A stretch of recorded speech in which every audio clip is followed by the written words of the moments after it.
All right, y'all. Let's go live. Let's go live. I know y'all know about it that Trump was at a rally and was injured. It's a whole bunch of shit going on.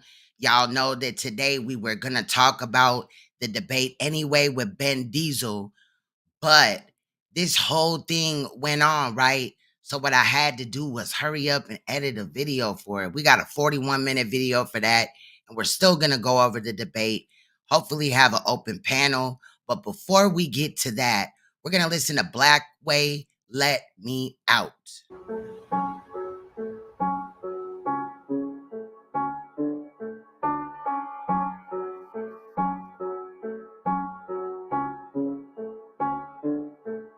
I was weak.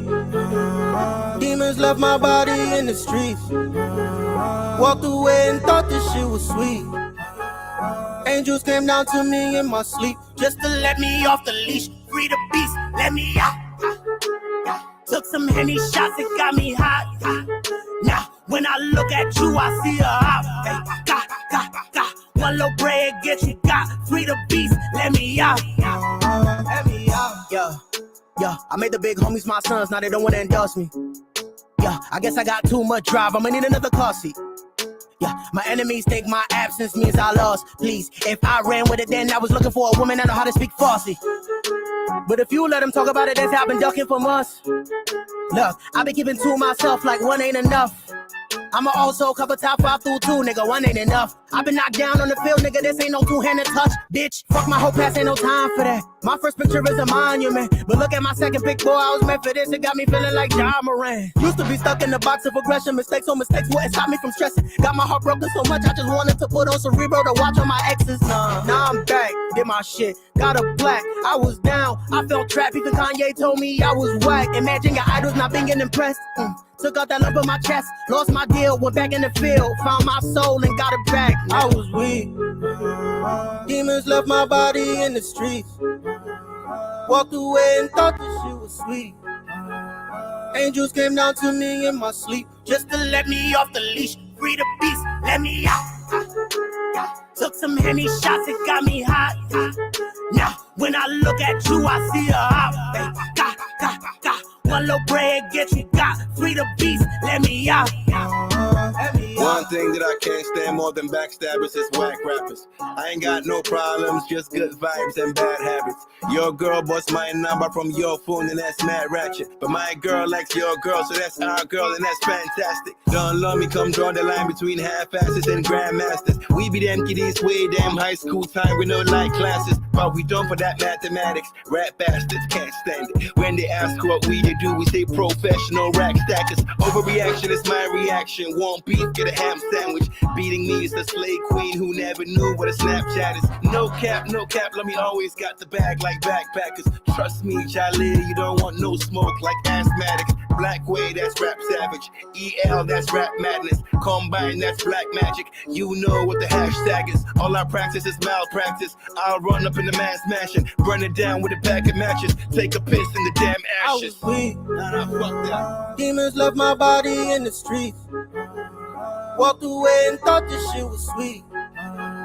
Angels came down to me in my sleep just to let me off the leash. Free the beast, let me out. Took some Henny shots, it got me hot. Now, when I look at you, I see a hop. Got. One little bread, get you got. Free the beast, let me out. Let me out. What's good, Ben Diesel? What is good? I see you up in the building. Everything good. How you doing, Queen Strong? Man, this news that we got today. Remember, we was already going to talk about this today, the debate. Yeah. But then this situation with Trump happened, and it's like, what in the hell is going on? Shout out to everybody in the building. I see Blood Money, Bell Gates, and Leak U. Shout out to Leak U. Leak U did cover it too. I did not get a chance to watch her version though. However, we got a lot to go over today. We got Trump's shooting at the rally, that situation, right, where he was clearly shot in the ear with something, right? And then we also got the debate, which we're late on, right, Ben? We've been a couple of days late.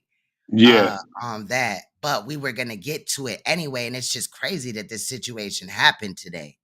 Now, Yeah, Ben, what? we were definitely going to talk about the debate at some time in the past, right after it happened.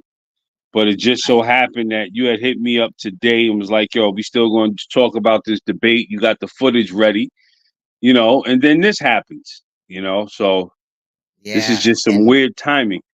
yeah, and on the fly, I just hurried up and edited a video so we could be up in the building. What do you want to start with today? Let's get to that news, start with that The video. breaking, okay, the Yeah, breaking start with the news. assassination attempt because we got to see what's taking place here because it's a couple of things we need to pinpoint here as well, and thank God it wasn't the real deal, Thank God he didn't get Yeah, taken out.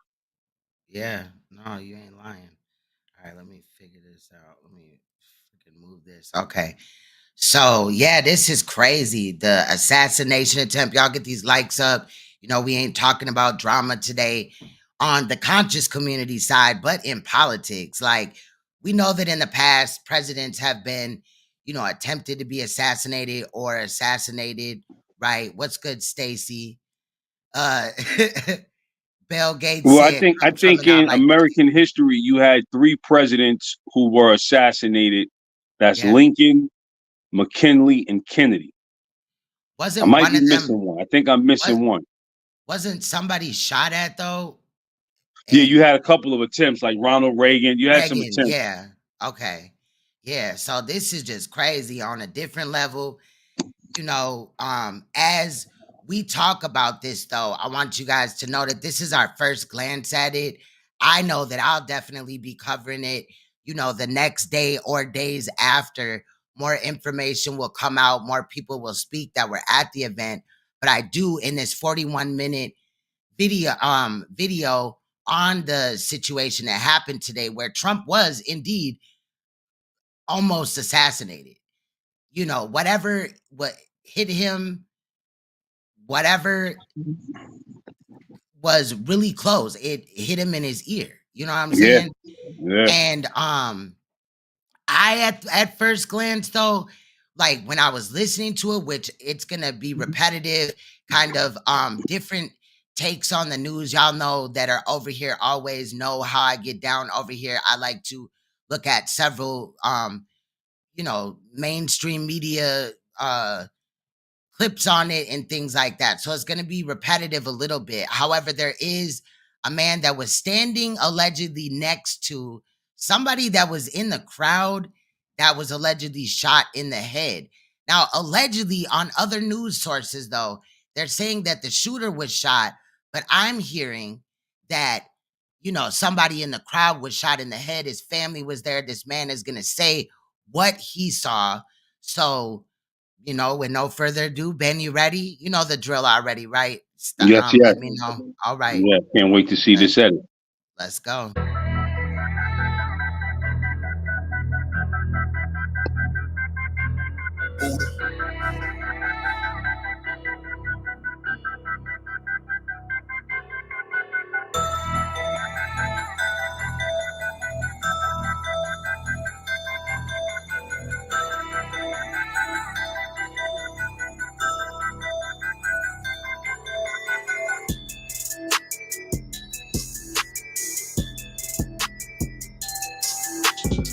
There has been an incident at Donald Trump's Pennsylvania rally. It appears shots have apparently been fired and Donald Trump has been injured. I'm going to pause to let you see the video as it played out. That chart's a couple of months old, and if you want to really see something that's said, take a look at what happened.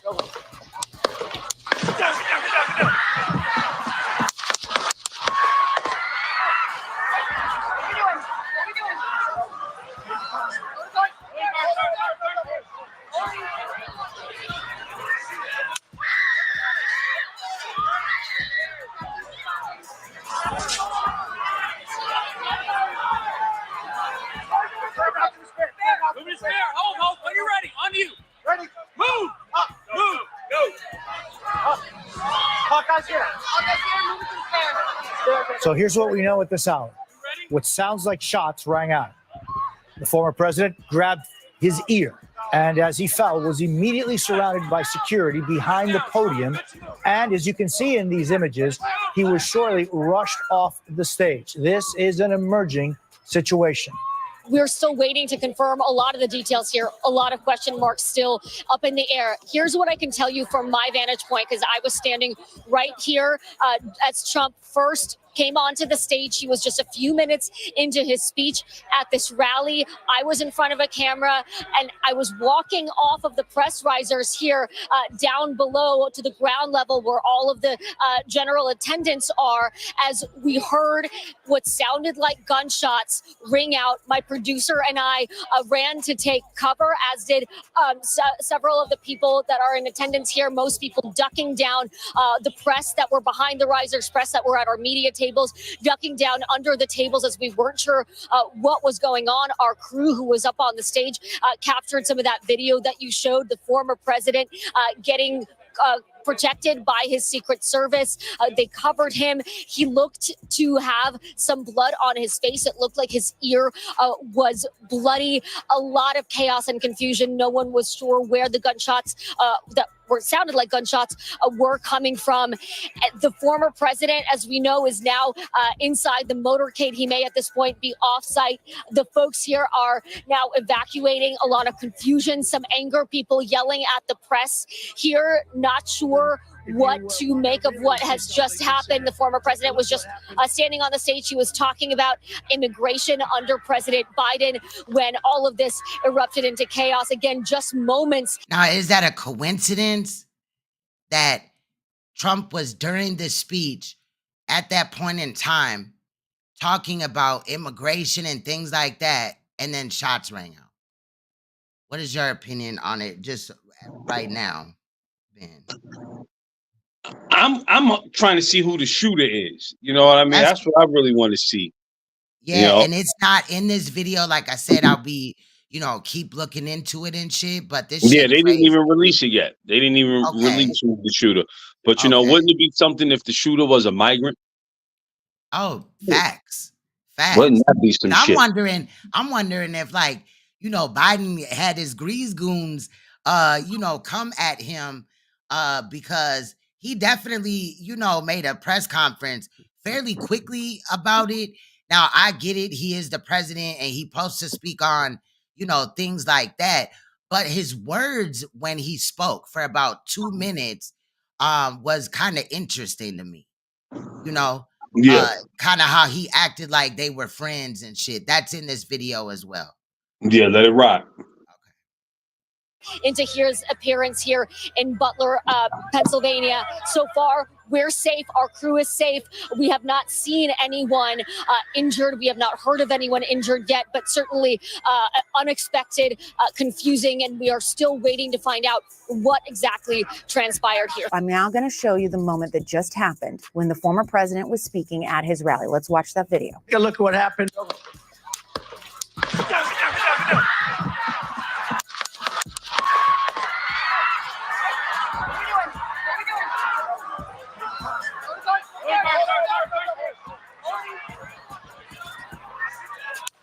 Okay.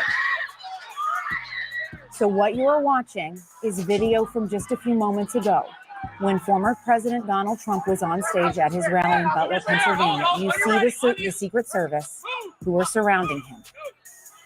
You see how they got him to the ground and that they were waiting to move him after we heard those noises. We don't know what those noises were at this point.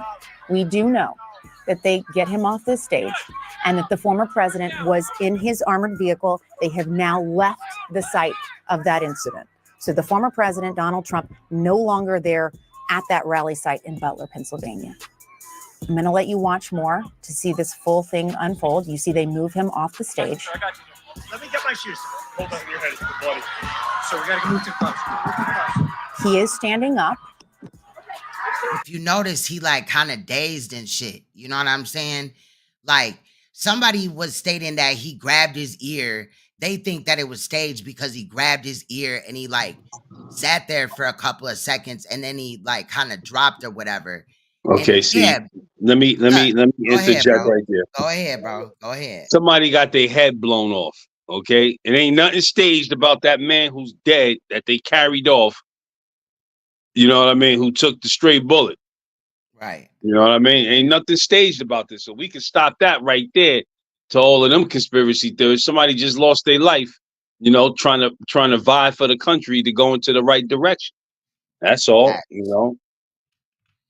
Yeah, and it's unfortunate as hell. Like that motherfuckers is already talking about a conspiracy theory on whatever, you know what I'm saying? When clearly the blood, in my opinion, that's on his cheek and like right under his lip, as you can see in this picture over here, is probably from him touching his ear, and then, you know, maybe some of the blood was on his sleeve or whatever, you know. It's definitely not staged, in my opinion. I Oh agree. nah, he definitely got shot. Yeah. Let's take He a look, definitely got though. shot.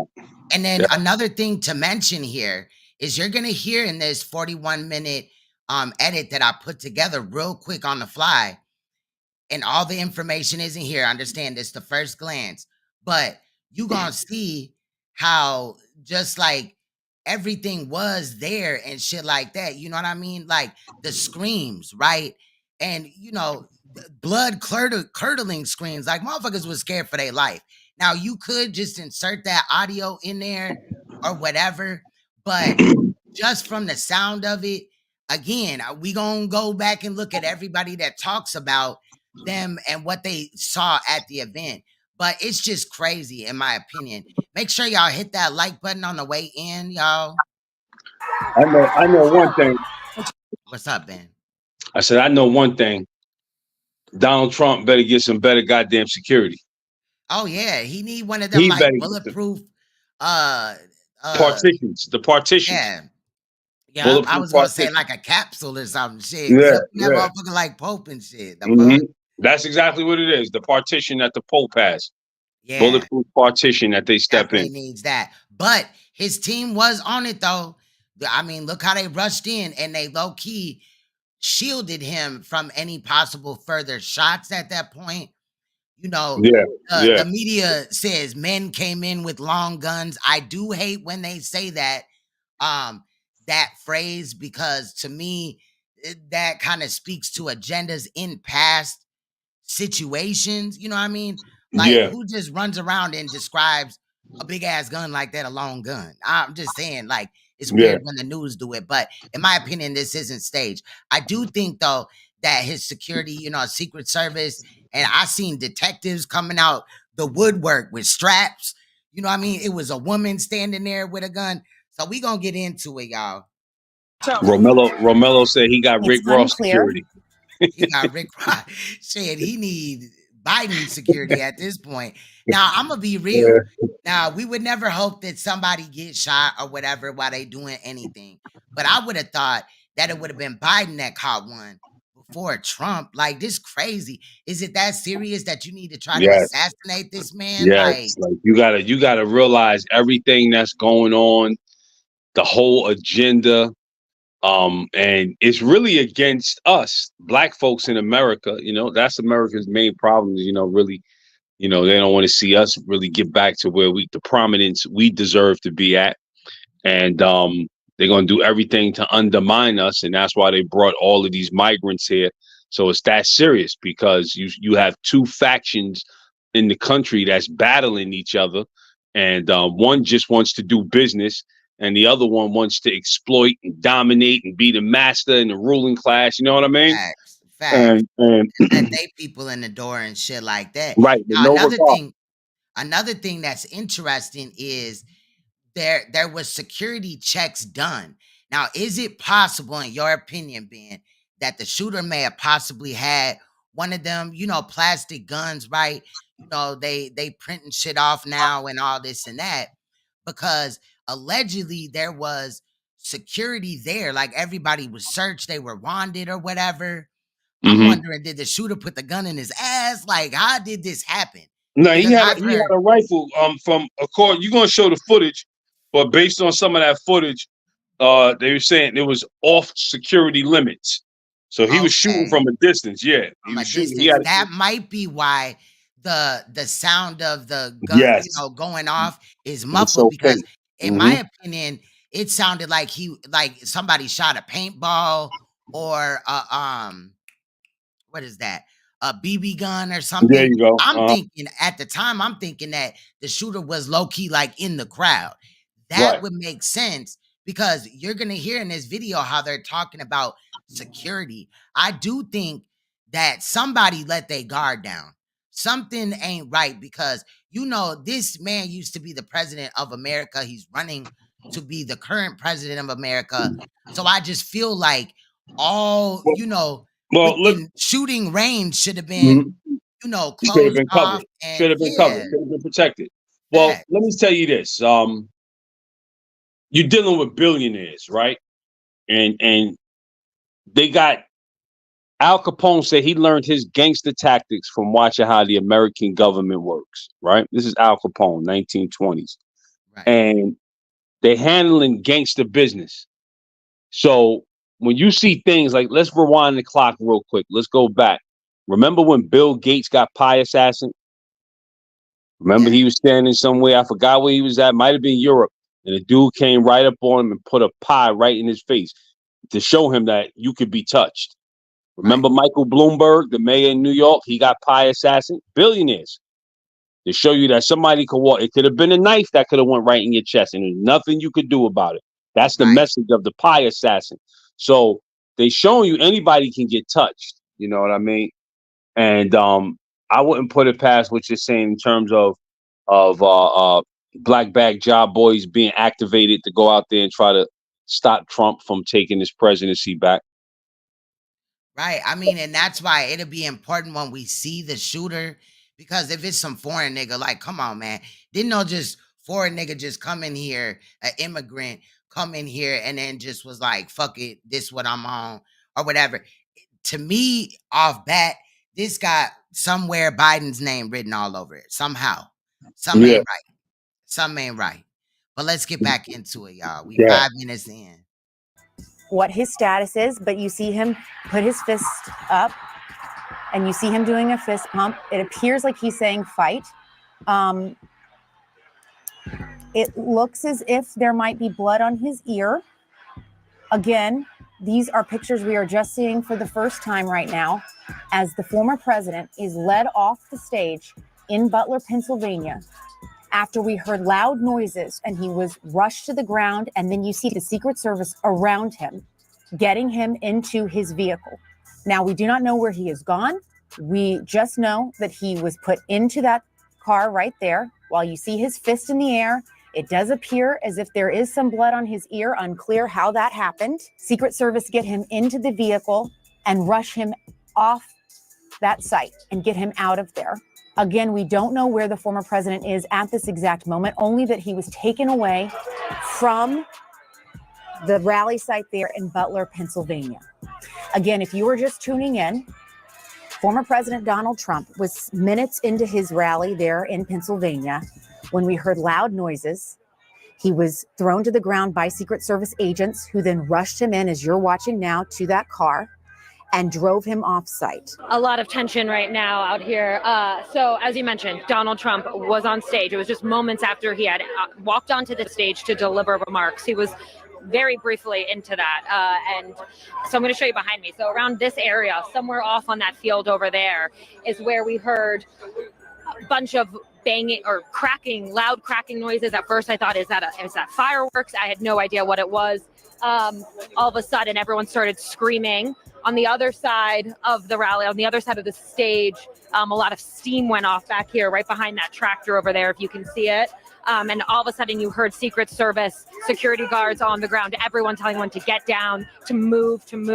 I actually had to jump off this riser right here and went under the riser. So I didn't get to see everything that was happening as Donald Trump was being moved off the stage. But clearly right now, everybody is being evacuated from this rally venue. They are very angry. You can hear people in the crowd some people are crying. Some people are screaming.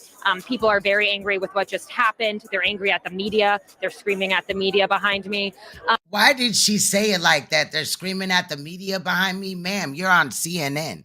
You are the media. That was weird to me. Now, I'm not finna sit up here and nitpick, but Ben, you know I do true crime, right? And Right. I'm not again saying that this is a staged event or whatever, but I did notice that even the first time that I heard it in editing, I was like, because I was just loading in clips, like fuck it. I was literally just clicking through the video. Oh, they talking? Let's go. Fuck it. I really didn't even listen to everything. I just threw it in there because we was already talking about the debate tonight. Right. Then this happened, and I'm like, what the fuck? Because I was watching Mac shit, Mac hmm Mean live, and he was going in on it, you know, and I was like, that's when I found out about it. So I immediately, while Mac was still playing, I'm grabbing clips like, hell yeah, we throwing this in here. We definitely talking about this tonight because this man's life was like second. This looks like to me a grazing of the ear. Yeah, So that's exactly what it is. right. So y'all saying that the shooter was far distance and he came that close. Trump could have been dead right now. Yep. And I don't care if you don't like Trump, if you ain't voting for Trump. We got to understand that this man almost lost his life for trying to do what he feels is right for this country. All he trying to do is run for president. Right. Right. It's sad. But I did want to point out those statements like they're mad at the media. Ma'am, you're on CNN, a huge platform. What are you talking about? The media called it an incident, not an assassination attempt, an incident. You know, like how disrespectful. Yeah, that's crazy. Yeah, they did an incident. It might have been wording that you have to use for YouTube or whatever, because normally if you put just shot in the title or whatever, they're gonna demonetize the video.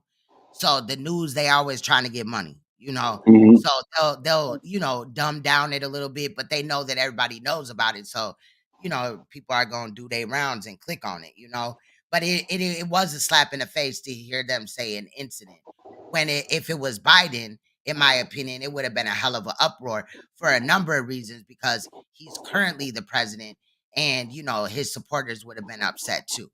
Right. You know, you ready? Let it go. Very unclear exactly what happened. We know that Donald Trump, of course, left the venue immediately. He was escorted off the stage by Secret Service. We saw his motorcade quickly leave and drive off. We don't have many answers right now. It's also my phones are jammed. I've been trying to see if I could contact some of Donald Trump's team, get any sort of update. There's no service or signal right now, so we're all just trying to see what exactly is happening. Okay, Emmanuel said that they're saying that the bullet ricocheted off of the teleprompter in his ear. Damn. Is anyone else, do they appear to be injured? And it appears like whatever happened doesn't look like they think it's still a threat because people are still moving around. That's right. It's not a threat. A couple minutes. I don't even know how long, about a minute. I want to stop it again. Emmanuel said they called it an incident in the beginning because they weren't sure. That's what they did state here. Also, when I was watching live feeds of it, because I had it on a few devices, I was just like, damn, what the fuck? But they were calling it just like an incident. They were, like Emmanuel said, saying that they didn't know what happened. And some was like that, you know, it sounded like it was fireworks and, you know, or some type of other like BB gun or something. That might be true what Emmanuel's saying, though. Minute, I would say that we were all on the ground, that they had us hiding, people to get down. After that, we were given an all clear, I believe, from Secret Service. Again, I was under the riser hiding after we had heard those, whatever that sound was, whether it was fireworks or whatnot. I don't want to try to speculate on what that noise was. It does not appear, from what I can tell, that anyone was injured, but I honestly can't say that completely accurately right now. We really do not have a lot of information at this time. But as I can see from my own vantage point here, looking at this stage, as I've been scanning the ground, I haven't seen any stretchers. I haven't seen them bring in any sort of trucks. But again, we really don't know. Everyone is being evacuated, and I think we will get some more answers soon as we continue to hear from the people on the ground and the people running the show here tonight in Butler. Okay, for anyone that's just tuning in, I want to give them the headlines here. What they are looking at are live pictures coming out of Butler, Pennsylvania, where some loud noises were heard. We don't know exactly what they were yet. All we know is that former President Donald Trump was speaking. We heard the loud noises. He was several minutes into his speech. He dropped to the ground. Secret Service swarmed the stage. They lifted him back up. He put a fist in the air. He did appear to have blood coming from his ear. We now know that he was whisked away. He was put into one of those armored vehicles and whisked away. He has left that site. So that is the state of play. There are a lot of questions right now, Jeff. It's a scary thing to watch unfold. There's a lot of unknown, as Elena was just laying out for us. Nobody quite knows exactly what happened yet. But Jeff, in a moment like this, it just kind of, it scares everyone that was there, and it is a hard thing to kind of take in and watch unfold, not knowing exactly what's happened yet. And Jessica, it absolutely is. And let's go through what we do know. We do know that former President Donald Trump, as you said, is in Butler, Pennsylvania. It's about 30 minutes or so, a little bit more than that, from Pittsburgh. Of course, Pennsylvania, a key swing state. So this rally was supposed to be really kind of a launching pad to the Republican convention next week. It's very near Ohio, where J.D. Vance, of course, is a senator. So there's been a lot of speculation. He is one of the running mates. But when you attend a Trump rally, as both you and I have many times, he is the former president. So he has as much security details. The U.S. Secret Service screens everyone going into these rallies. At least that is the protocol. Of course, we will learn much more once this develops, but you can't just arrive at a Trump rally and watch. You are screened as though you were going to any type of an official event. So you can see there, the crowd has cleared. As Elena was reporting, it does not appear to still be an active incident. You can see the officers there putting the crime tape. Those are local officers, but this will be under the control of the U.S. Secret Service. They travel with the former president. He has a protective detail, just like a sitting president or a former president, slightly smaller than a sitting president. So we do not know the details of the former president's injuries, the extent of them. We are reaching out to his team, but many of them are on the ground with him there. So you can imagine how chaotic this scene is. You can see the officers there urging the crowd to leave. But this was supposed to be a marquee rally, sending him off into the Republican convention. It's one of the really brighter spots of this Trump campaign. The Republican convention was a celebratory moment here. This now will change that considerably. So as we check more from our sources and colleagues on the ground there, this is an epic moment, a tragedy. We will hope it does not extend more than that here, but certainly this goes beyond any political tensions in this country. Yeah, it certainly does. And Jeff, I want to play the video for everyone to watch the moment. So let's go ahead and cue that video. Let's show everyone. This was Donald Trump being led off the stage. You see, he does appear to have some blood there on his right ear. He is being kind of held up by Secret Service officers there. We don't know how injured he was or is. We do know that he was put into that vehicle and driven away. Coming on the air with breaking news right now. We're getting word that former President Donald Trump, during a rally in Pennsylvania, you can see the video here. There were loud noises. It's unclear exactly what happened, but the Secret Service then rushed onto the stage, and you can see them right there, escorting the former president off the stage. Following this moment, there was some screams, some chaos. Bro, them screams, bro, unless somebody edited them screams in there, I don't think this was staged. I don't. But I definitely think that there's something more to it. But again, look at how his security is shielding him. I think they did a pretty good job. I mean, I think really they should have been protected anyway by, bulletproof glass. Now, I do see that Word is Bond is in here talking about wasted opportunity. Please do not get timed out in my chat, because we do not support violence over here, especially once leader and somebody that's running for president at this time. You cannot like him or whatever, but please reserve those comments that are glorifying the attempt assassination of this man. Okay? That's a fact. I'm just saying. You got anything to say, Ben, while we got it stopped? No. Okay. In the crowd, let's go ahead and bring in our Rachel Scott, who was there at this campaign event, and she's still on the ground right now. Rachel, what did you see? What did you hear? Within minutes of former President Donald Trump taking the stage, we heard a series of popping sounds. Within seconds, it appeared that Secret Service then rushed up onto the stage as members of the crowd started screaming. Then the former president was taken down to the ground for several moments. And then all of a sudden, he did emerge back up as Secret Service was escorting him off of the stage. He did raise his fist in acknowledgement that he appeared to be okay. We did hear the crowd cheer. The former president was then rushed into his vehicle and taken out of this rally. It was extremely tense and chaotic moments here as you had members of this crowd, Trump supporters that came here to see the president today. They rushed to the ground. They dove for cover. It was frantic. There was yelling, there was screaming. Ultimately, the situation appears to be cleared now. We have members of the crowd behind me that are now leaving, but the podium left disheveled behind me. The sign left tilted. The former president, though, did appear to be okay as he was escorted off of this stage very quickly and into that vehicle with. And then the worst part. He is trying to like get around them and shit and still put his arms up and shit like that.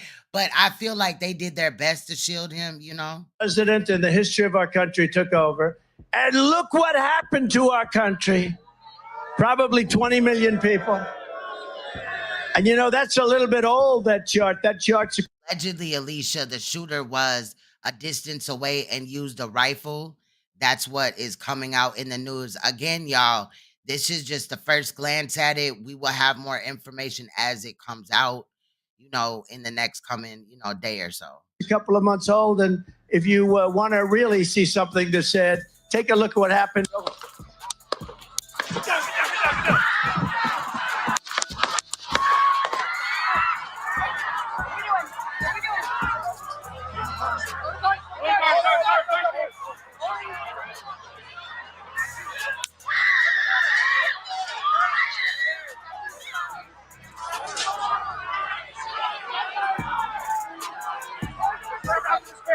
Move his hair. Hold. When you're ready, on you. Ready. Move. Up. Move. Go. Hawkeye's here. Marquis said he flinched. That can't be faked. I wouldn't think so.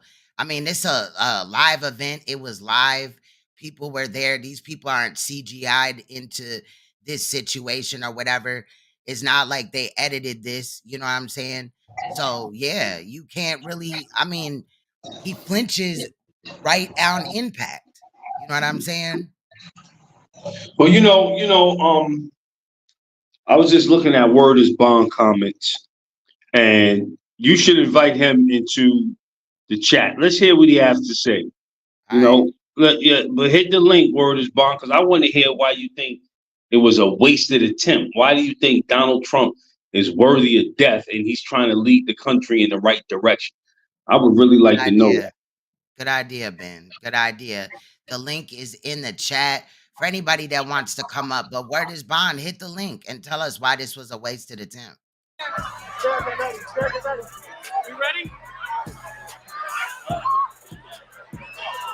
Are we good? Shooters down. Are we good to move? Allegedly, it was a bullet. Yes. You know, if it was a rifle, yeah. But again, if the shooter was a great distance away, that's why when the bullets are, you know, picked up, the gun being, you know, shot is being picked up on video, audio, it sounds muffled like that because the shooter was allegedly a distance away, was not in the crowd, but, you know, allegedly this is like a fairgrounds or something. I do want to also at another time look at the area as well. Let's try to get this. Come on, man. We're clear. They got a picture of him. That's what I'm saying. Something ain't right if they got a picture of him. What's good investing out the blue? If he a foreigner, Peace. then this is wild. What's good? You got something to say investing out the blue right now? You wanted to weigh in right now? Blue. Yeah, I was gonna just say too. I think part of the reason why you see that reaction is you got 22s and then also rifles. They make 22 rifles, and so if you get hit by like a little 22. That's why his reaction is like it's like a mosquito bite or some shit. Because if you ain't really, like the shit really don't hurt. Where it fuck you up at is because that bullet be bouncing around in you. So it was most like a little 22 rifle, and that's why his reaction is the way that it is. I agree. All right, y'all ready? Let it ride.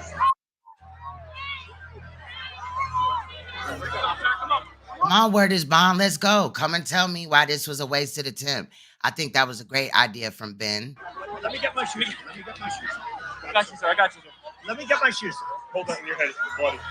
So we gotta move to the class. Let me get my shoes. Okay, my shoes out. What's out? And that comes right from the government services, comes right out of Border Patrol. Take a look at that. So that arrow is the lowest amount of illegal immigration ever in recorded history into our country. And then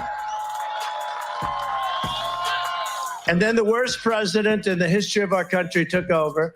And look what happened to our country. Probably 20 million people. And you know, that's a little bit old, that chart. That chart's a couple of months old. And if you want to really see something that's sad, take a look at what happened.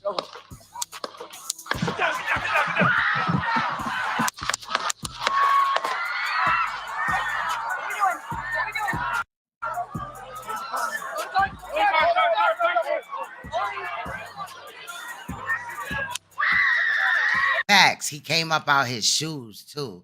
I'm looking for a picture of the shooter. I just looked on Google. It ain't there yet.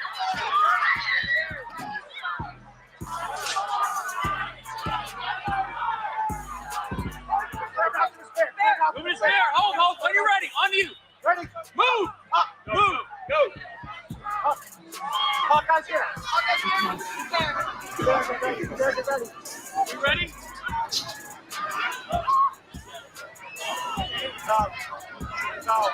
Okay, we are watching live at a rally in Butler, Pennsylvania, where former President Trump was speaking on the stage. There has been some kind of disturbance that clearly sets law enforcement and Secret Service into motion, immediately jumping around the former president in a protective mode. The crowd has been screaming. They are standing by. You can hear some voices there saying, "Are we ready to go? Are we ready to go?" We are looking at President Trump. This does not look good. I'm going to be honest with you. From what we can see right here, it looks like they are attempting to move him out, that he may have been injured. He is holding up his arm. He is pumping his fist, but clearly Secret Service wants to get him out of this situation. What we can discern from these images that we have from just moments ago is that the former president was speaking, and then as what appear to be gunshots start ringing out, more than one, is when he seems to touch his right ear, and almost quickly right after that starts dropping, and then that's when the security joined him. But looks as though from this image that there is blood just from his right ear, which may have also grazed his cheek. I want to stress to everybody that it is preliminary. The information that I am sharing with our audience right now is very early in this investigation. Everything I say is subject to change as law enforcement gathers more information as an investigation continues. I can say with some sense at this time, based upon law enforcement officials that have been briefed initially on the events at the ground at 6:29 Eastern time, that the president is not expected to, the president is expected to survive. So y'all are saying you could see the roof from the stage, the roof. So they shot him from the back? Survive this incident. I think that's the most important thing for people to know. The former president of the United States, Donald J. Trump. And somebody is saying that the picture is graphic. Emmanuel is saying the picture is graphic, so they might have took it down. Okay, I'm looking for it. So, or something, just a picture of who they said did it, at least, Current presumptive nominee in the Republican Party is expected to survive this incident. That's the initial indication that we have from the ground. There is an initial indication that either a fragment of a piece of ammunition or ammunition may have struck the president. It's possible it could have been a bullet ricochet. We just don't know. It's very early in this investigation. We do not have any sort of sense of a suspect. We do not have any sort of a sense of it's just one person or two people. We don't know. We don't know the type of weapon that's used. We don't know the motivation, though it appears to be clear to be going after former President Trump. But again, the headline at this time, the initial indications is that Donald Trump is expected to survive this incident. We've got a lot more calls to make. We got a lot more information to gather. What I may have just said could change entirely in the next 5 minutes, the next 5 hours. We don't know. Moments after shots have rung out at a rally where President Trump was addressing the crowd, but the scene has been described as chaotic. Several shots were heard. President Trump hit the stage. We saw the Secret Service rush the podium when the noises began, move President Trump, former President Trump, off the stage. And when he emerged, he appeared to have some blood somewhere near one of his ears. He raised his fist in defiance and moved with the Secret Service detail to some type of motorcade vehicle. And this rally has since ended. This was about 6:05 on the East Coast. The series of explosive noises shuddered through this crowd. So many of the thousands of people here went to the ground as law enforcement, what appeared to be some form of paramilitary or Secret Service detail, rushed to the left side of the stage behind former President Trump. They appeared to move someone or something out of the way. And now this crowd, this rally crowd, is departing. The former president has been moved off site. A series of explosive noises 5 minutes into the former president's rally here near Pittsburgh. He appeared to emerge defiantly with his fist in the air, but with some type of blood coming near one of his ears.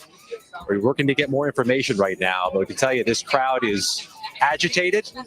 They are, at some point, defiant. Some are refusing to leave. Some are in tears. But this rally appears over, Adriana. It looks like a chaotic scene there in Pennsylvania. It's horrific news, and this is a crowded area with, I'm sure, what was very heavy security. You need to be screened to enter this area. We all had to go through magnetometers, had to have our bags checked, had to have our electronics checked. There is a visible Secret Service detail. You can see it in each corner of these fairgrounds in Butler County, Pennsylvania. I can tell you, when the series of... You know what? Y'all are right, because if Secret Service didn't map out all surrounding areas, then is one of them involved or some shit like that? You know what I mean? Because something ain't right. Yeah, those that are right there shielding him, you know, I feel like they kind of did a good job or whatever, but the damage was already done. You know, what really were they doing? This ain't no fly-by-night, you know, type of event or whatever where people is just randomly speaking about random stuff. This is a man that once was president. So you would have kind of thought that they did a better job protecting him, like how they would protect Biden. Yeah, we're in the 21st century. You got all type of technology that can spot guns. You got shot spotters. You got all types of stuff that could have detected this guy on the roof on top of manual eyes who's supposed to be watching. Facts. I mean, I had seen, I didn't upload it, but there's a couple of like police on top of a roof or whatever with their guns out.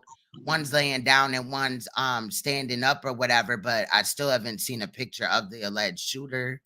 Explosives went off. Some of us were confusing it for what would sound like firecrackers, but it was quite clear to the crowd immediately that there shouldn't be firecrackers going off here, and so many people took cover. We jumped beneath the rafters upon which I'm standing, which is behind the seated part of this crowd. Others just hit the deck, got into the grass. The former president was, you may see this better than me from the footage, removed by a Secret Service detail that seemed to pounce immediately. In fact, a lot of people were conflating this for firecrackers. It didn't go down until they saw the former president get rushed by his security detail. We can't speak to his condition right now. All we can say is he jumped back up, raised his fist in the air. The crowd cheered when he did, and he appeared to have some bit of blood on his head at the time. Raised his fist in the air. We are all praying that he is okay. We understand the Secret Service has whisked him away in the motorcade. The FBI, we're told, is aware, but this right now, just as it's happening, is a Secret Service investigation. Scott, this comes as... Exactly. Unseen that said they at least could have had drones.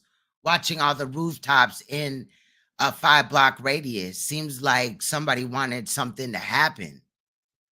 Like, this is wild. Like Ben was saying, we in 2024. We have all type of technology. Like, and I don't know, man. I don't know. But the truth of the matter is, like I said, you're dealing with gangsters, you know, billionaire, right, multi-billionaire gangsters, and you know, they put hits on people, you know, no matter how minuscule it could be. Like, this might have been a lone wolf. He might have been a deranged person that somebody said, hey, put a gun in his hand and he can do the job, you know. Right. Who knows? But you know, he's not supposed to be able to get no damn 5 shots off at a rally like that. So, you know, it makes you wonder as to who paid somebody to say, let him get to that roof, you know? Right, because that shooter was bussing. It was like 5 shots. 5 shots. You know, money talk, bullshit run a marathon, you know? And every man has his price, unfortunately, in this country, to where, you know, it could be somebody close. Say, hey, I'll let him give me $1 million. I'll let him take a shot at him, you know, like weird shit. Okay, Investing Out the Blue said earlier that he has like a clip of the shooter on the roof. He slowed it down and he's gonna get the timestamp for it, so we may switch over or whatever. Yeah. All eyes were really on this rally because we are just days before the Republican National Convention. And at any moment, the former president, was expected to announce his VP pick. So this was a significant rally. And, you know, at a time where there's been a lot of scrutiny, a lot of focus on. Now, I don't mean to stop it again, but it's interesting that she had stated that as well. He was going to give his vice president pick, right? Who he was picking to be his vice president. And right at the time where he's talking about immigration, it's just kind of wild. On who that could have been. We are getting in some commentary from J.D. Vance, the senator from Ohio, who was one of the contenders. Shorty took her gun out the holster like, hell yeah, one of them gonna come and stand in front of the truck and they got their gun out and shit. Or former President Trump's VP pick. He has written on her right here. I seen her up here at the top of the truck in the back. Like, what the fuck? Everyone join me in praying for President Trump and everyone at that rally. I hope everyone is okay. It is a sentiment that we all echo. Scott, can you tell us what is happening now? We're seeing some pictures, likely from earlier, of a motorcade being taken out and security personnel in camouflage heading in with long guns, surely trying to secure the area. I'm seeing another ambulance move in right now, Adriana. Pardon me as I look away, but I see another ambulance behind one of the rafters near where former President Trump was speaking. This crowd is 90% gone from the seating area. They've moved back behind us, and some of them in the direction of their cars or towards all the walking areas that got them the very long walk from the parking lots to the rally site. But we see no shortage of medical units. I'm looking at 1, 2, 3 fire truck or medical units nearby, a police detail keeping the crowd away from that area.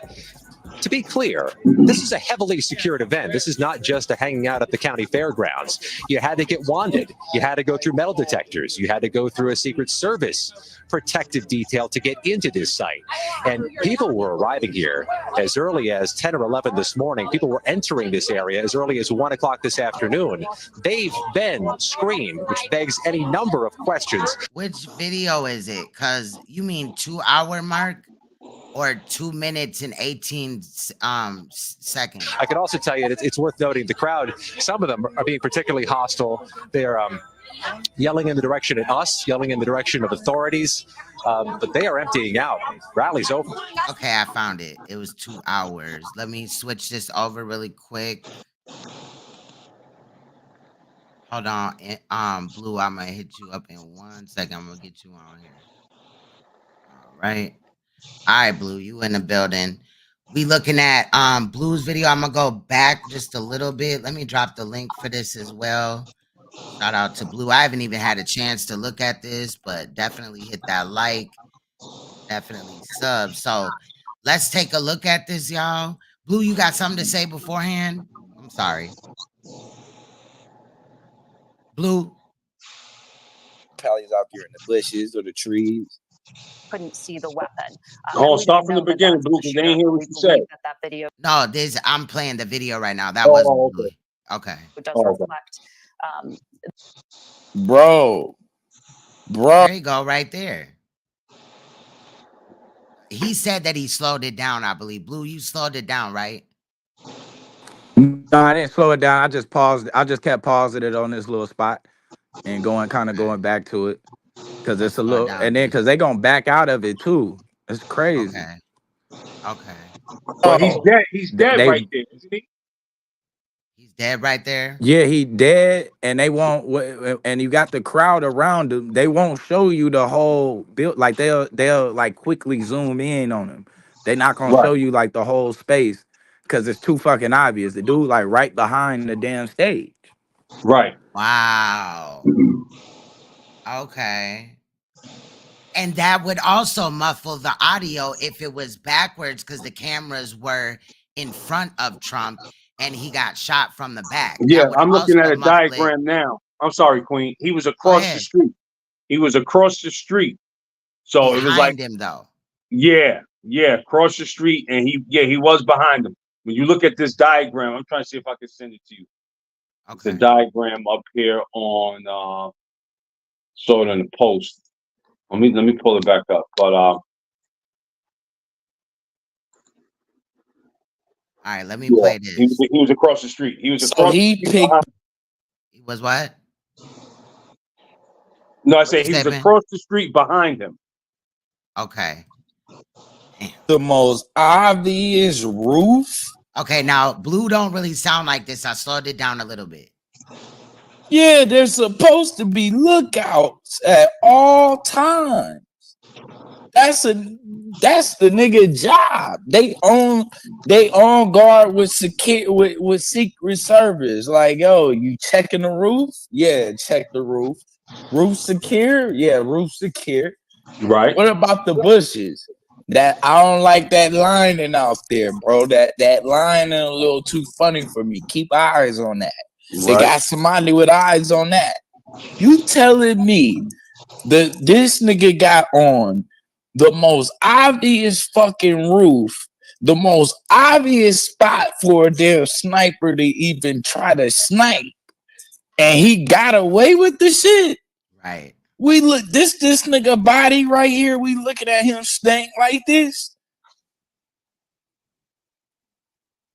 He kind of look white. I mean, you know, maybe it's just the building or whatever, but I swear I see like a white face. Yeah, they say he 30. He was like mid-30s Mexican dude, which is even worse. So now we're gonna find out if he was legal or not, because it's gonna be even uglier. Yeah, you know, information gonna be coming out for real. If this is real, yo, it's a lot of people that gotta be fired. Crazy. Hold on, let me put it to normal real quick. TMKC, them being too relaxed and got caught slipping. That's convenient. That's convenient. Because I'm quite sure that's what they're gonna say.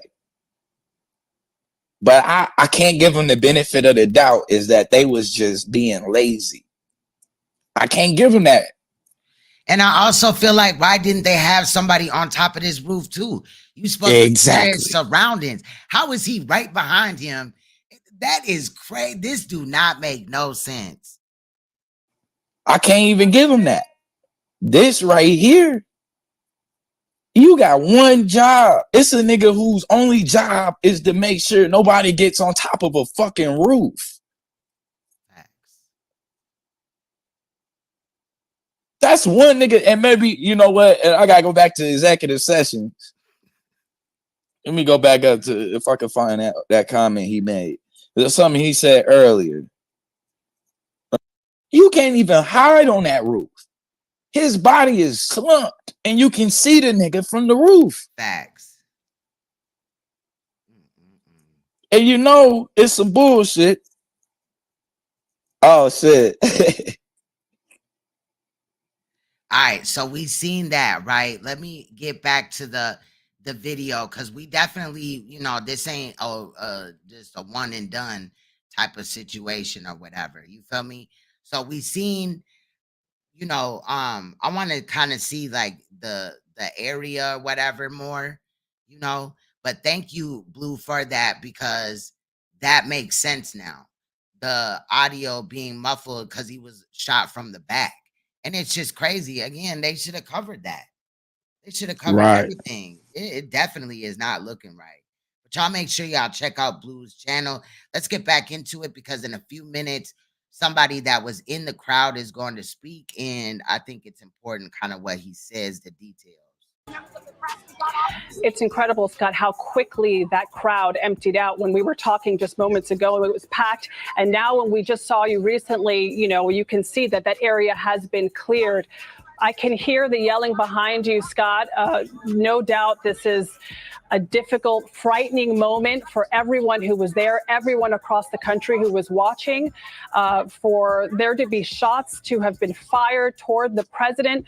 And at this point, it's too early to know exactly what happened. We saw him reach up and touch his head. We don't know if he was hit. We don't know if he was grazed. We don't know if someone else was hit. You just told us, Scott, that you saw an ambulance at the scene.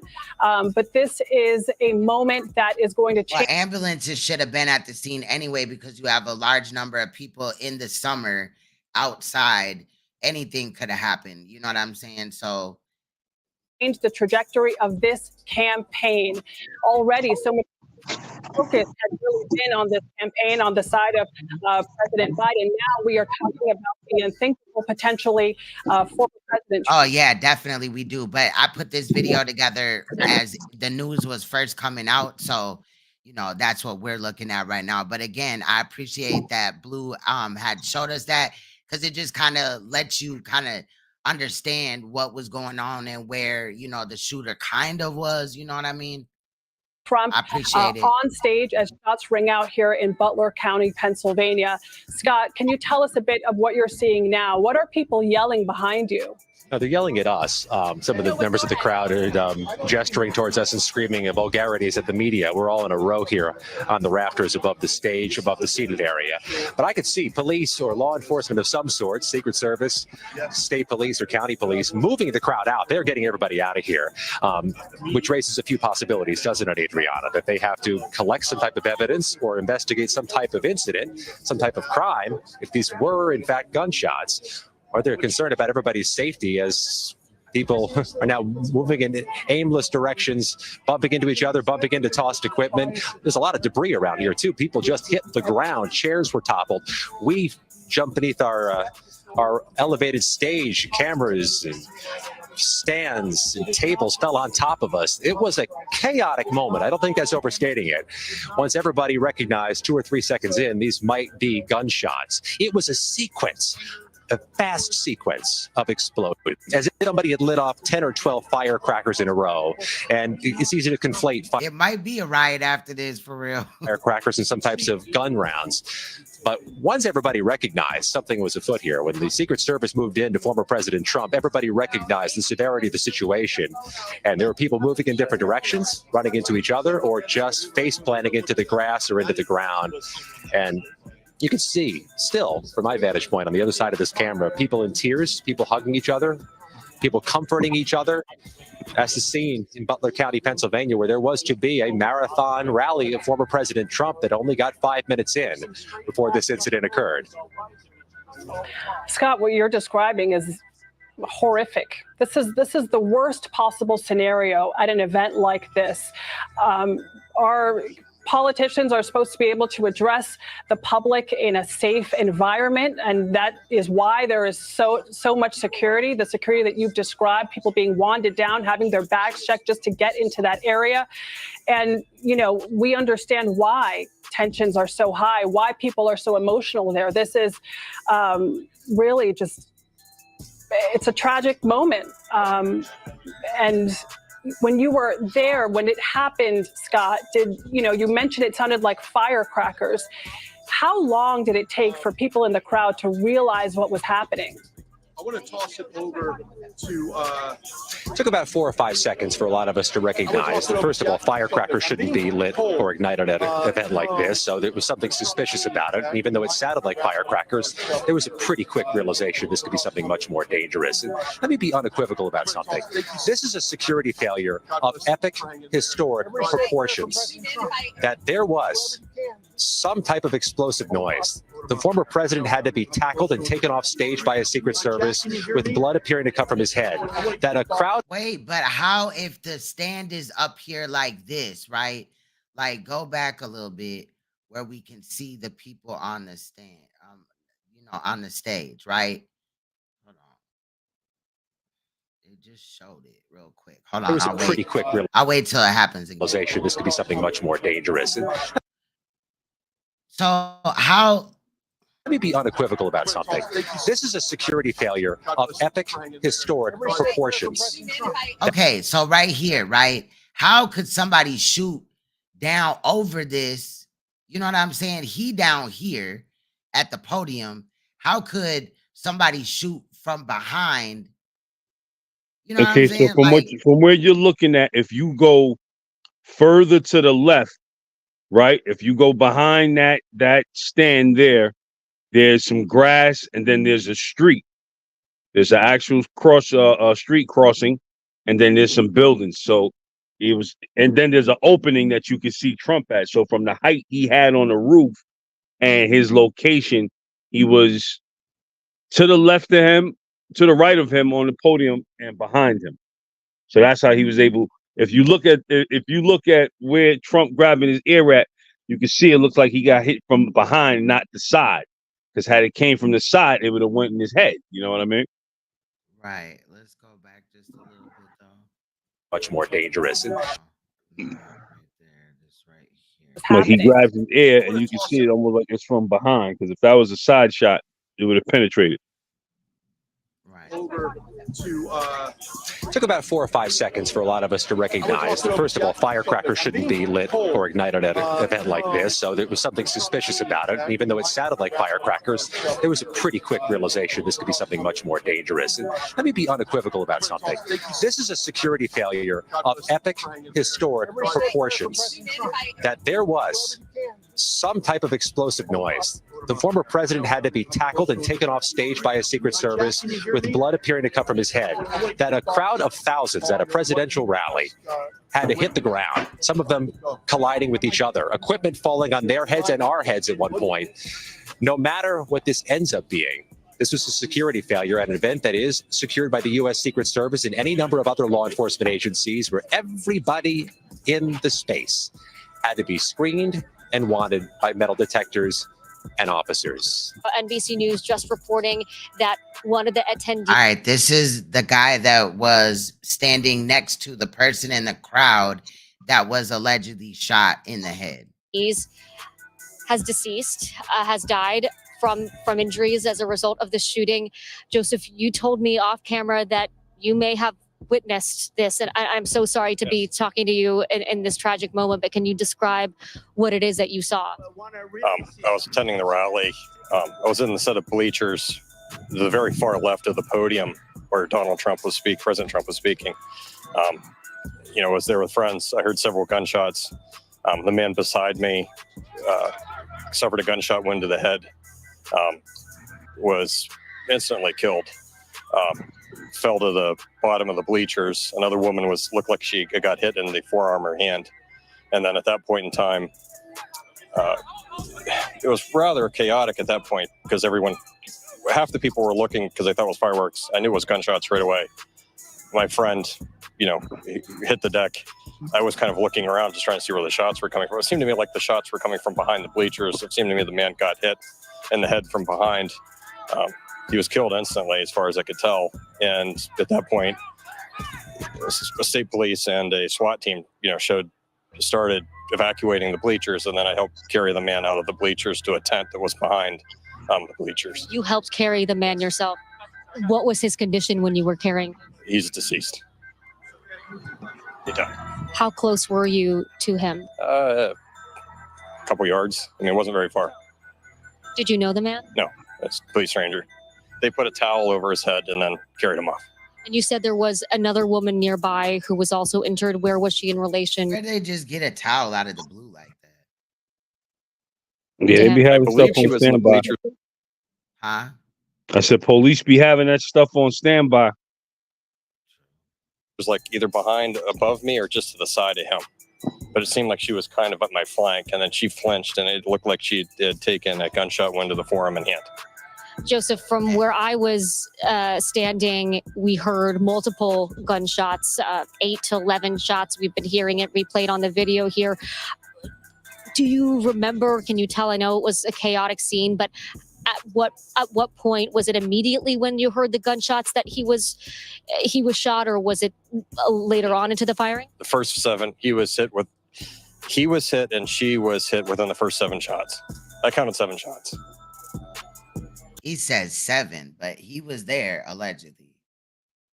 So damn, I heard 5 definitely though. What was going through your mind? You were right there. I know it happened so quickly, but what can you tell us about those moments? First, I was in shock because I know what gunshots sound like, so I knew they were gunshots. I couldn't tell from where they were coming from. And when I noticed someone got hit, then I noticed, well, it seemed like they were coming from behind me. And it just was pandemonium. And then I heard some more shots. I couldn't quite tell where they were coming from, but I counted the first 7. They were very loud and very close. And it killed one man and wounded another woman. And Joseph, you told me that you're a doctor, you're an OBGYN. How did that background play into how quickly you were sort of able to assess the situation and know what happened to these individuals and know what was going on? Well, I told the police, I tried to render assistance. I told the police I could render assistance. They had another physician on the EMT Me too. I'm looking. team, so they kind of took over. So they didn't really need me, so I kind of helped carry them down initially out of the bleachers. Yeah, I mean, there wasn't the man that got hit. There was no assistance that needed to be given, and unfortunately, his family witnessed the whole thing. It seemed like he had several family members in the bleacher with him, and they were quite upset. They didn't know. They were in shock. They didn't quite know what's going on, but the man was definitely killed instantaneously. Could you tell sort of how many family members or people who knew him were with him, and what was their reaction? I thought there was 5 people. 2 of them were relatively hysterical. So, but they were, when we took the man out of the bleachers, he went to the tent. There was an aid tent or some type of tent behind the bleachers where they took the body, and they immediately evacuated the family with them. And the 2 out of the 5, it seemed like, in shock, hysterical. Like they were still trying to process what was going on. Joseph, from where I was standing, we heard the shots. We saw the president go down. Yeah, I saw President Trump get hit. Yeah. What can you tell us? What details you remember? It seemed like his head was off to the side, and it seemed like he got nicked in the ear. Was that before the Secret Service took him down to the ground, covered him? Right before the Secret Service. I mean, it was maybe, again, it's hard to tell, time dilates when, it seemed like it was a second or 2. Like that first 7 shots that went off, the man got hit. He was killed almost instantly. The woman in the bleachers, she got injured, like she got hit in the forearm and the hand. And then in those rounds that were fired, again, I was videoing. Okay, I found something, but this video is almost done in 6 minutes. So I'm going to let it play out because we're going to hear from Trump after hearing from this man. In the event. So that's when I saw Trump get hit. And it seemed to me like looking at, we're going to hear from Biden, my bad. Looking to the side and the round grazed his ear. But I do have, I guess, where Trump was speaking or whatever after the event. But, we kind of winging this live right now. So could you tell the gentleman that was hit in the head what angle he was in relation to the former president, like which direction the bullets were coming from and to? So it looked like he was facing the president at the very far left portion of the...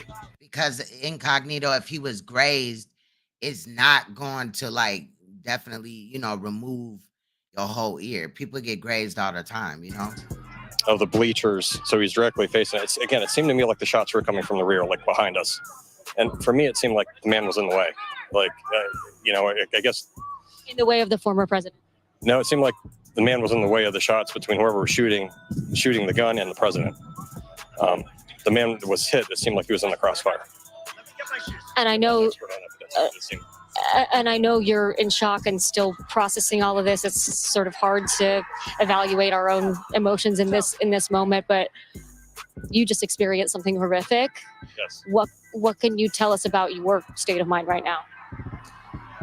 Yeah, you know, I've had opportunities to go to these rallies before. It's the first one I ever went to at, you know, time off. Normally they have the teleprompters on the side, not in front of them, unless, you know, it's for the news type of shit, not like a rally like this. Normally they're on the side. That's why you see them look to the side.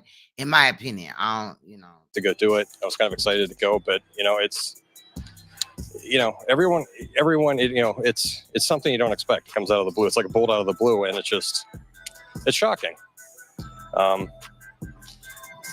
You know, the way politics goes in this country, it just seems like it's really polarized. Everyone's just very angry. I'm honestly shocked this didn't happen earlier.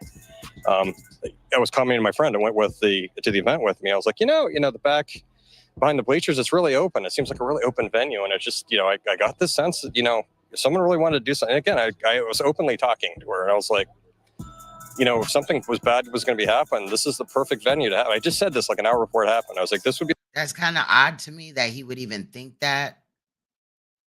And the Secret Service wouldn't have already, you know, handled that situation, that some man that just went to the protest, you know, thought that, damn, this is an open situation and all this. And then that's what they failed to protect, was the back of him. That's odd. Ben, you got anything to say right now? You know, they tried to JFK my boy. This shit is crazy. Facts. Be the perfect place to do it. And, you know, surprisingly enough, it happened. A devastatingly prescient observation from you. Angelica said, Trump officially from the hood now. Felonies, a motherfucker hitting a blicky on you. That's crazy. I'm not laughing about that, but that is kind of like a funny comment. Yeah, no, it's the truth. It's the truth. He black. He one of us. For real. Let me ask you one more question, because from where I was, there was confusion. Then Trump stood up and there were some cheers. And then people sort of remained, those that weren't in sort of the immediate zone where you were, people were still sort of cheering, talking, trying to figure out what was going on. How quickly did you know that whether or not there was still a dangerous situation? It seemed like people sort of started to try to move on very quickly, not sure what had happened, right? So how soon did you know whether or not it was even safe? Did you want to get out of there? What did you witness in sort of the immediate aftermath once the shots stopped? Well, see, back to the shots went off, everyone thought it was a prank. Everyone, I think, got a sense, like when I looked out into the crowd, everyone thought I think the initial reaction, everyone thought it was a prank. I knew better it was a gunshot because I just saw a guy get hit. And it did. For those of us that didn't see, it's some people started laughing, some people were confused. It wasn't immediately clear to the crowd that didn't witness what you witnessed, you know, that this was in fact a dangerous and deadly situation. Oh, it was a dangerous and deadly situation. The problem is it's a large crowd, and when the gunshots went off, I think they were, again, my sense was they were being shot from behind, so they sounded a bit muffled. So it sounded more like a firecracker going off. So I think the initial reaction from the people around me were like, okay, well, someone brought fireworks. I just knew better. I know what gunshots sound like. And, you know, when I saw the guy took a gunshot wound to the head, and then I saw the woman who got hit in the forearm and the hand, I just knew that it wasn't fireworks. I mean, it wasn't fireworks initially, but I think the majority of the crowd didn't understand that it was gunfire. And I think people took it really seriously when the SWAT team started jumping over the rails. So I don't know what to tell you outside of that. Joseph, I know this. I can't imagine what it takes to describe what you just witnessed in these moments, right in the aftermath. So we thank you so much for sharing. I'm happy to. Thanks for coming, folks. All right, now here's Biden talking about it. I've been thoroughly briefed by all the agencies in the federal government as to the situation, based on what we know now. I have tried to get a hold of Donald. He's with his doctor. Damn, it's fucking up. Hold on, let me fix this. I just noticed that. Apparently he's doing well. I plan on talking to them shortly, I hope. Now, why would he say he planned on talking to him shortly? I hope. Like they were friends before, anything like that. Mm-hmm. It's just very odd. And then, he just seems to just like he's just talking about anything right now. When I get back to the telephone, look, there's no place in America for this kind of violence. It's sick. Look at the smirk. It's sick. It's one of the reasons why we have to unite this country. We cannot allow for this to be happening. We cannot be like this. We cannot condone this. In my opinion, it's like, on Saturday Night Live when they're playing their part, but they're kind of like holding back their smiles a little bit or whatever. It's kind of just like that to me. Like, it's not a full on smirk, but it just seems fake. Look, we Yeah, it's can't not have authentic. this. Ain't nothing authentic Yeah. about that Like, shit. This was a like, press opportunity. yeah, like, let's go back just a little bit without me talking. Just peep his like stilo. Briefed by all the agencies in the federal government as the situation, based on what we know now. I have tried to get a hold of Donald. He's with his doctors. Apparently he's doing well. I plan on talking to them shortly, I hope, when I get back to the telephone. Look, there's no place in America for this kind of violence. It's sick. It's sick. It's one of the reasons why we have to unite this country. We cannot allow for this to be happening. We cannot be like this. We cannot condone this. And I want to thank the Secret Service and all the agencies, including the state agencies, that have been engaged in making sure that we have more detail to come relative to other people maybe injured in the audience. I don't have all that detail. We'll make that available to you. I may be able to come back a little later tonight, but we'll put out a statement if I'm not able to, if it's not convenient for you all. At the bottom, the Trump rally was a rally that he should have been able to be conducted peacefully without any problem. But the idea that there's political violence or violence in America like this is just unheard of. It's just not appropriate. Everybody must condemn it. Everybody. I'll keep you informed, and if I may. Damn, it's fucking up again. Like every time, bro. It's acting up. Yeah, we're almost done with Donald. I'll let you know that as well. So far, it appears he's doing well, number one. Number two, that they're thoroughly investigating what happened to anyone else in the audience. We have some reports, but not final reports. And every agency in the federal government, I'm going back to my phone to speak with the federal agencies that are being put together again to give me an updated briefing. Has anything happened? They learned any more in the last couple hours. So thank you very much. Why didn't he just state that somebody had lost their life there? I know he was talking about, they're going to find out and all this and that. And, the people that got hurt while there, but he didn't even allegedly they know that it keeps messing up. Allegedly, they know that somebody lost their life and he speaks nothing of it. Here's your opportunity. Right now. Yeah, it's like the person said earlier that they're trying to gather all the facts first, before they just start jumping to conclusions and speaking on things. I get it, but we know it was real because somebody did die. Right. I don't know why it's messing up like this. What the fuck? StreamYards need to get its life together for real. This shit is ridiculous. Yeah, I'm gonna try to play this out. Yeah. And I'll get back to you if I do. Okay? Mr. President, do you think this was an assassination? I don't know enough to. I have an opinion, but I don't have any facts. So I want to make sure we have all the facts before I make any more comments. Thank you. Are you worried, President? All right. Now, like I said, hold on. I got a video of the surrounding area we'll take a look at right quick. Understand that I didn't edit this or nothing like that. So if the audio is low, then we kind of got to deal with that there. But this is a look outside Trump rally after the shooting. Just so maybe we can get an understanding of where the shooter was. We could see the land, Go back right? to NBC's Dasha Burns. She's outside that Trump rally. She was there when the shots rang out. We're obviously grateful. You and the rest of our team are fine, the other journalists, but we do recognize 2 spectators were hurt, 1 killed. another in critical condition. Dasha, you have had some Okay, Texas. I'll start using that. heart-wrenching interviews today. People saw a lot of things. Still fucking up. Like, what the fuck? Come on, StreamYard. It's just not. It's just really not. Maybe we could talk for a couple of minutes. 'Cause Let it's it buffer, acting yeah. crazy. I mean, let it buffer, but yeah, we could definitely do that because this is a critical moment in history, you know, and especially for I'm no racist. I love all people. I think everybody on the planet Earth is entitled to be here and what have you. But then when you just look at demographics and geographics and where we're located at respectfully, individually, you know, we know how the Black American got to America, and we know what we did in America to make it this phenomenal place that everybody wants to come to.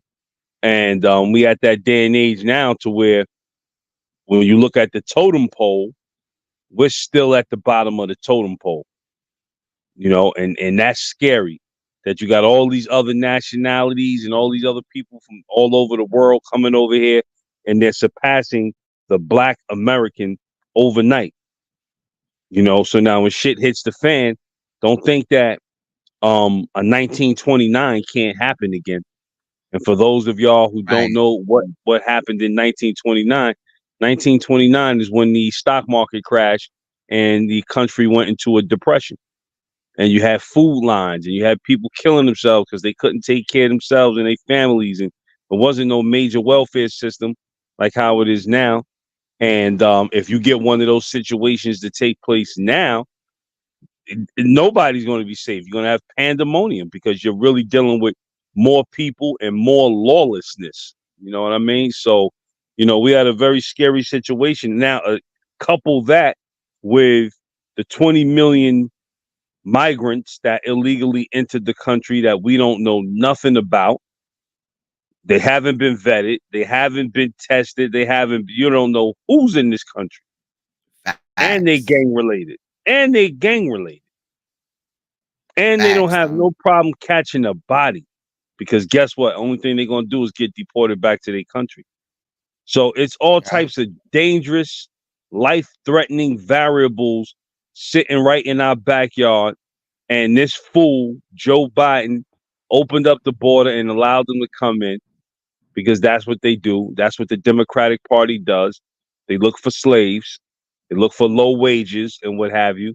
They look for people who can jump on their welfare system and keep this shit going. You know, so that was the whole purpose of him opening up that border, is because when you don't forget history and you know that the Democratic Party is the original slave party and slavery never went nowhere. They just killed Abraham Lincoln and they put Andrew Johnson, his vice president, who was a Democrat, became the president, and he kept the same democratic values in place and he implemented it in both the Republican Party and the Democratic Party. So we're looking at the same thing all over again in this crucial day and age. Like Cat Williams said, 2024 is going to be that year. You know? Right. That's crazy. Let's take a look. It's still messing up, but we're gonna try to make our way through it, y'all. Yeah, Lester, that's absolutely right. People who came to a Trump rally, some of them for the first time, looking forward to seeing the former president. There was music playing, people selling merchandise, people eating food, people reuniting with friends here, not expecting anything like this. Let me just set the scene for you right now. We are in the parking lot outside of the venue. Sirkin, our cameraman, is going to show you. People are kind of in a traffic jam right now. This was a one way in, one way out kind of road situation. This is Butler County. It's a pretty rural county. Not a lot of big highways, not a lot of big roads. So people have been, I mean, this is now hours later, and many people still waiting to get out and still waiting and processing everything that they've experienced. I want to introduce you to Tracy, who is stuck in this traffic jam right now. Tracy and Tyler, they're high school friends. They were right there. And Tracy, we've been hearing some of these stories. Can you just walk us through what you saw? Absolutely. President Trump was up there, you know, and then within 5 minutes, we're hearing pop, pop, pop, pop, pop. And then everybody's on the ground, everybody's on the floor. And it was just like, what? And we were on the ground level. We were 4 rows back from the stage. And are you coming? We'll just follow along with you. They're moving in the car here, so we'll just from the stage. And the people in the bleachers behind us, somebody got popped, somebody got killed, somebody died, somebody got shot. Like this close to where we were. Those bullets, I pray to God for these people's families. Oh my God. But the how is this happening in our country today? And why? Why is it happening? Why? And Tracy, you were telling me earlier, you know, you and Tyler, you know this county, you know this. It seems like this isn't really like them showing, you know, the outside of it. They're just talking to people, but I'm gonna let it area. play if you don't mind, Ben. Let it rock. I'm still looking. Did you ever think something Yeah. like this would happen here? Never. Absolutely never. You know, this shows you how much hate and hostility is in our world today. That this is not a good thing. We need to all come together as a human race, you know. We need to help each other out. Can you describe this area, this county, this place that you and Tyler grew up? Yeah, Tyler? Rural. Rural. You know, cows, chickens. This is farmland. This is farmland here. Butler, that's the county seat, but most of the county's private farmland. So it's people are pretty easygoing. And Tracy, we talked about, you know, often Trump rallies, people are coming to celebrate, to see the former president. They're coming in with a pretty excited attitude. Can you walk me through what you came in with and what you're coming out with? I came in with hope and excitement. If you have you ever been to a Trump rally? Oh, we cover them all the time. Well, how does it make you feel? How does it make you feel? How are you feeling? It makes me feel absolutely great and wonderful. You know, in my heart, I feel that this man really wants to help our country because I really feel that. I honest to God, I do, because this country for so long seems to be going down a path that it really shouldn't be doing. So, I mean, you came in to hear the former president speak, someone you're a fan of. And what is your state of mind now? Not good. There's too much hate. This is too much. We can't do this as a country. We can't do this. We need to come together as a country, and God willing, we will. I don't know if you're allowed to put that stuff on, but listen, man, my kid is a 4th-year seminarian, and he prays We about to turn up. for this country every day. My child. Thank you so much. I'm so glad you and Tyler are safe. It looks like that that it says know your parasites or something. Drive safe. We hope you get home soon. Thank you. Okay. Yeah, see, because one thing you got to remember about our good old white brothers and sisters is that they get busy. And what I mean by that is warfare, like, you know, World War I, World War II, tens of millions of people died. You know what I mean? The Civil War, you know, millions of Americans died right there in the Civil War. So they don't have no problem shedding blood. You know what I mean? When it's time to fight. And that's what's so scary. And that's what she's scared of, because she knows if this shit turns into some civil war, you know, it's going to be carnage. It's going to be carnage. All these damn people over here that nobody know nothing about, all this hate.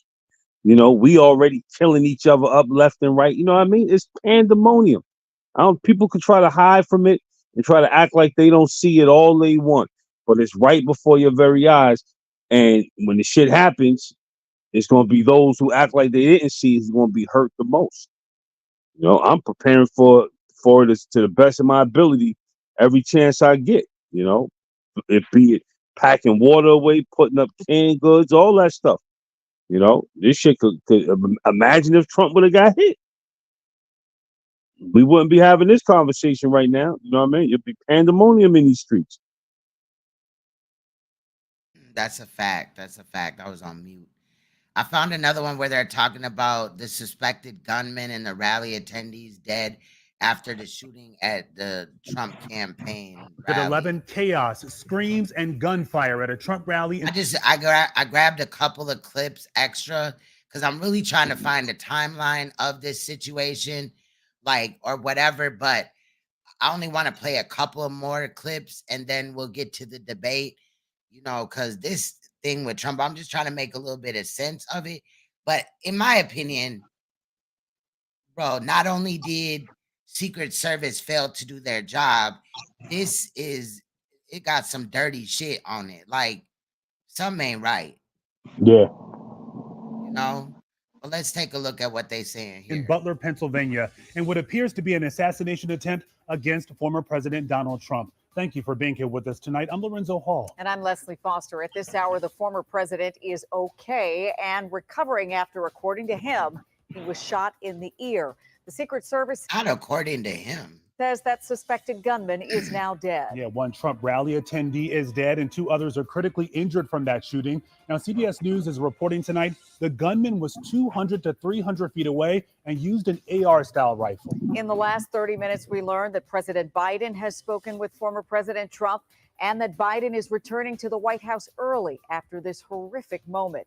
Now, we're going to show you the moment those shots rang out at the rally before Secret Service rushed the stage to protect the former president. Watch. That's a little bit old, that chart. That chart's a couple of months old. And if you want to really see something that's said, take a look at what happened.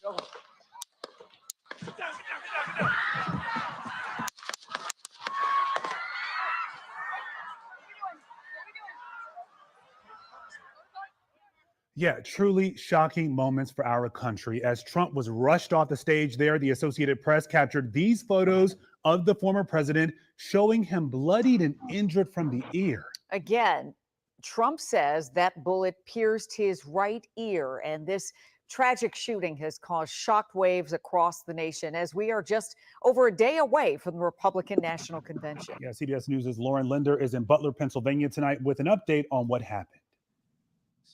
Take a look at what happened.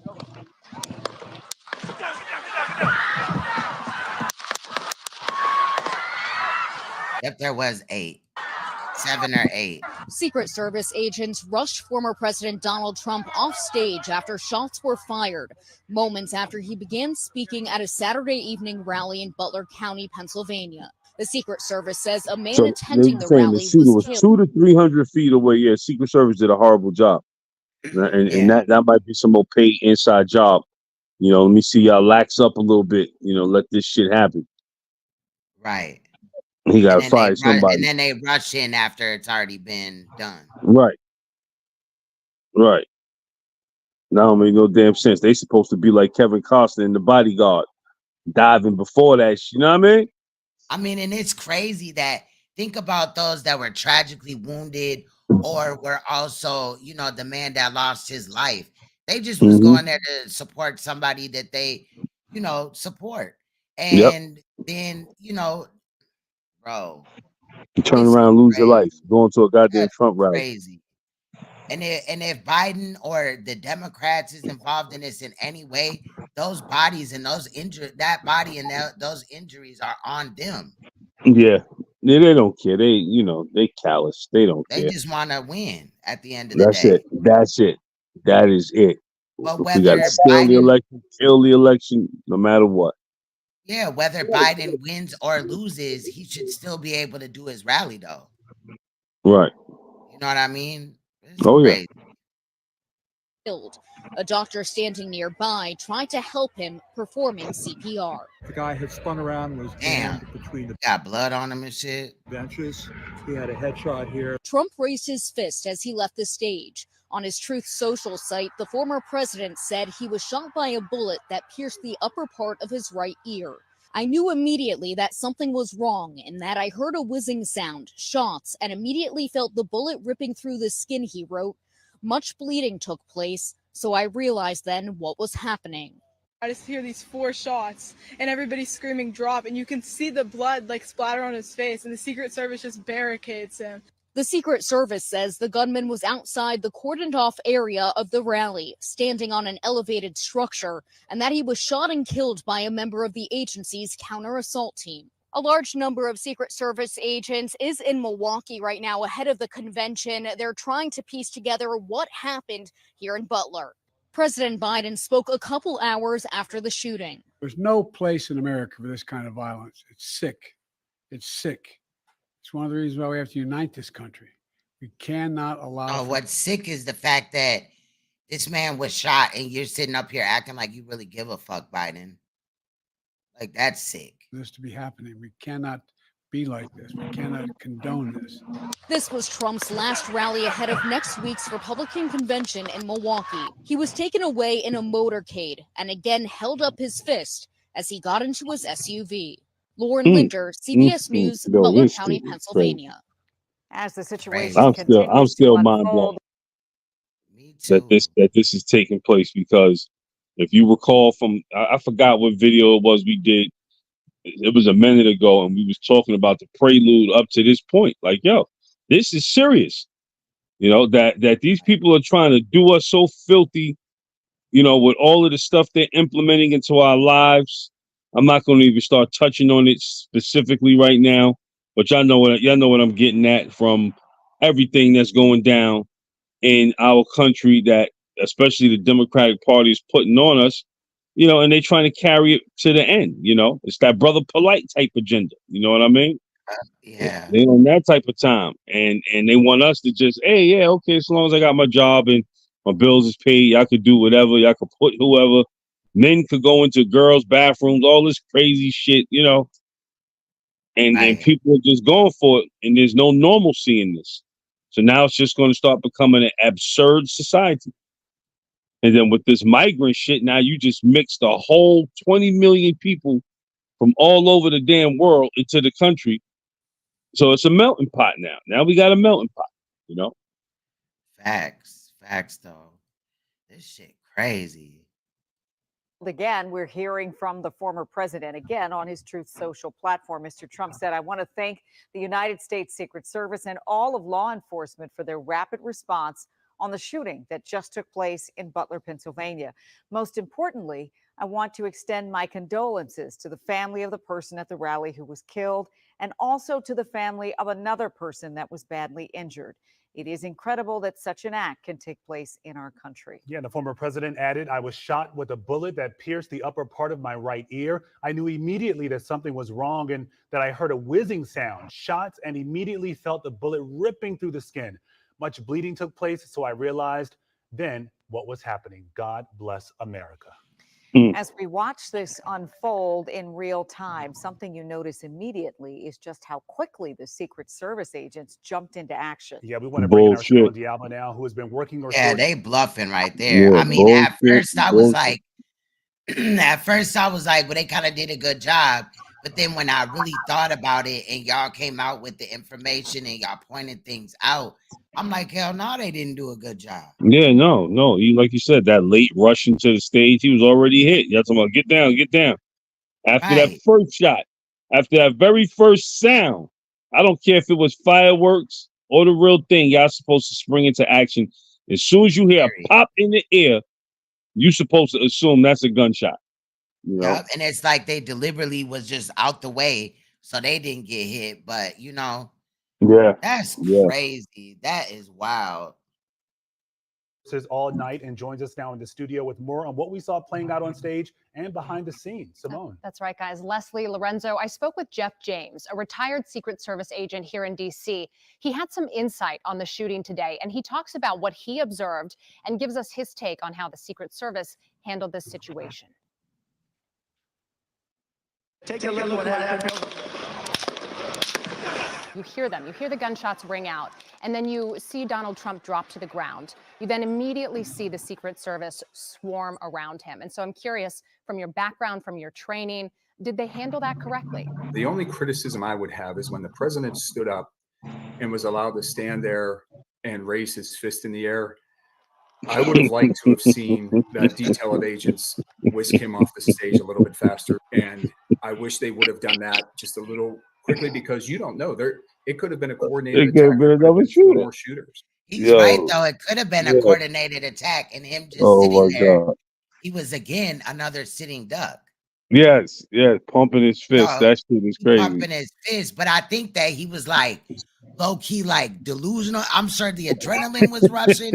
He didn't even process it, but he still wanted to let his people know that he was okay. You know what I mean? Because Oh he looked He said, discombobulated. low key delusional. Yeah, shit. A bullet whizzing by your head. You realize Hell he yeah. probably the proverbial. He just saw his life go past him. You know what I mean? Hell yeah. He was probably Yeah, thinking about his childhood, his, you know what I mean? Like yeah. everything, you know, This is damn. crazy.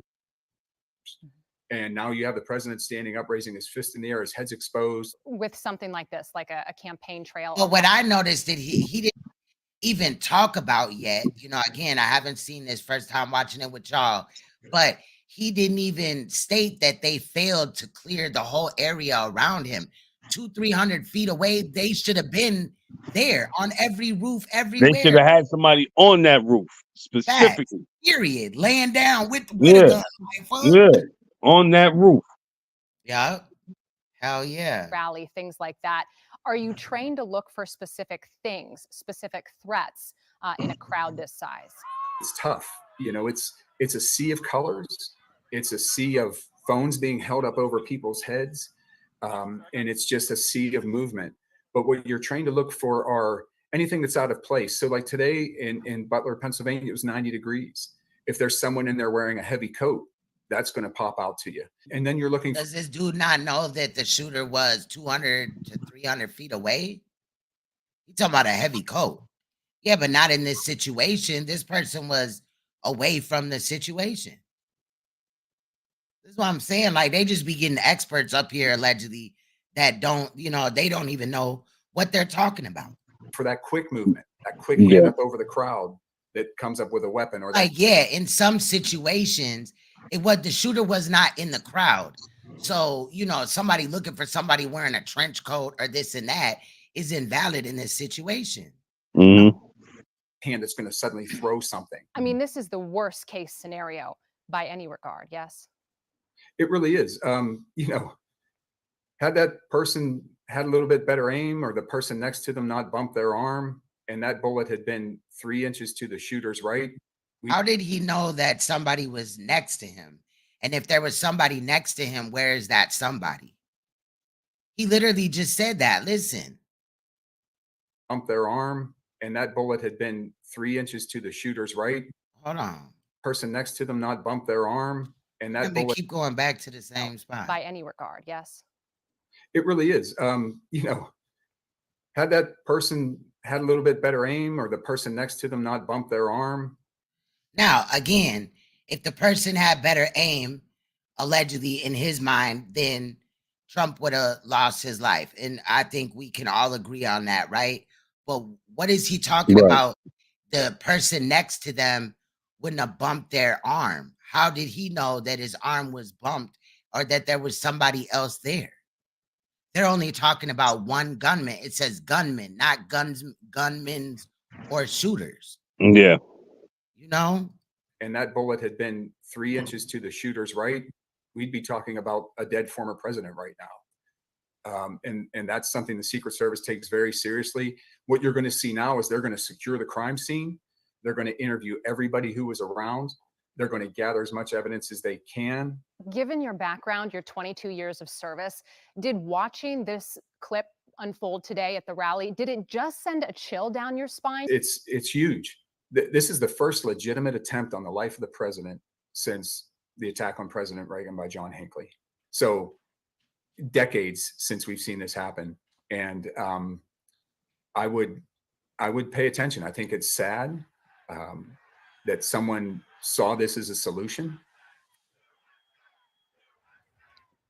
from a logistical standpoint, I wanted to walk you through this because James was telling me they did a lot of things right, the Secret Service. So when you see them huddle around Trump, you see them putting their hands up to protect his head. He's quite tall, and then escort him into the car. He said they performed that flawlessly.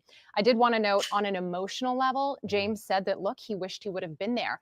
As a retired agent, he was talking about that feeling of wanting to protect the president, that feeling of wanting to be the man in action serving. It never quite leaves you. And I can't underscore the magnitude of the moment, as we all know. And as a former Secret Service agent, he really drove that home. Yeah, you often hear that from some of those former agents, whether it was for President Reagan, President Oh, Kennedy, when stop they had it. moments like these.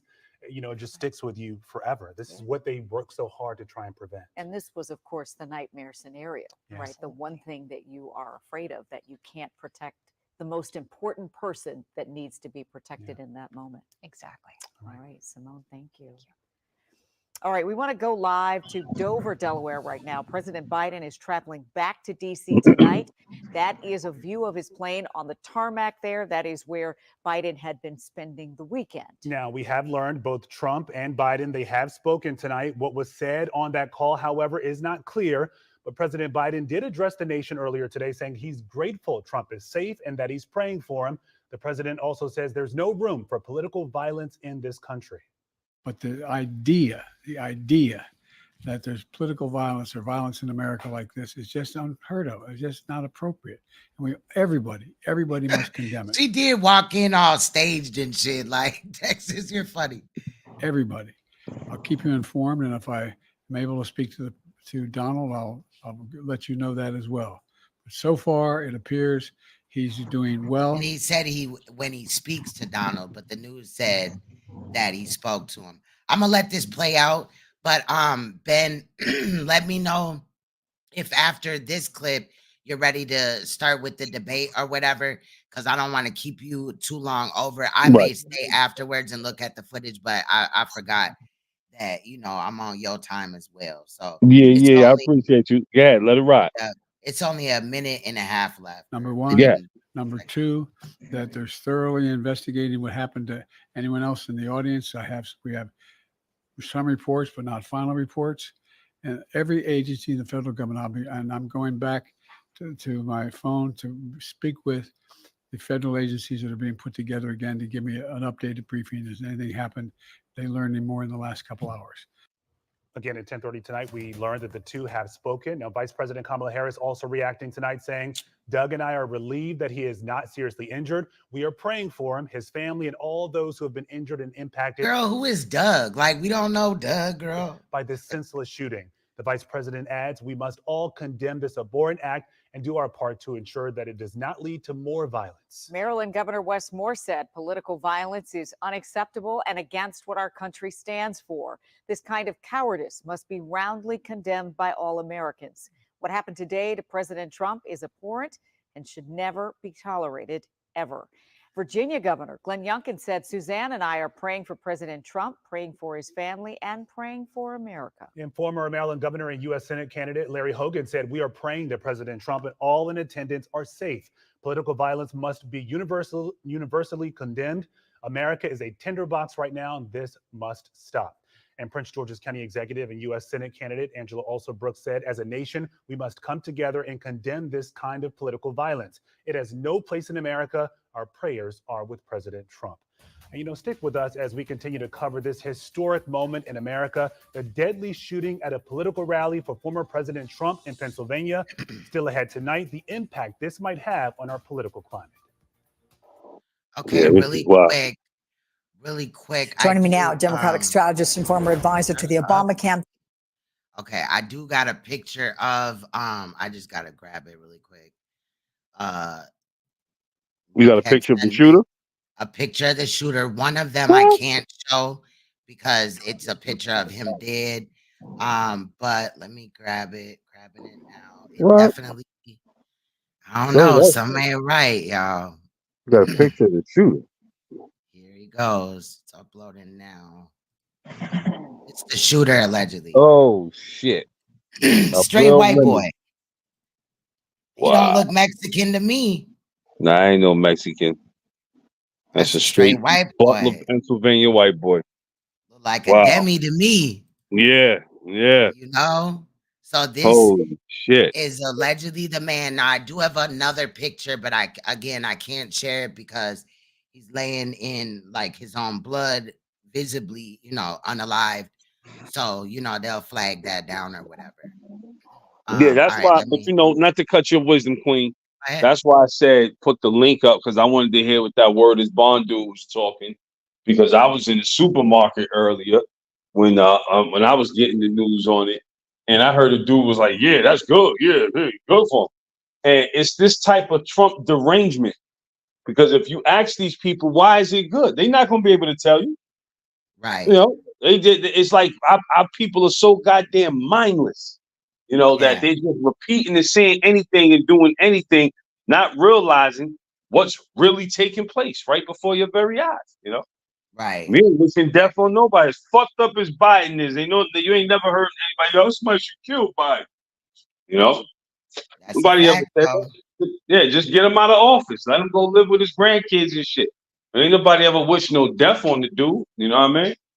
Right. Facts. Facts. This shit is crazy, but yeah, y'all, there's the shooter right there. That is him. He looked like he inbred and all type of shit. What the fuck? Like, boy, oh boy. Then it's crazy. I kind of wish they didn't like shoot him to death. You know what I'm saying? Because it would have been good if they would have had a trial on this. You know what I'm saying? So we could see all type of other information. I do kind of side eye. I get it. He shot, people at an event or whatever.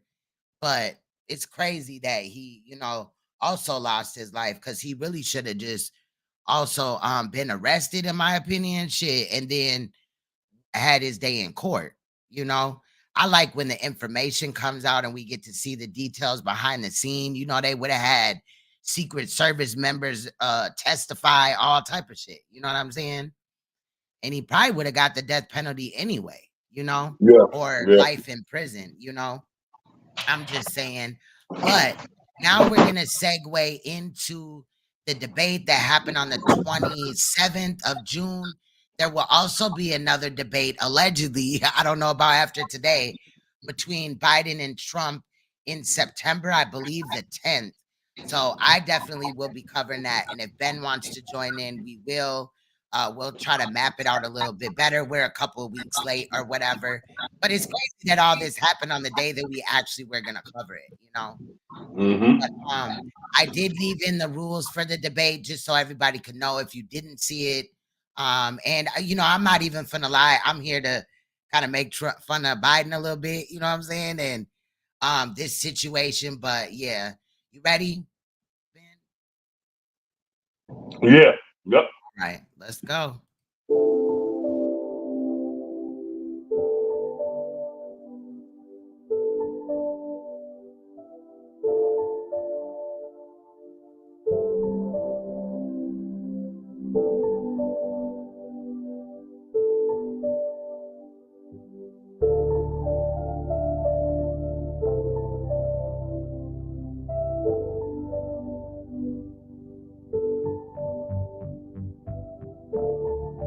Y'all see that Trump-Biden debate the other night? Biden was in there rambling. Like he always do, making no sense, looking all type of crazy, staring off into space and shit. He got done mumbling during his little porch and part. And Trump said, after they passed the mic to him, he said, I don't even know what Biden said, and I don't even think Biden knew what he said. Child, I was on the floor. Metaphorically speaking, of course, I was under the floor. Okay, under the carpet, under the padding and all that. Okay, but in real life, I was under the entertainment center, so I had to get up. So I continued to watch it. I'm looking at Biden's facial expressions all the time, like, why did he look like he didn't even know why he was there? And y'all want him to be the president? Okay, period. No, and no again. Fuck. They wouldn't have any, they were going out of business. We were spending It's almost just a couple of short little YouTube shorts in the beginning. Y'all, I forgot about this. I edited this video about 2 weeks ago. 100% of the money was paid by us. He didn't do that. He's getting, you got to ask these people to put up the money. We're over $100 billion more spent, and it has a bigger impact on them because of location, because we have an ocean. How the fuck do you get a job and fuck up everything? Everything? Everything. This motherfucker has fucked up everything. Gas, water, air, everything. And he's not just... We're live from Georgia, a key battleground state in the race for the White House. In just moments, the current U.S. president will debate the former U.S. president as their party's presumptive nominees, a first in American history. We want to welcome our viewers in the United States and around the world to our studios in Atlanta. This is the CNN presidential debate. This is a pivotal moment between President Joe Biden and former President Donald Trump in their rematch for the nation's highest office. Each will make his case to the American people with just over 4 months until Election Day. Our job is to facilitate a debate between the two candidates tonight. Former President Trump will be on the left side of the screen. President Biden will be appearing on the right. A coin toss determined their positions.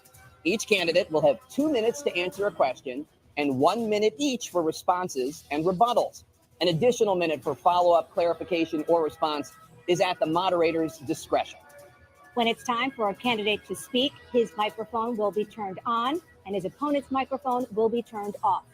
Should a candidate interrupt when his microphone is muted, he will be difficult to understand for viewers at home. At the end of the debate, each candidate will get 2 minutes for closing statements. There is no studio audience tonight. Pre-written notes, props, or contact with campaign staff are not permitted during the debate. By accepting our invitation to debate, both candidates and their campaigns agreed to accept these rules. Now, please welcome the 46th President of the United States, Joe Biden.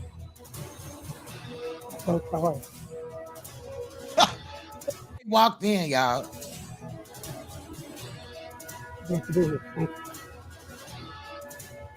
And please welcome the 45th President of the United States, Donald Trump.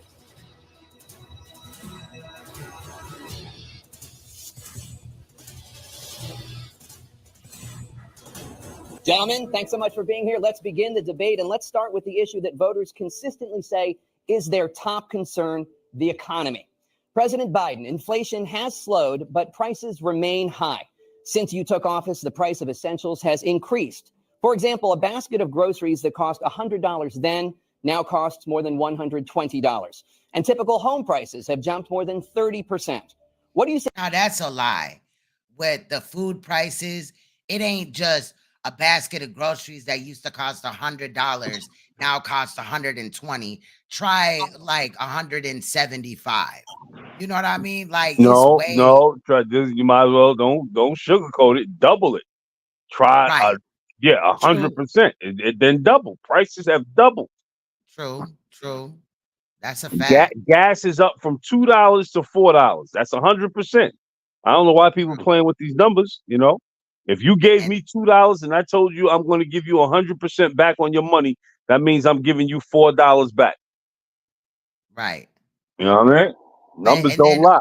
And then also think about the families, right, that need things like food stamps, right? Mhm. So they get an allotment every month, because I work with some people in the community that, you know, they're looking for housing, which is another issue, but also stamps. Like I'm directing people to food shelves and shit like that, and not just one a month.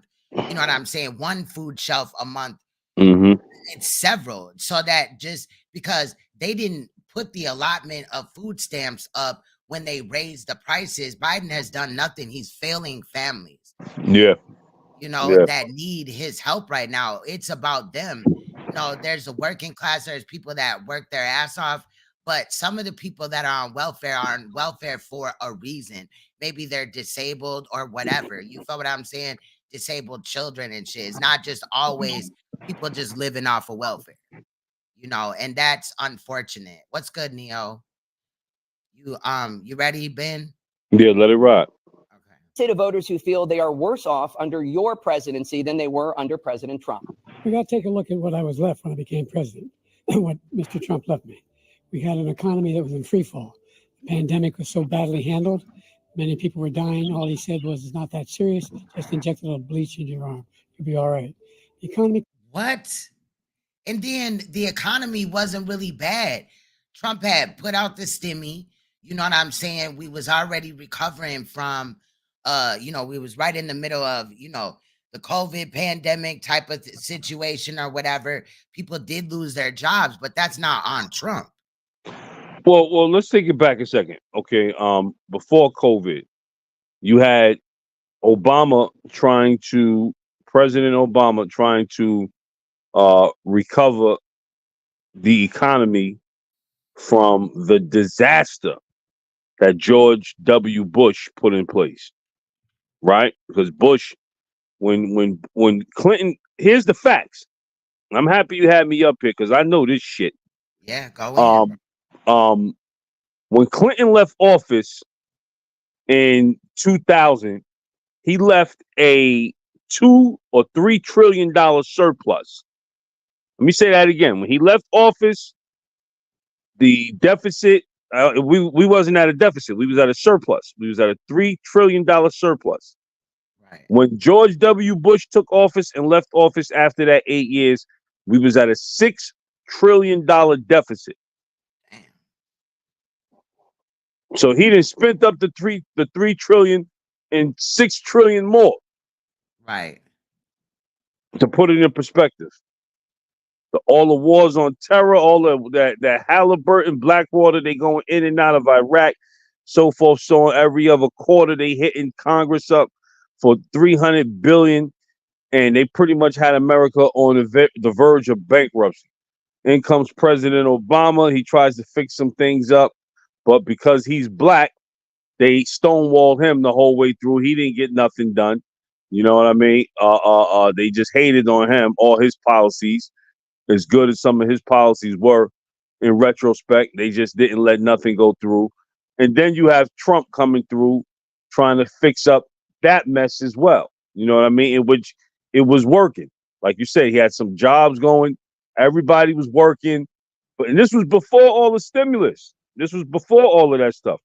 Then COVID hit, and he handled it like a real president and said, take care of my people. You know? Right. Told the government, send some money out because people aren't working. And y'all remember what it was. He handled it like a president. He didn't discriminate. He didn't say take care of these people first. He put out the stimulus for everybody to get money, so forth, so on. Now you have Joe Biden, and the most important thing that you got to remember when you're watching this debate, and then you can let it rip, is that in 4 years of Trump's presidency, there was no wars. Pulled the troops out of Afghanistan. Well, Biden did that, but he ended all the fighting in Afghanistan and promised that they was coming home. And 95% of them did come home. Biden pulled out the last troops and ended up doing a disastrous job with that as well. But there were no wars in Trump's presidency. Now you got Biden in office, and we're at the verge of World War III. Facts. I agree. You ready? Let it go. It collapsed. There were no jobs. Unemployment rate rose to 15%. It was terrible. And so what we had to do was try to put things back together again. And that's exactly what we began to do. We created 15,000 new jobs. We brought on a position where we have 800,000 new manufacturing jobs. But there's more to be done. There's more to be done. Working class people are still in trouble. I come from Scranton, Pennsylvania. I come of a household where the kitchen table, if the things weren't able to be met during the month, it was a problem. The price of eggs, the price of gas, the price of housing, the price of a whole range of things. That's why I'm working so hard to make sure I deal with those problems. And we're going to make sure that we reduce the price of housing. We're going to make sure we build. You've had 4 years to do this. And you've given housing to immigrants and given them cash while our people are hurting. The new unit. You know what I'm saying, Ben? Oh yeah, black, white, yellow, brown, you name it. The American-born people are hurting. Like you said, you're taking $400 billion and giving it to Ukraine. Yeah. You know, another 200-300 billion going to Israel. Meanwhile, we got people living under bridges collapsing, all kind of shit going on in America that we need our money for. And this fool's administration is running around just blowing it on nothing. Yep. Kids living outside with their parents in tents and shit, all that. And in some of the coldest states, like during winter, some of the coldest states. Period. Like this dude is trash. Yeah, Flint, make Michigan sure we still can. doesn't have any clean water. You Yup. know, what's that spot? I think it's in Pennsylvania. Another one where they had some the train crash and the train spilled the toxins into their water supply. That still hasn't been cleaned up. You know, Biden is a joke, and it's sad that our people went for it. But let it rip. Rents, so corporate greed can't take over. The combination that I was left with in corporate greed is the reason why we're in this problem right now. In addition to that, we're in a situation where if you take a look at all that was done in his administration, he didn't do much at all. By the time he left, things were in chaos, literally chaos. And so we put things back together. We created, I said, those jobs. We make sure we had a situation where we brought down the price of prescription drugs, which is a major issue for many people, to $15 for a insulin shot as opposed to $400. No senior has to pay more than $200 for any drug, all the drugs they can include beginning next year. And the situation is we're going to make that available to everybody, to all Americans. So we're working to bring down the price around the kitchen table, and that's what we're going to get done. Thank you, President Trump. We had the greatest economy in the history of our country. We have never done so well. Everybody was amazed by it. Other countries were copying us. We got hit with COVID. And when we did, we spent the money necessary so we wouldn't end up in a Great Depression, the likes of which we had in 1929 by the time we finished. So we did a great job. We got a lot of credit for the economy, a lot of credit for the military, and no wars and so many other things. Everything was rocking good. But the thing we never got the credit for, and we should have, is getting us out of that COVID mess. He created mandates. That was a disaster for our country. But other than that, we had given them back a country where the stock market actually was higher than pre-COVID, and nobody thought that was even possible. The only Stop it jobs right there, Queen Throne. Like we gotta, because I don't want to lose that point. Like that mask mandate. Now think about how many people across the country lost their jobs because they wouldn't either get a shot or wear a mask. You know what I mean? And then fast forward the clock 2 years later, once all this COVID shit is over, you got migrants coming over, getting all types of benefits, everything haven't even been tested. Right. But y'all Right. put us under all of that shit about some goddamn COVID, you know, didn't even close the border down. How about that? If COVID was so Right. serious, why didn't they close the border down afterwards? That's a fact. Biden came right into office and just opened that motherfucker. Yeah, 2020. You know, and then just let all these Venezuelans in. Venezuelans letting out all their, you know, They're career criminals and shit like that. And Biden just like, come on. If Biden wouldn't have did that, well, I can't say that about this situation because we saw a picture of the shooter. He clearly looks white. You know what I'm saying? But if it had been a foreigner, that would have also been on Biden as well, you know, but it's Yeah. not. So I just, wow. illegal immigrants and bounce back jobs, a bounce back from the COVID. He has not done a good job. He's done a poor job, and inflation's killing our country. It is absolutely killing us. Facts. Thank you, President Biden. Well, look, the greatest economy in the world. He's the only one who thinks that, I think. I don't know anybody else who thinks that we have the greatest economy in the world. And, you know, the fact of the matter is that we found ourselves in a situation where his economy, he rewarded the wealthy. He had the largest tax cut in American history, $2 trillion. He raised a deficit larger than any president has in any one term. He's the only president other than Herbert Hoover who's lost more jobs than he had when he began, since Herbert Hoover. You can't say that, though. That's not Trump's fault that COVID happened under his term. And people had to lay off, you know, their employees. Right. Even before they even had a vaccine. Because they rushed the vaccine. But even before that, like I remember my king, he got laid off from his job. They just couldn't, you know what I'm saying? Mhm. And that's when Trump and them made it so that you could file for unemployment due to COVID and shit like that. Right. And I think he got unemployment for like 2 weeks and he found another job. Yeah. Yeah. You know what I'm saying? Maybe like, He, you know, he extended the unemployment for a whole year. Yup. Facts. That's a fact. Yeah, 2 years of unemployment if you needed it. Yup. That's crazy. The idea that he did something that was significant. And the military, you know, when he was president, they were still killing people in Afghanistan. He didn't do anything about that. when he was president, we were still finding ourselves in a position where you had a notion that we were this safe country. The truth is, I'm the only president this century that doesn't have this decade, that doesn't have any troops dying anywhere in the world like he did. President Trump, I want to follow up if I can. Am I allowed to respond to him? Well, I'm going to ask you a follow-up. You can do whatever you want with the minute that we give you. I want to follow up. You want to impose a 10% tariff on all goods coming into the U.S.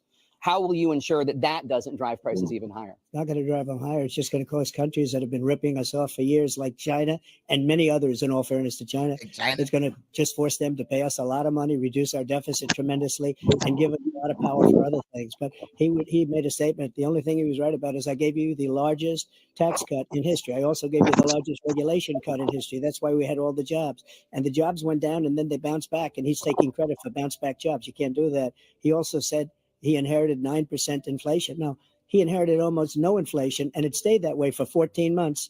And then it blew up under his leadership because they spent money like a bunch of people that didn't know what they were doing, and they don't know what they were doing. It was the worst, probably the worst administration in history. There's never been. And as far as Afghanistan is concerned, I was getting out of Afghanistan, but we were getting out with dignity, with strength, with power. He got out. It was the most embarrassing day in the history of our country's life. President Trump, over the last 8 years, under both of your administrations, the national debt soared to record highs. And according to a new nonpartisan analysis, President Trump, your administration approved $8.4 trillion in new debt, while so far, President Biden, you've approved $4.3 trillion in new debt. So, former President Trump, many of the tax cuts that you signed into law are set to expire next year. You want to extend them and go even further, you say. With the U.S. facing trillion-dollar deficits and record debt, why should top earners and corporations pay even less in taxes than they do now? Because the tax cuts spurred the greatest economy that we've ever seen just prior to COVID. And even after COVID, it was so strong that we were able to get through COVID much better than just about any other country. But we spurred, that tax spurred. Now, when we cut the taxes, as an example, the corporate tax was cut down to 21% from 39%, plus beyond that. We took in more revenue with much less tax, and companies were bringing back trillions of dollars back into our country. The country was going like never before, and we were ready to start paying down debt. We were ready to start using the liquid gold right under our feet, the oil and gas right under our feet. We were going to have something that nobody else has had. We got hit with COVID. We did a lot to fix it. I gave him an unbelievable situation with all of the therapeutics and all of the things that we came up with. We gave him something great. Remember, more people died under his administration, even though we had largely fixed it. More people died under his administration than our administration, and we were right in the middle of it, something which a lot of people don't like to talk about. But he had far more people dying in his administration. He did the mandate, which is a disaster, mandating it. The vaccine went out. He did a mandate on the vaccine, which is the thing that people most objected to about the vaccine. And he did a very poor job, just a very poor job. And I will tell you, not only poor there, but throughout the entire world, we're no longer respected as a country. They don't respect our leadership. They don't respect the United States anymore. We're like a third world nation between weaponization of his election, trying to go after his political opponent, all of the things he's done. We've become like a third world nation, and it's a shame. The damage he's done to our country.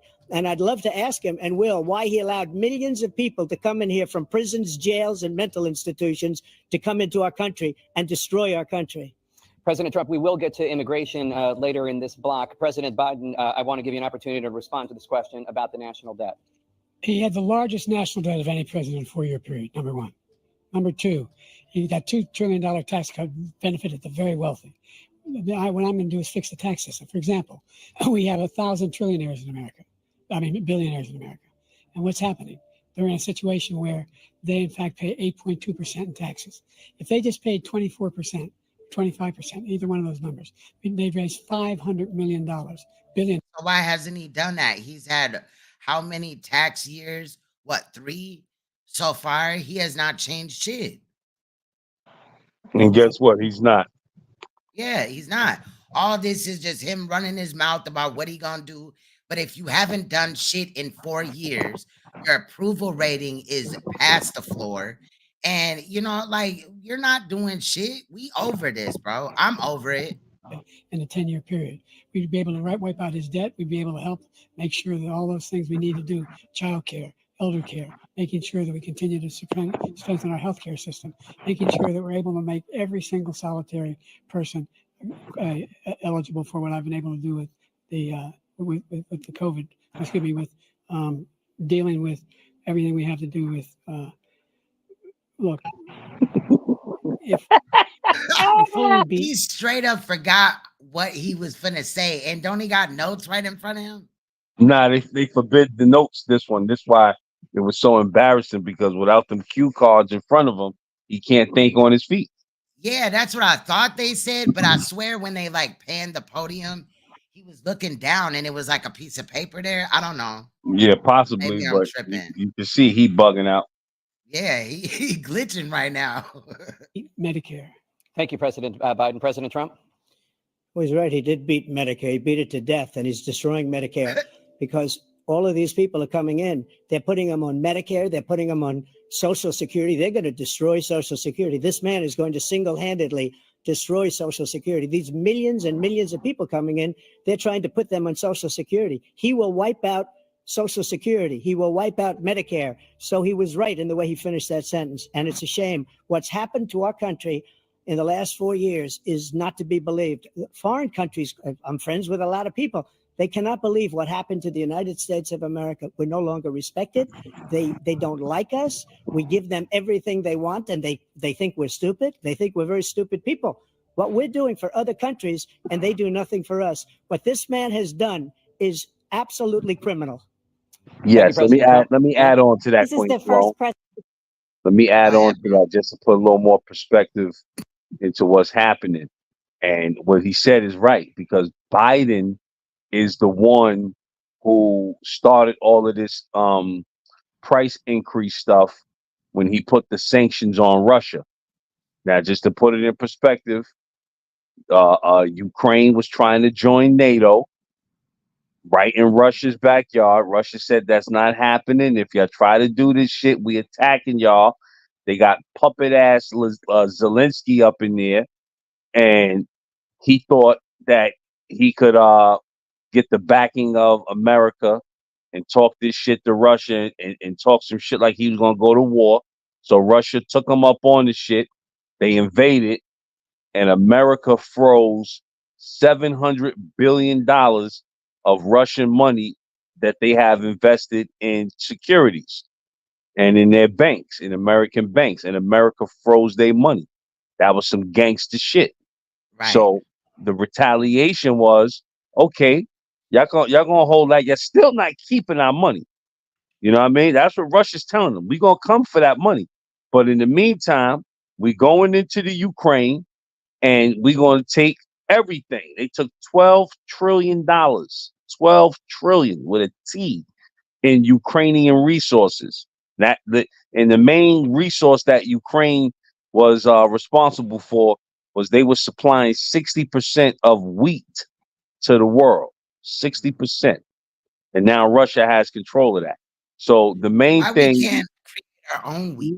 well, we could do so much here, but it's the greed of capitalism of going somewhere else and getting it done cheaper and then bringing it over here and selling. Yeah, that's the problem. That's the problem. But then see, by them doing that to Russia, this set up the way, and I want everybody to research this.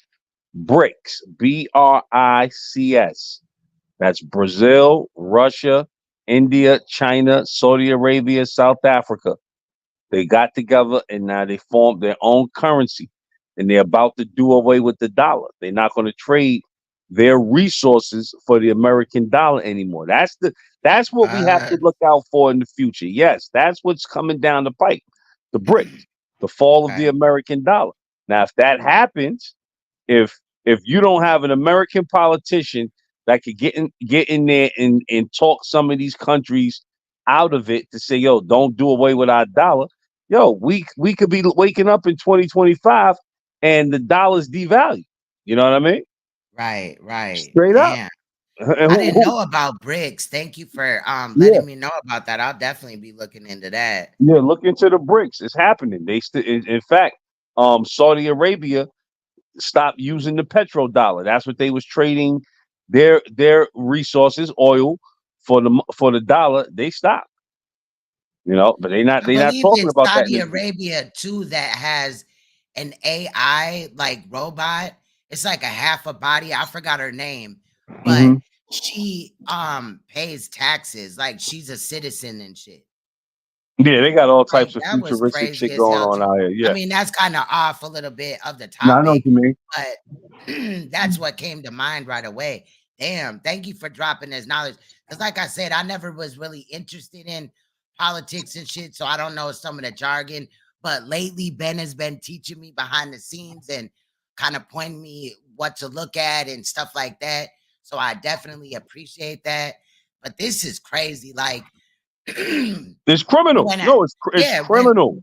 yes, facts. And when I started looking at like how the economy is and everything and how it's affecting people around me in the community and shit, you know, where I work and shit like that, I'm just like, this is nuts. Look at it. Like, Look at it like this, Queen's Throne. You got and to the viewing and listening audience and what have you. Your money's going to be worthless if prices keep going up. facts. That means the higher these prices go, the less you're going to be able to buy, the less you're going to be able to afford. You understand what I'm saying? So if that's the case, if that's the precedent that we're setting for our economy, then we might as well just be working for nothing. You might as well just be giving us food, water, and just say get up and go to work every day because the money ain't going to be worth nothing. Somebody said in the Just like chat how earlier. they're trying to push these robots and saying that they will do like some of the jobs that, you know, people do, but then Yeah, are people gonna do? right. Well, somebody, I think it was the out of the blue, investing out of the blue, but he was saying earlier in the chat that it costs more to buy groceries than it does to eat out. That's true. But even fast food has went up. I've seen where the Big Mac was like $28, $25 Yeah, just for retarded. the sandwich. Yeah. I was like, what the fuck? Yep. Yep. And this is all due to the inflation of Russia saying we're not trading no more gas with America because Russia, I believe, is the biggest oil producer. Saudi Arabia, then Russia. And Yeah. Russia's like, nah, we're not trading no more oil with America. And, you know, prices are going up. They cut America off and Europe off, you know. That's what I think the acronym of God is. I think it's gold, oil, diamonds, Hmm. you know, or I'm just saying, cause I don't know. Something ain't right. I have like a whole thing, but I don't want to get into that. We on a time schedule kind of Yeah, thing. we'll get into another. So, We'll do but another one. yeah. Let's You can get let it back. ride. Presidential election since the Supreme Court overturned Roe v. Wade. This morning, the court ruled on yet another abortion case, temporarily allowing emergency abortions to continue in Idaho, despite that state's restrictive ban. Former President Trump, you take credit for the decision to overturn Roe v. Wade, which returned the issue of abortion to the states. Correct. However, the federal government still plays a role in whether or not women have access to abortion pills. They're used in about 2/3 of all abortions. As president, would you block abortion medication? First of all, the Supreme Court just approved the abortion bill, and I agree with their decision to have done that, and I will not block it. And if you look at this whole question that you're asking, complex, but not really complex. 51 years ago, you had Roe v. Wade, and everybody wanted to get it back to the states. Everybody, without exception. Democrats, Republicans, liberals, conservatives, everybody wanted it back. Religious leaders. And what I did is I put 3 great Supreme Court justices on the court, and they happened to vote in favor of killing Roe v. Wade and moving it back to the states. This is something that everybody wanted. Now, 10 years ago or so, they started talking about how many weeks and how many this, getting into other things. But every legal scholar throughout the world, the most respected, wanted it brought back to the states. I did that. Now the states are working it out. If you look at Ohio, it was a decision. Look how Biden looking. He's so confused. It was an end result that was a little bit more liberal than you would have thought. Kansas, I would say the same thing. Texas is different. Florida is different. But they're all making their own decisions right now. And right now, the states control it. That's the vote of the people. Like Ronald Reagan, I believe in the exceptions. I am a person that believes.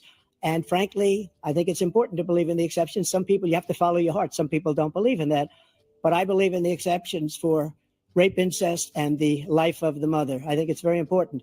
Some people don't follow your heart, but you have to get elected also. And because that has to do with other things, you got to get elected.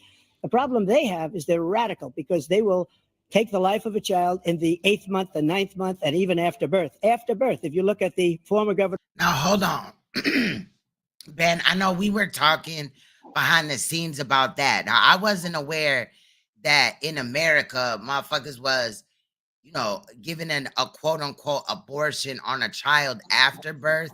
Now, I want to just state that I do not support abortion at all, besides if like a woman is raped, incest, or her life is on the line, or the baby, life is on the line, or whatever. Right.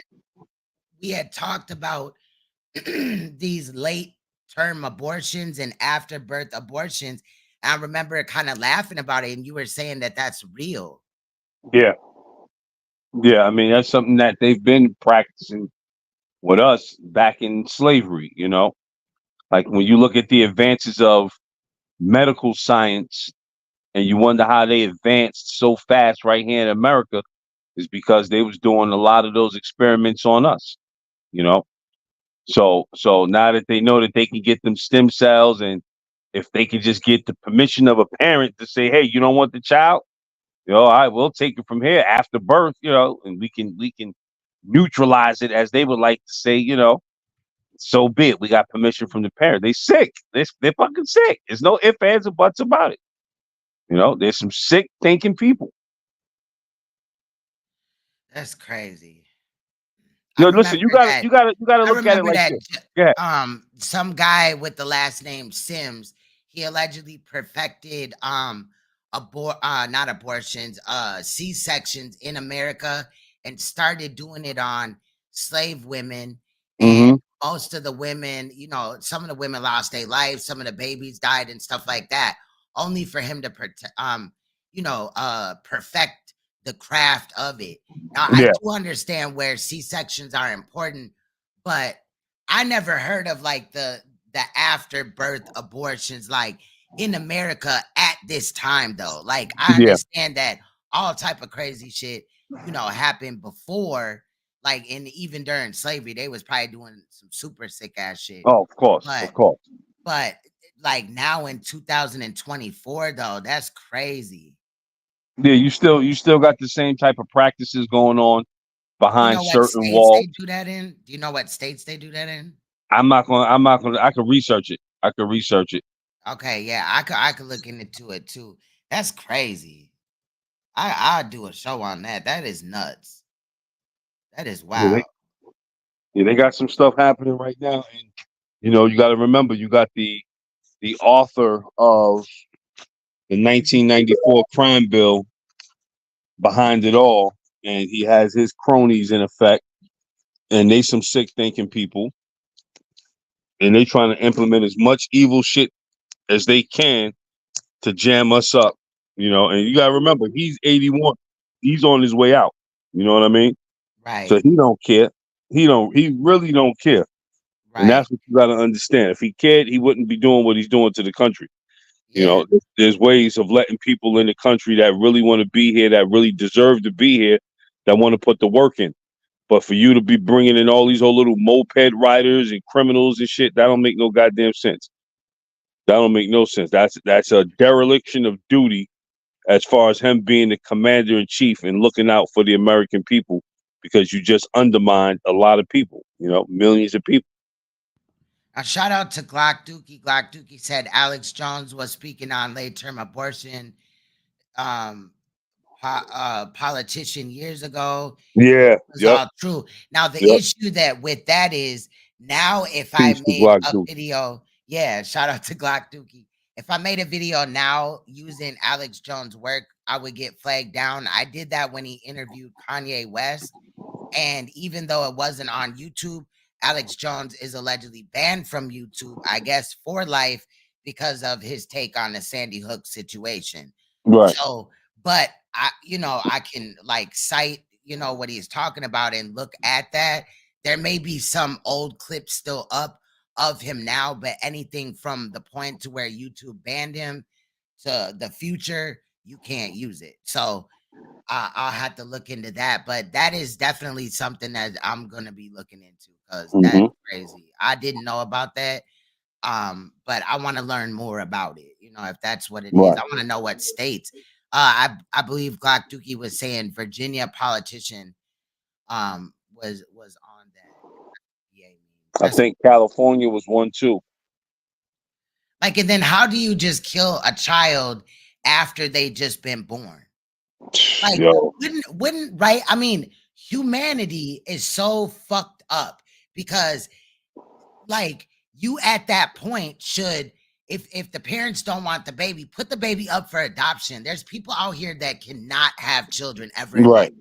right, right. You know what I mean? Yep. That would be great parents and you know, this, that, and the fifth. It's just crazy. But using abortion as a term of birth control, I'm against that. You feel what I'm saying? But like if a woman is like raped or whatever, or That's the child, exception. heaven forbid, you know, but yeah, or you know, a medical reason or whatever, then I understand that. But just because you don't, you know, want to be a mother or a father no more, like, nah, put the baby up for adoption then or Yeah, something. How you could know, you look down at a child like, and then how do they euthanize the child after birth? we'll never Like, know. You that's know what I mean? fucking Yeah, crazy. they'll I'm tell you sorry. I anything. just that shit just But fucked me but up. to But your point, there's a movie out now called The Sound of Hope about adoption, you know, and how many kids are sitting up in these systems statewide, you know, from abandonment. And you know, you don't have to kill them, put them in a system, man. Let somebody adopt them, you know, let somebody take them in. And if the country was on in its right mind, then you would have the citizens set up, you know, financially to where they can do it, you know, with some help from the state, you know.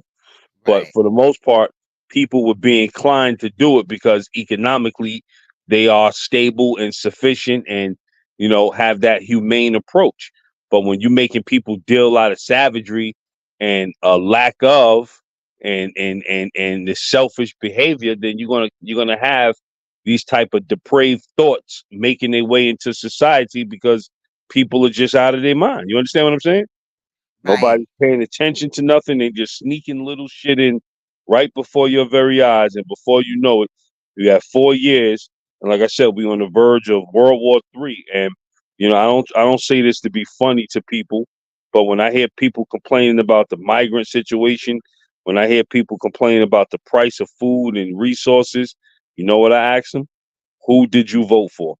And if they honest, they'll say Biden. And what can I you say? never voted for Biden. Yeah, you voted Um, for it. right, never, never. Angelica said, I've heard of late term abortions, me too. But I've never heard of afterbirth. That would be murder. And then Incognito killed me with this, which is a great point. Organ harvesting. Even Yeah, what is that stem stem cells. cell, Mhm. you know, they're using stem cells to help people with certain illnesses and shit like that. That's crazy. Like, and then there's also reports allegedly that aborted baby juice or some shit, you know what I mean? Don't quote me, but is inside a Pepsi. Yeah, You know what I mean? Like I yeah. looked into some of that shit one time, so that's deep as well. I'm just like, damn, but that's a great point right there. Incognito, for real. The most cause of breast cancers are from abortion. That's deep too. Let's get back into it, y'all. This is Yeah. crazy. Yeah, yeah. He was willing to do this. He said, we'll put the baby aside and we'll determine what we do with the baby, meaning we'll kill the baby. What happened is we brought it back to the states, and the country is now coming together on this issue. It's been a great thing. Thank you. President Biden? It's been a terrible thing, what you've done.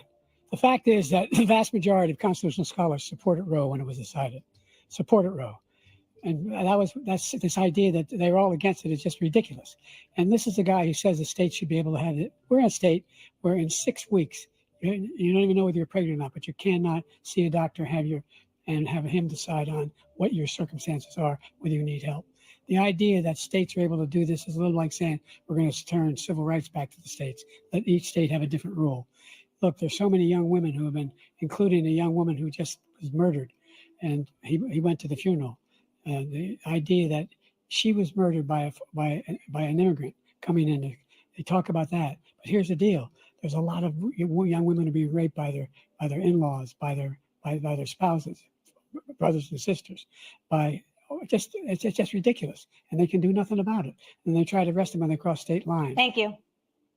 There have been many young women. What was he going into a tangent? First of all, Biden, I feel like they don't really fight pedophilia as much. Now you do got like people like Sheriff Grady Judd that his team goes into it, but child molestation and even sex trafficking rates were down when Trump was in office. Now they're higher than they've been before. I just think that that's crazy as well. So, also at the same time, yes, something needs to be done in those situations. I think it's crazy to force somebody that's been raped or put through a incestual type of situation to have to birth a child from that. But also they need to be smacking motherfuckers' hands, like the fact that Polite only got 7 years. You know what I'm saying? Right. That shit's weak as fuck. Right. Like they need to, and I've also noticed that under Trump, some of these cases that go on that the news doesn't cover is a lot of child molestation cases. And if they do, it's like 30 seconds and there's no more on the case. It's like the news has now not really given a fuck about it as much. You know what I mean? So they're part of the agenda. Right, exactly. They say that to be in the news, you got to be in a fraternity or a secret society. And I would agree with that. That's another video though. But yeah, you ready? Let it play. And murdered by the same people he allows to come across our border. We have a border that's the most dangerous place anywhere in the world, considered the most dangerous place anywhere in the world. And he opened it up, and these killers are coming into our country, and they are raping and killing women. And it's a terrible thing. As far as the abortion is concerned, it is now back with the states. The states are voting. In many cases, it's frankly a very liberal decision. In many cases, it's the opposite. But they're voting, and it's bringing it back to the vote of the people, which is what everybody wanted, including the founders, if they knew about this issue, which frankly they didn't. But they would have, everybody wanted brought back. Ronald Reagan wanted it brought back. He wasn't able to get it. Everybody wanted it brought back, and many presidents had tried to get it back. I was the one to do it. And again, this gives it the vote of the people, and that's where they wanted it. Every legal scholar wanted it that way. Staying on the topic of abortion, President Biden, 7 states, I'll let you do that. This is the same topic. 7 states have no legal restrictions on how far into a pregnancy a woman can obtain an abortion. Do you support any legal limits on how late a woman should be able to terminate a pregnancy? I supported Roe v. Wade, which had 3 trimesters. First time is between the woman and the doctor. Second time is between the doctor and an extreme situation. The third time is between the doctor, between the woman and the state. The idea that the politicians, that the founders wanted the politicians to be the ones making decisions about women's health is ridiculous. That's the last. No politician should be making that decision. A doctor should be making those decisions. That's how it should be run. That's what you're going to do. And if I'm elected, I'm going to restore Roe v. Wade. So that means he can take the life of the baby in the 9th month and even after birth, because some states, Democrat run, take it after birth. Again, the former governor of Virginia, put the baby down, then we decide what to do with it. So he's willing to, as we say, rip the baby out of the womb in the 9th month and kill the baby. Nobody wants that to happen, Democrat or Republican. Nobody wants it to happen. That is simply not true. The Roe v. Wade does not provide for that. That's not the circumstance. Only if a woman's life is in danger, she's going to die. That's the only circumstance in which that can happen. But we are not for late-term abortion, period. Under Roe v. Wade, you have late-term abortion. You can do whatever you want, depending on the state. You can do whatever you want. We don't think that's a good thing. We think it's a radical thing. We think the Democrats are the radicals, not the Republicans. For 51 years, that was the law. 51 years, constitutional scholarship said it was the right way to go. 51 years, and it was taken away because this guy put very conservative members on the Supreme Court. He takes credit for taking it away. What's he going to do? What's he going to do, in fact, if the MAGA Republicans, he gets elected, and the MAGA Republicans control the Congress, and they pass a universal ban on abortion, period, across the board at 6 weeks or 7 or 8 or 10 weeks, something very, very conservative. Is he going to sign that bill? I'll veto it. He'll sign it. Thank you. Let's turn now to the issue of immigration and border security. President Biden, a record number of migrants have illegally crossed the southern border on your watch, overwhelming border states and overburdening cities such as New York and Chicago, and in some cases causing real safety and security concerns. Given that, why should voters trust you to solve this crisis?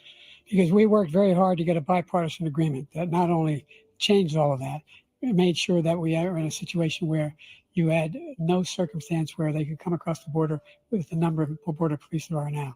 We significantly increased the number of asylum officers. Significantly, by the way, the Border Patrol endorsed my position. In addition to that, we found ourselves in a situation where when he was president, he was separating babies from their mothers, putting them in cages, making sure the families were separated. That's not the right way to go.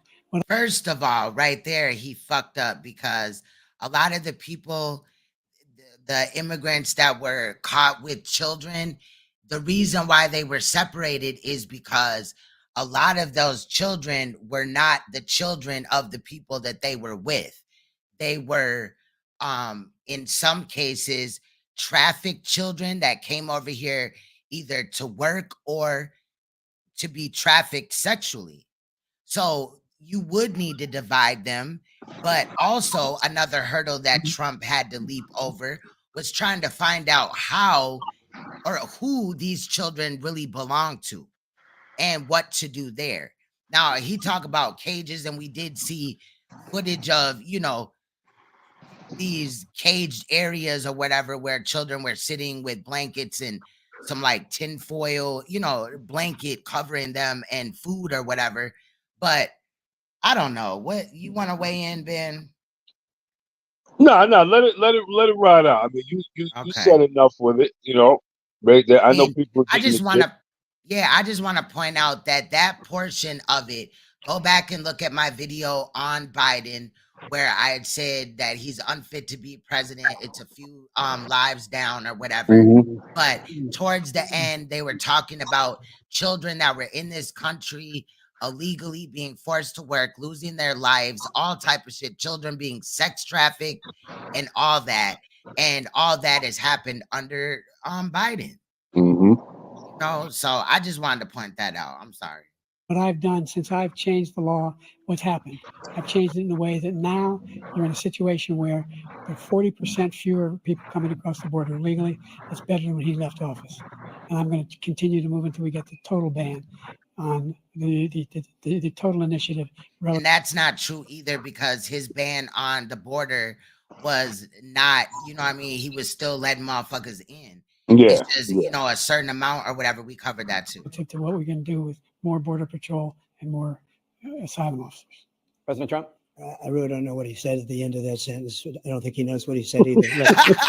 That was my favorite part of the shit. Trump always got some sarcastic ass shit to say to Biden. And look at Biden, he just stuck like Chuck. At the safest border of our Because country. he didn't know what he said either. Right, facts. He was like, wait, what did I He say? he couldn't have repeated that shit. Right. Yeah. What the hell did you say? Right. The border, all he had to do was leave it. All he had to do was leave it. He decided to open up our border, open up our country to people that are from prisons, people that are from mental institutions, insane asylum, terrorists. We have the largest number of terrorists coming into our country right now, all terrorists, all over the world, not just in South America, all over the world. They come from the Middle East, everywhere, all over the world, they're pouring in. And this guy just left it open. And he didn't need legislation because I didn't have legislation. I said, close the border. We had the safest border in history. In that final couple of months of my presidency, we had, according to Border Patrol, who is great, and by the way, who endorsed me for president, but I won't say that, but they endorsed me for president. Brandon, just speak to him. But look, we had the safest border in history. Now we have the worst border in history. There's never been anything like it. And people are dying all over the place, including the people that are coming up in Thank you, caravans. President Trump. President Biden? The only terrorist who's done anything crossing the border is one who came along and killed three, in his administration, killed an Al-Qaeda person coming in his administration, killed three American soldiers. That's the only terrorist that's there. I'm not saying that no terrorist ever got through, but the idea they're emptying their prisons, we're welcoming these people, that's simply not true. There's no data to support what he said. Once again, he's exaggerating, he's lying. President Trump, staying on the topic of immigration, you've said that you're going to carry out, quote, the largest domestic deportation operation in American history, unquote. Does that mean that you will deport every undocumented immigrant in America, including those who have jobs, including those whose spouses are citizens, and including those who have lived here for decades? And if so, how will you do it? Just 1 second. He said we killed 3 people.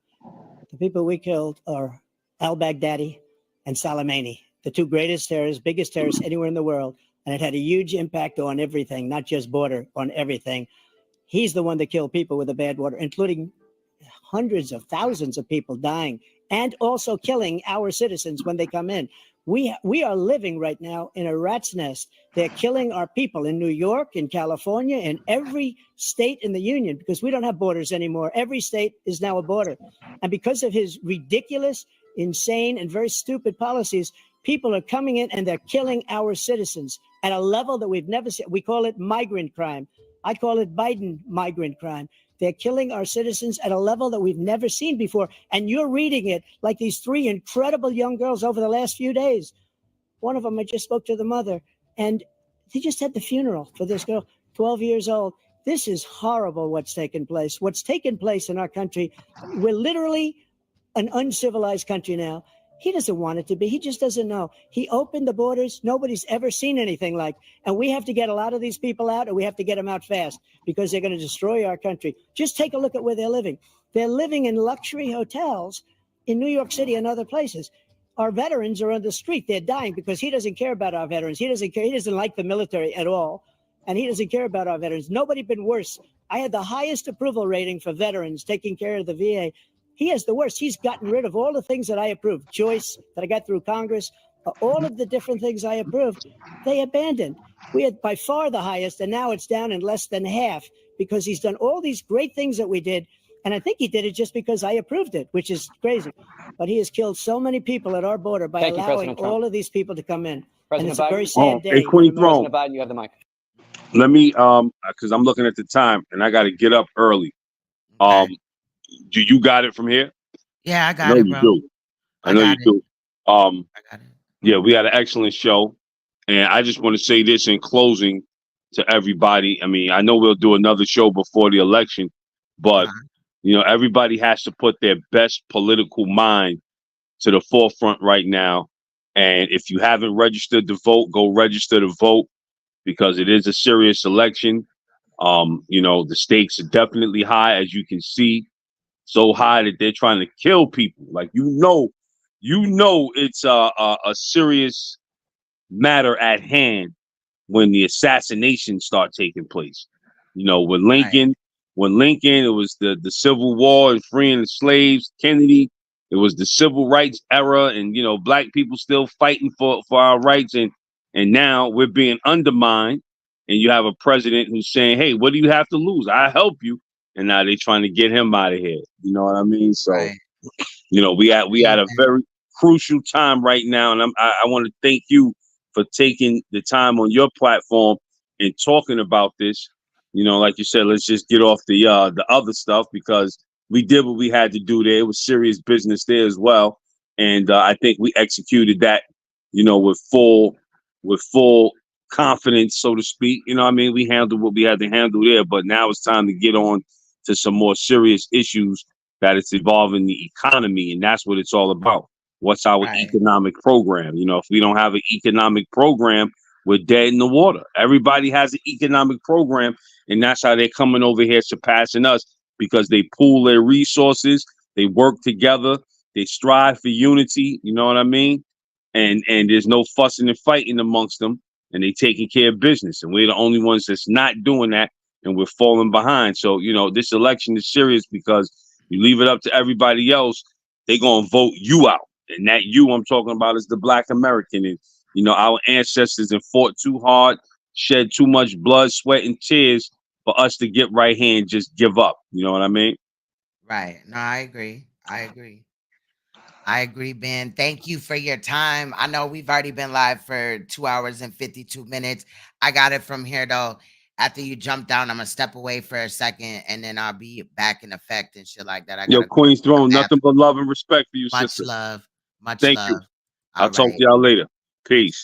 Thank you, Ben. All right, y'all. I'm gonna step away for 1 second. I gotta use the restroom, and then I'll be back. But I'm gonna continue to play it. Every single thing he said is a lie. Every single one. For example, veterans are a hell of a lot better off since I passed the PACT Act. 1 million of them now have insurance, and their families have it. Their families have it because what happened, whether it was Agent Orange or burn pits, they're all being covered now. And his group opposed that.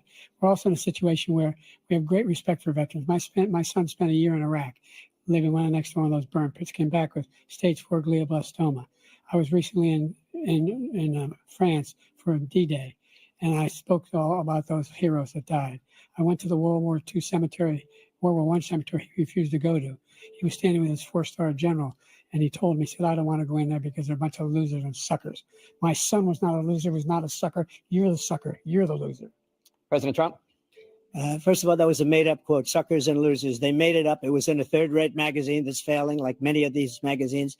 He made that up. He put it in commercials. We've notified him. We had 19 people that said I didn't say it. And think of this. Who would say I'm at a cemetery or I'm talking about our veterans? Because nobody's taken better care. I'm so glad this came up and he brought it up. There's nobody that's taken better care of our soldiers than I have. To think that I would, in front of generals and others, say suckers and losers. We have 19 people that said it was never said by me. It was made up by him, just like Russia was made up, just like the 51 intelligence agents are made up, just like the new thing with the 16 economists are talking. It's the same thing. 51 intelligence agents said that the laptop was Russia disinformation. It wasn't. That came from his son, Hunter. It wasn't Russia disinformation. He made up the suckers and losers, so he should apologize to me right now. 4-star general standing to your side who was on your staff who said you said it, period. That's number one. And number two, the idea that I have to apologize to you for anything along the line. We've done more for veterans than any president has in American history. And they now are in their family. The only sacred obligation we have as a country is to care for our veterans when they come home and their families and equip them when they go to war. That's what we're doing. That's what the VA is doing now. They're doing more for veterans than ever before in our history. In my opinion, that is cap because there's a lot of veterans that are homeless even, or, they're just not being treated, not all of them. Some of them are, straight, but there's a lot that are fucked over and they even talk about it. All right. Thank you so much. Let's move to the topic of foreign policy. I want to begin with Russia's war against Ukraine, which is now in its third year. Former President Trump, Russian President Vladimir Putin says he'll only end this war if Russia keeps the Ukrainian territory it has already claimed and Ukraine abandons its bid to join NATO. Are Putin's terms acceptable to you? First of all, our veterans and our soldiers can't stand this guy. They can't stand him. They think he's the worst commander-in-chief, if that's what you call him, that we've ever had. They can't stand him. So let's get that straight. And they like me more than just about any of them. And that's based on every single bit of information. As far as Russia and Ukraine, if we had a real president, the president that knew, that was respected by Putin, he would have never invaded Ukraine. A lot of people are dead right now, much more than people know. They talk about numbers. You can double those numbers, maybe triple those numbers. He did nothing to stop it. In fact, I think he encouraged Russia from going in. I'll tell you what happened. He was so bad with Afghanistan. It was such a horrible embarrassment, most embarrassing moment in the history of our country, that when Putin watched that and he saw the incompetence, that he should have fired those generals, like I fired the one that you mentioned. And so he's got no love lost, but he should have fired those generals. No general got fired for the most embarrassing moment in the history of our country, Afghanistan, where we left billions of dollars of equipment behind. We lost 13 beautiful soldiers and 38 soldiers were obliterated. And by the way, we left people behind too. We left American citizens behind. When Putin saw that, he said, you know what? I think we're going to go in and maybe take this was his dream. I talked to him about it, his dream. The difference is he never would have invaded Ukraine. Never. Just like Israel would have never been invaded in a million years by Hamas. You know why? Because Iran was broke with me. I wouldn't let anybody do business with them. They ran out of money. They were broke. They had no money for Hamas. They had no money for anything. No money for terror. That's why you had no terror at all during my administration. This place, the whole world is blowing up under him. President Biden? I've never heard so much malarkey in my whole life. Look, the fact of the matter is that we're in a situation where, let's take the last point first. Iran attacked American troops, caused brain damage for a number of these troops, and he did nothing about it. Recently, not when he was president. They attacked. He said they're just having headaches. That's all it is. He didn't do a thing when the attack took place, number one. Number two, we got over 100,000 Americans and others out of Afghanistan during that airlift. Number three, we found ourselves in a situation where if you take a look at what Trump did in Ukraine, this guy told Trump, do whatever you want and do whatever you want. And that's exactly what Trump did to Putin, encourage him, do whatever you want. And he went in. And listen to what he said when he went in. He was going to take Kyiv in 5 days, remember? Because it's part of the old Soviet Union. That's what he wanted to reestablish, Kyiv. And he, in fact, didn't do it at all. He wasn't able to get it done. And they've lost thousands and thousands of troops, 500,000 troops. President Trump, I I'm gonna never come back said to that. you for 1 minute. I just want to go back to my original question, which is, are Putin's terms acceptable to you? Keeping the No, they're territory not in Ukraine. acceptable. No, they're not acceptable. But look, this is a war that never should have started. If we had a leader in this war, he led everybody along. What's up, Porter? What's good? Yeah, they is doing some comedian shit. So allegedly the shooter, I gotta bring it over the image or whatever, but allegedly the shooter possibly may have been trans or something. I don't know. He's given $200 billion now or more to Ukraine. He's given $200 billion. That's a lot of money. I don't think there's ever been anything like it. Every time that Zelensky comes to this country, he walks away with $60 billion. He's the greatest salesman ever. And I'm not knocking him. I'm not knocking anything. I'm only saying the money that we're spending on this war, and we shouldn't be spending, it should have never happened. I will have that war settled between Putin and Zelensky as president-elect before I take office on January 20th. I'll have that war settled. People being killed so needlessly, so stupidly, and I will get it settled, and I'll get it settled fast before I take office. President Biden, you have a minute. The fact is that Putin is a war criminal. He's killed thousands and thousands of people. And he has made one thing clear. He wants to reestablish what was part of the Soviet Empire, not just a piece. He wants all of Ukraine. That's what he wants. And then you think he'll stop there? Do you think he'll stop when if he takes Ukraine? What do you think happens to Poland? What do you think of Belarus? What do you think happens to those NATO countries? And so if you want a war, you ought to find out what he's going to do, because if in fact he does what he says and walks away, by the way, all that money we give Ukraine are from weapons we make here in the United States. We give them the weapons, not the money at this point. And our NATO allies have produced as much funding for Ukraine as we have. That's why we're strong. All right, let me pause it there. So I already showed you a picture of the alleged shooter, right? This is who they're saying attempted to assassinate Donald Trump and tragically wounded a few people there, a couple of people there, and as well as took somebody else's life, okay? That was there to just watch the protest. Now, if you see, the first picture is the same picture I showed you, but the second one is allegedly the shooter too. And I don't know if I don't know. Okay. So DJ Academics had posted this, I guess, on Instagram, but it says New York Times reports that 20-year-old Thomas Matthew Crooks is the man who tried to assassinate Donald Trump at his rally. I'm just saying that picture is wild, bro. I mean, his hair in the other picture doesn't look as long, but that's interesting. Now, I'm not saying that to attack anybody that is trans or in the LBG, in the community or whatever, right? But I'm just saying that is interesting because we're looking at politics, and in my opinion, the Democrats definitely support LGBT, type of situations where I'm not saying that everybody that's a Republican doesn't, but it's just not really on their, docket or whatever. It looks like the dead guy. Yes. Now that's the picture that I'm not going to show during this because I ain't trying to get flagged. If you show dead people or whatever, you could get, YouTube will come down on you and shit. And I'm kind of hot out here on certain things, Sonetta and them can't wait to flag me down for some reason. Yes, he did horrible at this debate.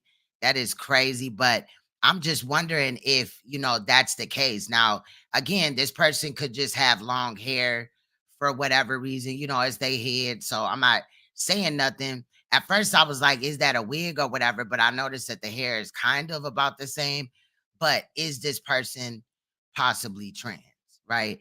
I noticed that on this picture, though, the forehead there's a less of a forehead, and on the other picture, the first one, the forehead is huge. So that's why I kind of thought it was a wig. But I'm just wondering, is this person trans? Like, we'll get back into the debate. Yeah, facts, facts. I mean, there's some people that'll be like, I'm a Republican and I support, trans or whatever. But, so I didn't want to try to make it like a blanket statement. But again, I don't really do politics that much. I'm kind of learning now because this economy and just everything of how the world is going is crazy. But I am here for the shit show and to make fun of Biden and, interject. Now, they did say that Trump lied all these times or whatever, but never once really did they, in my opinion, from what I saw, really go in on Biden and how he performed there necessarily, besides his cognitive, disabilities. You know what I mean? In reality. Thank you. Moving on to the Middle East. In October, Hamas attacked Israel, killing more than That's a fact, though. That's what I'm saying. Is this person trans? Ouch. 1,000 people and taking hundreds of hostages. Among those held and thought to still be alive are 5 Americans. Israel's response has killed thousands of Palestinians and created a humanitarian crisis in Gaza. President Biden, you've put forward a proposal to resolve this conflict, but so far Hamas has not released the remaining hostages, and Israel is continuing its military offensive in Gaza.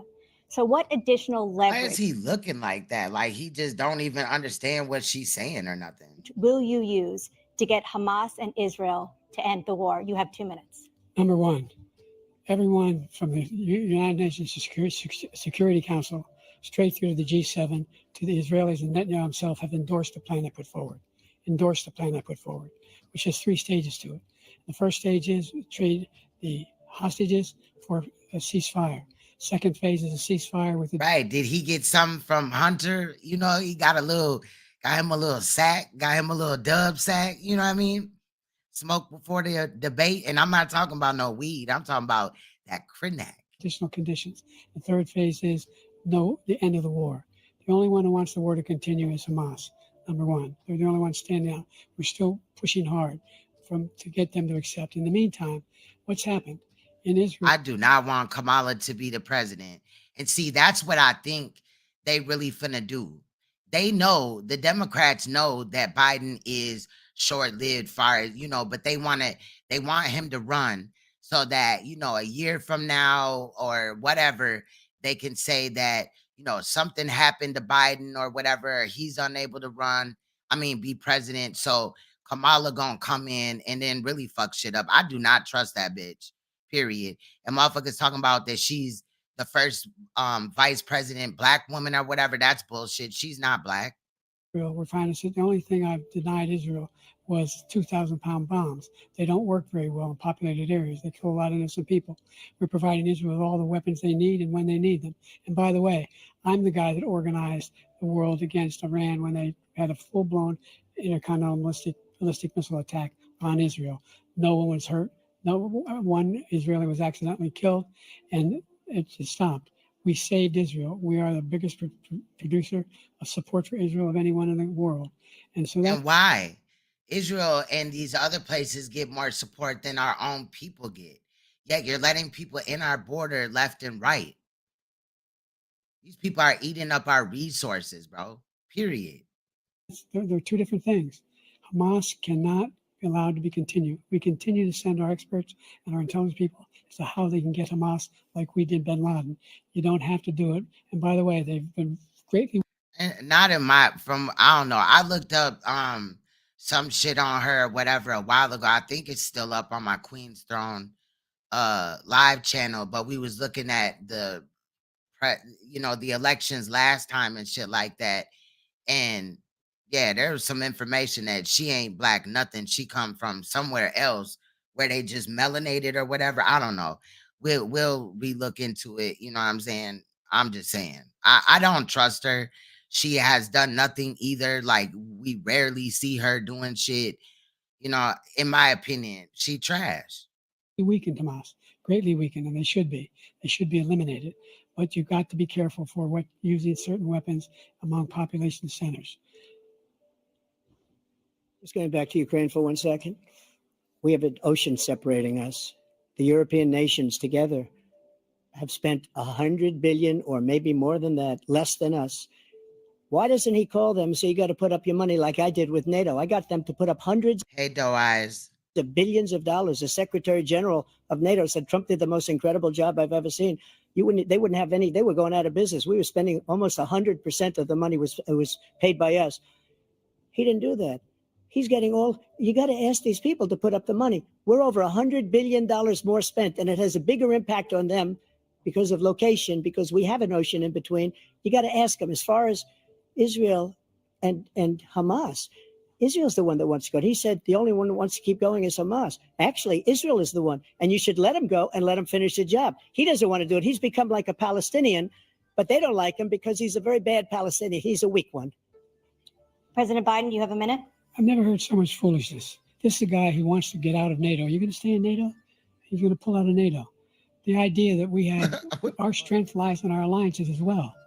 It may be a big ocean, but we're ever able to avoid a war in Europe, a major war in Europe? What happens if, in fact, you have Putin continue to go into NATO? We have an Article 5 agreement. Attack on one is attack on all. You want to start the nuclear war he keeps talking about, go ahead. Let Putin go in and control Ukraine, and then move on to Poland and other places. See what happens then. He has no idea what the hell he's talking about. And by the way, I got 50 other nations around the world to support Ukraine, including Japan and South Korea, because they understand that this kind of dislocation has a serious threat to the whole world peace. No major war in Europe has ever been able to be contained just to Europe. Bro, Biden has the lowest approval rating ever. President Trump, just to follow Like, up. other countries do not like him. Trump is not lying. Would you support the creation of an independent Palestinian state in order to achieve peace in the region? I'd have to see. But before we do that, the problem we have is that we spend all the money. So they kill us on trade. I made great trade deals with the European nations because if you add them up, they're about the same size economically. Their economy is about the same size as the United States. And they were no cars, no, they don't want anything that we have. But yeah, they were saying after the debate weeks ago that he was hoarse and just you know, his cognitive abilities was off. You know, I definitely see that. And again, this is the same man that, again, he cannot be held responsible for what Hunter did. However, this is the man that's supposed to be running the country, and y'all want to reelect him, but his son is out here on crack and doing, you know, illegal shit. You know what I mean? He's not fit either. If Trump ain't fit, he definitely ain't fit. You know, I'm just saying, like, this shit is a fucking wreck. we're supposed to take their cars, their food, their everything, their agriculture. I changed that. Like, if you can't even raise your own children, you know what I mean? Like, bro, you can't run the country. Like, I'm just saying, you know. Big thing I changed is they don't want to pay. And the only reason that he can play games with NATO is because I got them to put up hundreds I of. watched it right away, but I wanted to, you know, touch base on it. Ben wanted to touch base. He left because we've been up here for like 3 hours or whatever, but I'm going to see it through. And even after this, I'm going to go and look at a couple of things about the assassination attempt today as well. Like in the beginning, we were looking at it for over about 2 hours. Billions of dollars. I said, and he's right about this. I said, no, I'm not going to support NATO if you don't pay. They asked me that question. Would you guard us against Russia at a very secret meeting of the 28 states at that time, nations at that time? And I said, no, if you don't pay, I won't do that. And you know what happened? Billions and billions of dollars came flowing in the next day and the next months. But now we're in the same position. We're paying everybody's bills. Let's turn to the issue of democracy. Former President Trump, I want to ask you about January 6, 2021. After you rallied your supporters that day, some of them stormed the Capitol to stop the constitutionally mandated. Now, right here, I want to state that in my video, we heard from hearings from like, political hearings or whatever about January 6th. And there was people calling out Biden for sending people there to do that. So it was weird to me that that was not addressed during this whole situation, when behind the scenes in my video about why Trump can't be president again, he's not fit. They were pointing out that he was involved in the invasion of that situation, that Trump was not behind that. So there's conflicting stories on that, but I'm inclined to believe that because this is just CNN talking to them. I'm just saying, we covered a lot in that video. Child trafficking, far as jobs go, children are losing their lives at these companies, being forced to, work at like Tyson's Chicken company or whatever. Children are losing their lives. There was other, companies that were brought up or whatever, even I think Whole Foods and shit like that. And then also these children that are over here being trafficked sexually, and all this under Biden. That's all I'm saying. Like Biden, I'm not with Biden at all. Period. Counting of electoral votes. As president, you swore an oath to, quote, preserve, protect, and defend, unquote, the Constitution. What do you say to voters who believe that you violated that oath through your actions and inaction on January 6th and worry that you'll do it again? Well, I don't think too many believe that. And let me tell you about January 6th. On January 6th, we had a great border. Nobody coming through, very few. On January 6th, we were energy independent. On January 6th, we had the lowest taxes ever. We had the lowest regulations ever. On January 6th, we were respected all over the world. All over the world, we were respected. And then he comes in, and we're now laughed at. We're like a bunch of stupid people. What happened to the United States' reputation under this man's leadership is horrible, including weaponization, which I'm sure at some point you'll be talking about, where he goes after his political opponent because he can't beat him fair and square. You have 80 seconds left. My question was, what do you say to those voters who believe that you violated your constitutional oath through your actions and inaction on January 6, 2021, and worry that you'll do it again? Well, I didn't say that to anybody. I said peacefully and patriotically. And Nancy Pelosi, if you just watched the news from 2 days ago, on tape to her daughter, who's I agree, Doe Eyes. I definitely agree. I do. Y'all make sure y'all check out Leak U's channel and Doe Eyes TV. Documentary filmmaker, they say. But she's saying, oh, no, it's my responsibility. I was responsible for this because I offered her 10,000 soldiers or National Guard, and she turned them down. And the mayor in writing, by the way, the mayor. You're talking about Kamala Blue? I heard that as well. I just was not sure exactly where. But if you're talking about Kamala, that's what I'm talking about. I know she ain't like, quote unquote African American. You know what I'm saying? Now, if she was mixed, then yes, she would be the first, vice president, black vice president. You don't have to be all the way black to be black. You know what I'm saying? Like under their terms or whatever. But I seen that she was from somewhere else, and East Indian does ring a bell. Because I remember even me and my king was looking into it like, what the fuck? Because they were up here like, oh, she's the first black vice president. And I was like, nah. In writing. I don't know if that's who you're talking about. Yeah, Harris. Mom is full East Indian, and her dad is from an East Indian community in Jamaica. Wow. Turned it down. The mayor of D.C. They turned it down. I offered 10,000. I'm going to look back into that, though, because I have forgot exactly, but that kind of does ring a bell. I know that, like I said, I'm just saying, I want to relook into it, though. She's full East Indian. Damn, that's crazy. Because I could see, I had virtually nothing to do. They asked me to go make a speech. I could see what was happening. Everybody was saying they're going to be there on January 6th. They're going to be there. And I said, you know what? There's a lot of people coming. You could feel it. You could feel it too, and you could feel it. And I said, they ought to have some National Guard or whatever. And I offered it to her. And she now admits that she turned it down. And it was the same day she was, I don't know, she can't be very happy with her daughter because it made her into a liar. She said, I take full responsibility for January 6th. President Biden? Look, he encouraged those folks to go up to the Capitol Hill, number one. I sat in the dining room off the Oval Office. He sat there for 3 hours watching, begging, being begged by his vice president and a number of his colleagues on the Republican side as well to do something, to call for a stop to end it. Instead, he talked about. Yeah, that's what I was thinking too. Remember the people that was tricking people that they was black so they could enroll in certain colleges and all that? That's crazy. Shout out to Bell and thank you and Blue for interjecting right there, whatever. Again, it's been some years since I even, thought about that. Yeah, Rachel Goldazal or whatever. That lady was crazy too. Or what was it, Sean King? That's wild. They should be patriots and great patrons of America. In fact, he says he'll not forgive them for what they've done.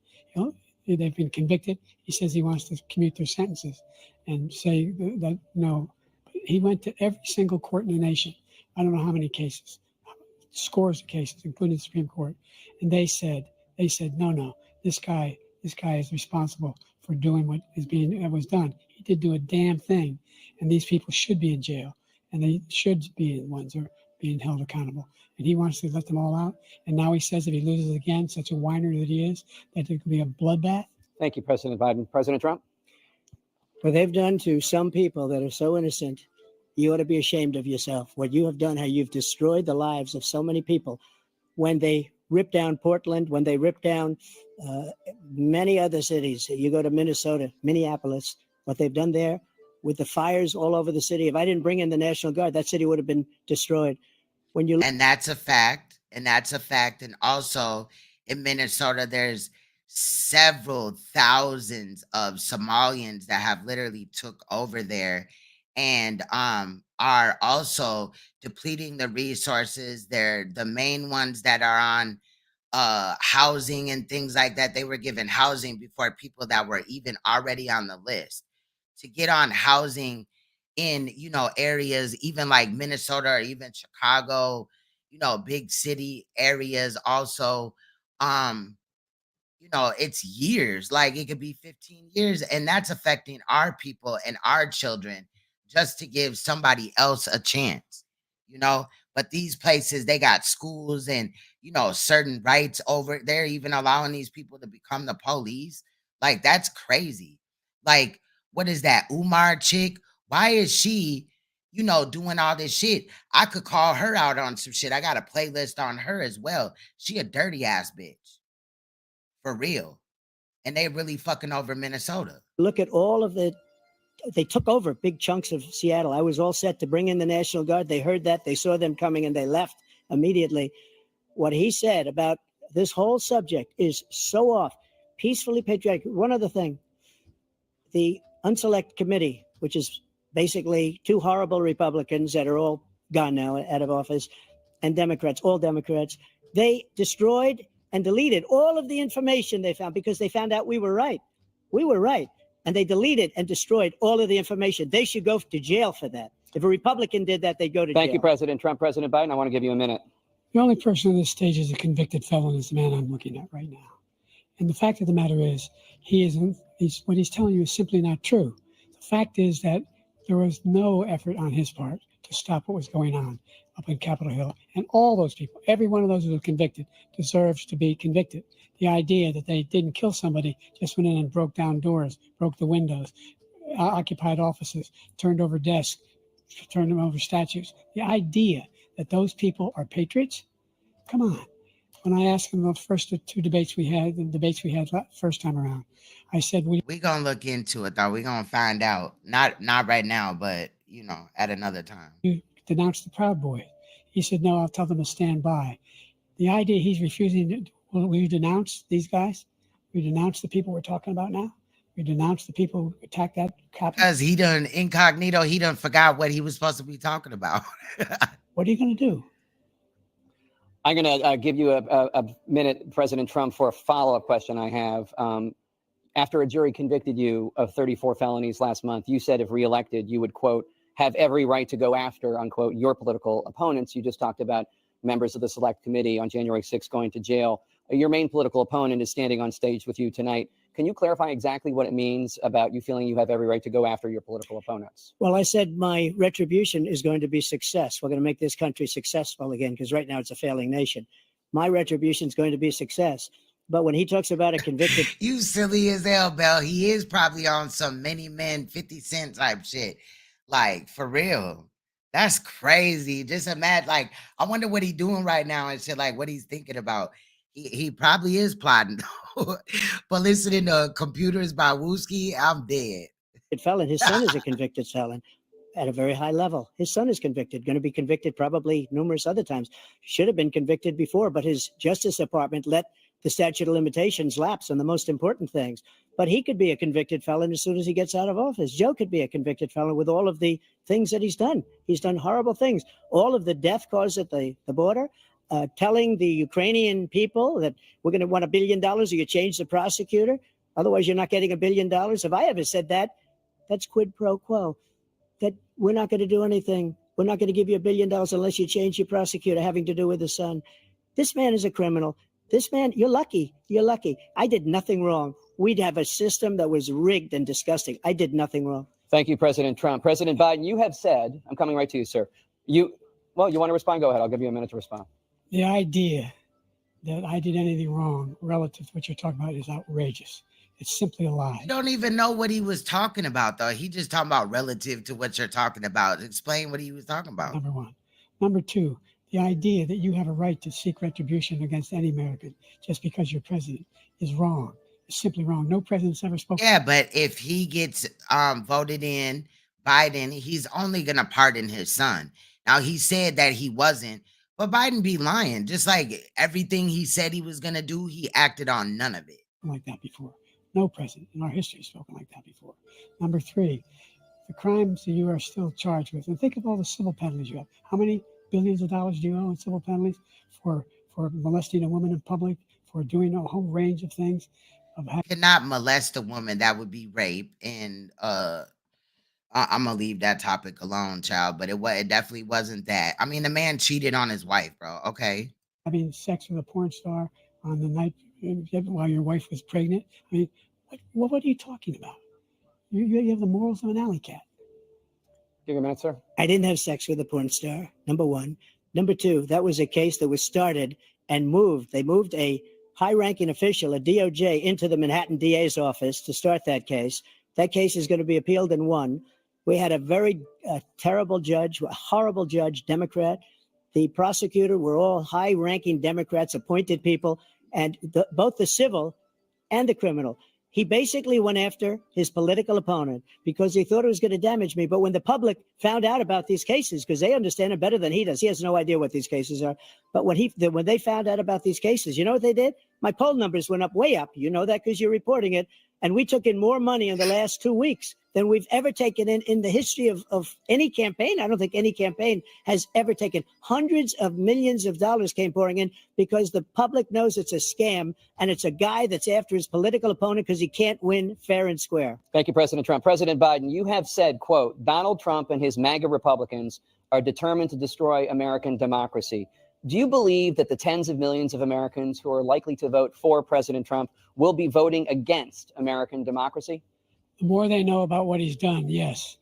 The more they know about what he's done. And there's a lot more coming. He's got a lot of cases down the road coming around. He's got a whole range of issues he has to face. I don't know what the juries will do, but I do know he has a real problem. And so the fact that, could you ever think you hear any president say that I'm going to seek retribution? You ever hear any president say that? Not an old ass Beavis. I'm dead. He do though. But he had some good ideas. What got me involved around the first place after my son had died, I decided in Iraq because of Iraq. Oh, and that's another thing that's crazy to me.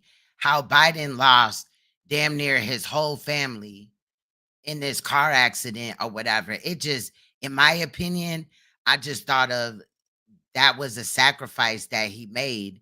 You know what I'm talking about when I say sacrifice. I'm not talking about, he made a sacrifice, I'm talking about devil, demonic, cult associations with secret societies. That's what I'm talking about. Okay. It was very weird. I said I wasn't going to run again until I saw what happened in Charlottesville, Virginia. People coming out of the woods carrying swastikas on torches, and singing the same anti-Semitic bile they sang when back in Germany. And the young woman got killed. I spoke to the mother, and they asked him. They said, "What do you think of those people? The ones who got killed, the one who tried to stop it, and the ones," he said, "I think they're fine people on both sides." What American president would ever say. Nazis coming out of fields carrying torches, singing the same anti-Semitic bile, carrying swastikas were fine people. This is the guy who says Hitler's done some good things.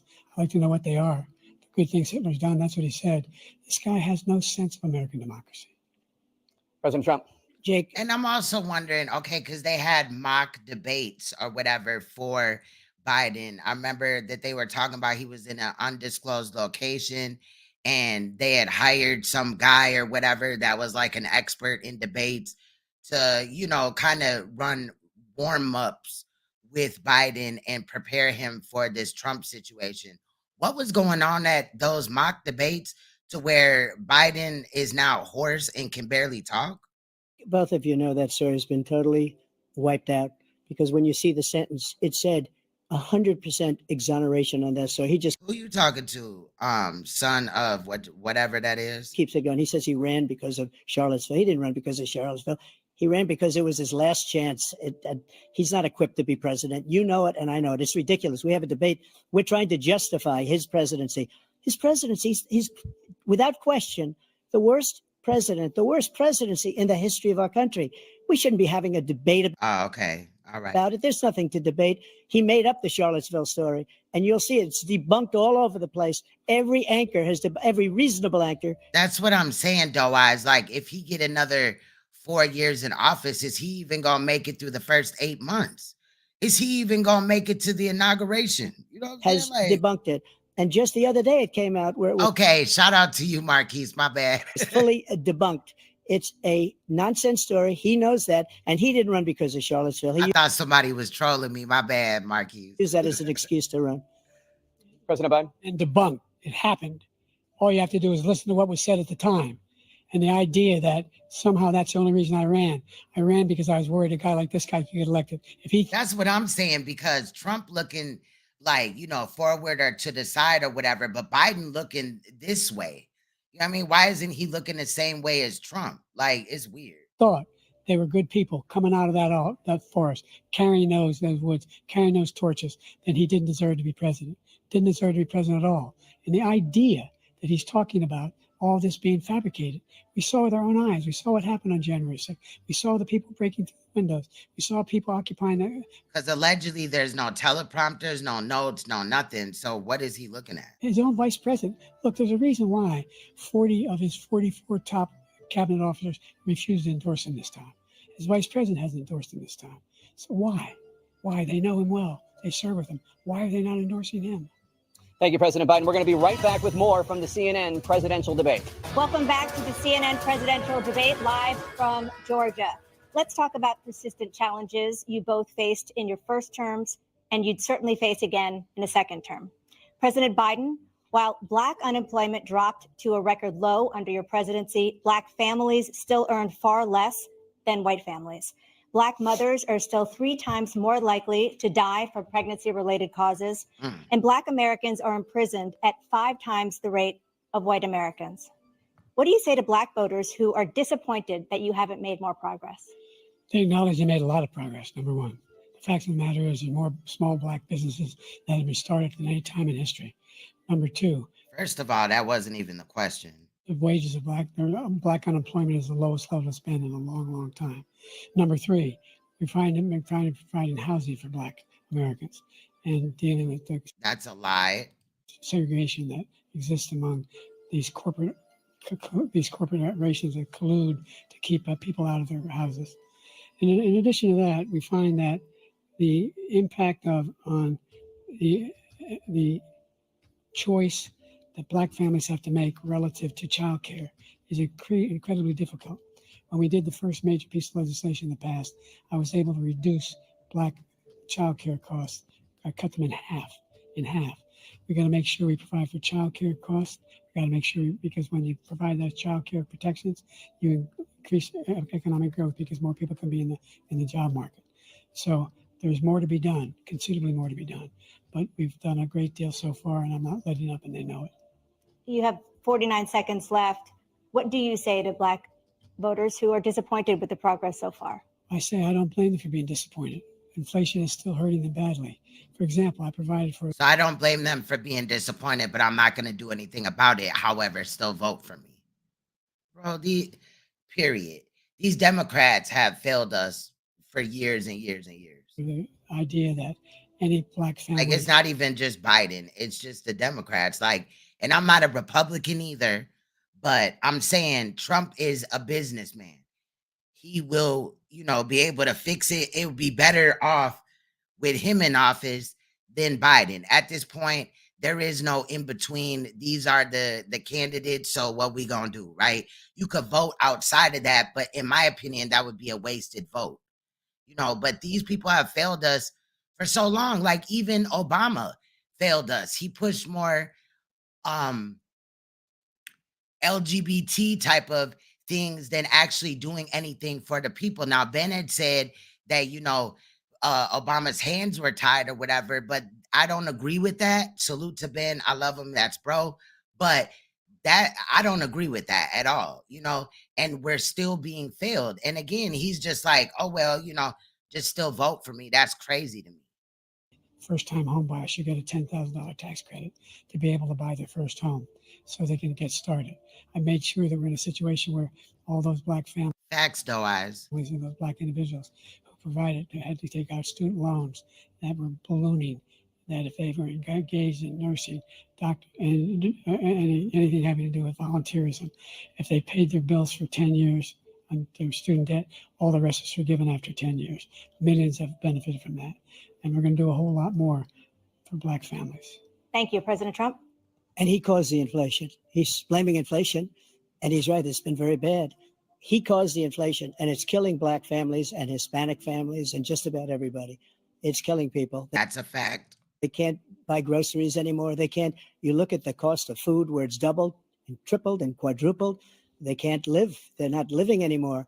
He caused this inflation. I gave him a country with essentially no inflation. It was perfect. It was so good. All he had to do is leave it alone. He destroyed it with his Green New scam and all this money that's being thrown out the window. He caused inflation. As sure as you're sitting there, the fact is that his big kill on the black people is the millions of people that he's allowed to come in through the border. They're taking black jobs now, and it could be 18, it could be 19, and even 20 million people. They're taking black jobs, and they're taking Hispanic jobs, and you haven't seen it yet, but you're going to see something that's going to be the worst in our history. Thank you. President Biden? There was no inflation when I became president. You know why? The economy was flat on its back. 15% unemployment. He decimated the economy, absolutely decimated the economy. That's cap. That's why there was no inflation at the time. There were no jobs. We provided thousands of millions of jobs for individuals who are in all communities, including minority communities. We made sure that they have health insurance. We have covered. Stop the cap. The health insurance issue is a huge problem. Just like Doe Eyes had stated up here, he needs to address healthcare, homelessness, and drug addiction. Thank you. Because the fentanyl problem has definitely become out of control. I remember years ago, I was watching like Kensington or whatever, there's people that will walk around with cameras and walk through Kensington or whatever, right? And, it was just like literally like zombies, but now it's like more out of control. The fentanyl shit done literally spread all around America. Overdoses on fentanyl and other drugs are outrageous. And it's really only gotten worse with Biden in office. It's all this, how they treat, even the fact that there's veterans that fought for this country, yet they're homeless, is disgusting. If the ACA has increased, I made sure that there are $8,000 per person in a family to get written off for health care. But this guy wants to eliminate that. They tried 50 times. He wants to get rid of the ACA. Facts, Texas COVID did, right. And he acts like, Trump was controlling that or something. You know what I mean? Like he was in control of whether COVID hit us or not. You know what I mean? I think Trump did a pretty good job when he was in office. Like I said, certain statistics were down that are important to me, like children, sex trafficking and shit like that. Now shit is just all out of whack. Again, and they're going to try again if they win. We find ourselves in a position where the idea that we're not doing it, we put more police on the street than any administration has. He wants to cut the cops. We're providing for equity and making sure people have a shot to make it. There's a lot going on. But in inflation, he caused it by his tremendous malfeasance in the way he handled the pandemic. Thank you. Another persistent challenge is the climate crisis. 2023 was the hottest year in recorded history, and communities across the country are confronting the devastating effects of extreme heat, intensifying wildfires, stronger hurricanes, and rising sea levels. Former President Trump, you've vowed to end your opponent's climate initiatives, but will you take any action as president to slow the climate crisis? Let me just go back to what he said about the police, how close the police are to him. Almost every police group in the nation from every state is supporting Donald J. Trump. Almost every. Look how he looking. He just like, Every police group. wow. And what he's done to the black population is horrible, including the fact that for 10 years he called them super predators. We can't, in the 1990s, we can't forget that. Super Facts. Now, again, go back and watch. If you haven't, go back and watch my video on why Biden is not fit to be president. He said the most racist ass shit. Every 5 minutes, he was claiming that some black people was trying to rape his mother and all this crazy shit. Super predators was his name. And he called it to them for 10, and they've taken great offense at it. And now they see it happening. But when they see what I did for criminal justice reform and for the historically black colleges and universities, where I funded them and got them all funded, and the opportunity zones with Tim, as you know, Tim Scott was incredible. He did a great job, great senator from South Carolina. He came to me with the idea, and it was a great idea. It's one of the most successful economic development acts ever in the country, opportunity zones. And the biggest beneficiary are blacks. And that's why we have the best numbers with them in maybe ever. They're saying ever. I read this morning where ever, the best numbers. He's lost much of the black population because he's done a horrible job for black people. He's also done a horrible job for Hispanics. But wait till you see these millions of people pouring into our country, and they're going to take the jobs. And it's already started, and you haven't seen anything yet. It's a disaster. 38 seconds left. President Trump, will you take any action as president to slow the climate crisis? So I want absolutely immaculate clean water, and I want absolutely clean air. And we had it. We had H2O. We had the best numbers ever. And we were using all forms of energy, all forms, everything. And yet during my 4 years, I had the best environmental numbers ever. And my top environmental people gave me that statistic just before I walked on the stage, actually. I don't know where the hell he's been. The idea that anything he said is true. I passed the most extensive climate change legislation in history. We find ourselves, and by the way, black colleges. I came up with $15 billion for HBCUs, historic black universities and colleges, because they don't have the kind of contributors that they have to build these laboratories and the like. Any black student is capable in college of doing any white student can do. They just don't have the money, but now they'll be able to get those jobs in high tech. We're in a situation where the idea that he is claiming to have done something that had the cleanest water, he hadn't done a damn thing with the environment. He pulled out of the Paris Peace Accord, Climate Accord. I immediately joined it because if we reach 1.5 degrees Celsius at any one point, there's no way back. The only existential threat to humanity is climate change. And he didn't do a damn thing about it. He wants to undo all that I've done. The Paris Accord. But he hasn't done anything, though. In reality, nothing for our people. Was going to cost us $1 trillion, and China nothing, and Russia nothing, and India nothing. It was a ripoff of the United States. And I ended it because I didn't want to waste that money because they treat us horribly. We were the only ones. It was costing us money. Nobody else was paying into it. And it was a disaster. But everything that he said just now, I'll give you an example. I heard him say before insulin. I'm the one that got the insulin down for the seniors. I took care of the seniors. What he's doing is destroying all of our medical programs because... And EpiPens too, because I remember that. The migrants coming in, they want everybody. And look, I have the biggest heart on the stage. I guarantee you that. And I want to take care of people. But we're destroying our country. They're taking over our schools, our hospitals, and they're going to be taking over Social Security. He is destroying Social Security, Medicare, and Medicaid. The idea is that we, in fact, we were the only ones of consequence who were not members of the Paris Accord. How can we do anything if we're not able, like the United States can't get its under control. One of the largest polluters in the world, number one. We're making significant progress. By 2035, we will have cut pollution in half. We have made significant progress, and we're continuing to make progress. We set up a climate corps where thousands of young people will learn how to deal with climate, just like the Peace Corps. And we're moving in directions that are going to significantly change the elements of cause of pollution. But the idea that he claims that he has the biggest heart up here and he's really concerned about pollution and about climate, I've not seen any indication of that. And by the way, with regard to prescription drugs, one company agreed. That's what I'm saying. Because sometimes when he's talking, he looks over and you can literally see his eyes moving from left to right, like how it looks like when they read off of teleprompters. It's weird. They would reduce the price to $35, which I was calling for, one, voluntarily. I made sure every company in the world, every pharmaceutical company, cannot have to pay. Thank you.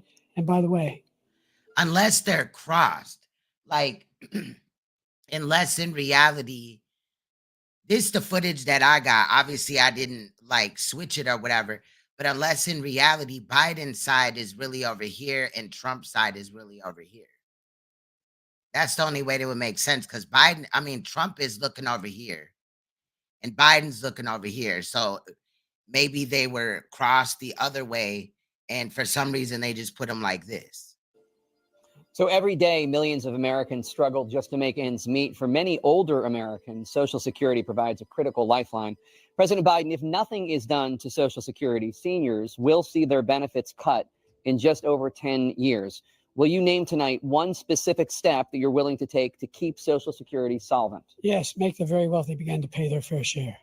Right now, everybody making under $170,000 pays 6% of their income, of their paycheck, every single time they get a paycheck from the time the first one they get when they're 18 years old. The idea that they're going to, I'm proposing that everybody, the millionaires pay 1%. So no one I would not raise the cost of Social Security for anybody under $400,000. After that, I began to make the wealthy begin to pay their fair share. But he's been saying that for years and it still didn't happen. Again, how many tax seasons has he been in office and did none of that? Increasing from 1% beyond. He just keeps complaining and saying that part, but he's not doing shit. Will guarantee the program for life. So you still have 82 seconds left. Are there any other measures that you think that would be able to help keep Social Security solvent, or is that one enough? Well, no, that one enough will keep it solvent. But the biggest thing I'll do if we defeat this man, because he wants to get rid of Social Security. He thinks there's plenty to cut in Social Security. He's wanting to cut Social Security and Medicare both times. And and if you look at the program put forward by the House Republican caucus that I believe supports, is in fact want to cut it as well. The idea that we don't need to protect our seniors is ridiculous. And by the way, the American public has greater health care coverage today than ever before. And on the ACA, as I said, you're in a circumstance where 400,000 people, 40 million people would not have insurance because they have a pre-existing condition. Only thing that allows them to have that insurance is the fact that they, in fact, are part of the ACA.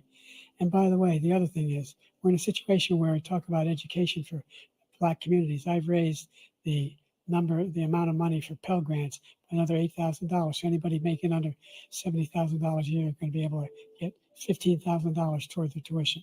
He just doesn't know what he's talking about. Thank you, President Biden. President Trump. So I've dealt with politicians all my life. I've been on this side of the equation for the last 8 years. Yeah, that part, Bell. That's what I should have did too, though. Fact checked it or whatever as well. I had enough time. I should have did that too. Years. But the new, like this CNN, they could have, something. I've never seen anybody lie like this guy. He lies. I've never seen it. He can look you in the face. About so many other things too. And we mentioned the laptop. We mentioned Russia, Ukraine. Everything he does is a lie. It's misinformation and disinformation. The losers and suckers story that he made up is a total lie on the military. It's a disgrace. But Social Security, he's destroying it because millions of people are pouring into our country and they're putting them onto Social Security. They're putting them onto Medicare, Medicaid. They're putting them in our hospitals. They're taking the place of our citizens. They're what they're doing to the VA, to our veterans, is unbelievable. Our veterans are living in the street, and these people are living in luxury hotels. He doesn't know what he's doing, and it's really coming back. I've never seen such anger in our country before. President Biden? The idea that veterans are not being taken care of, I told you before. And by the way, when I said suckers and losers, he said he acknowledged after that he fired that general.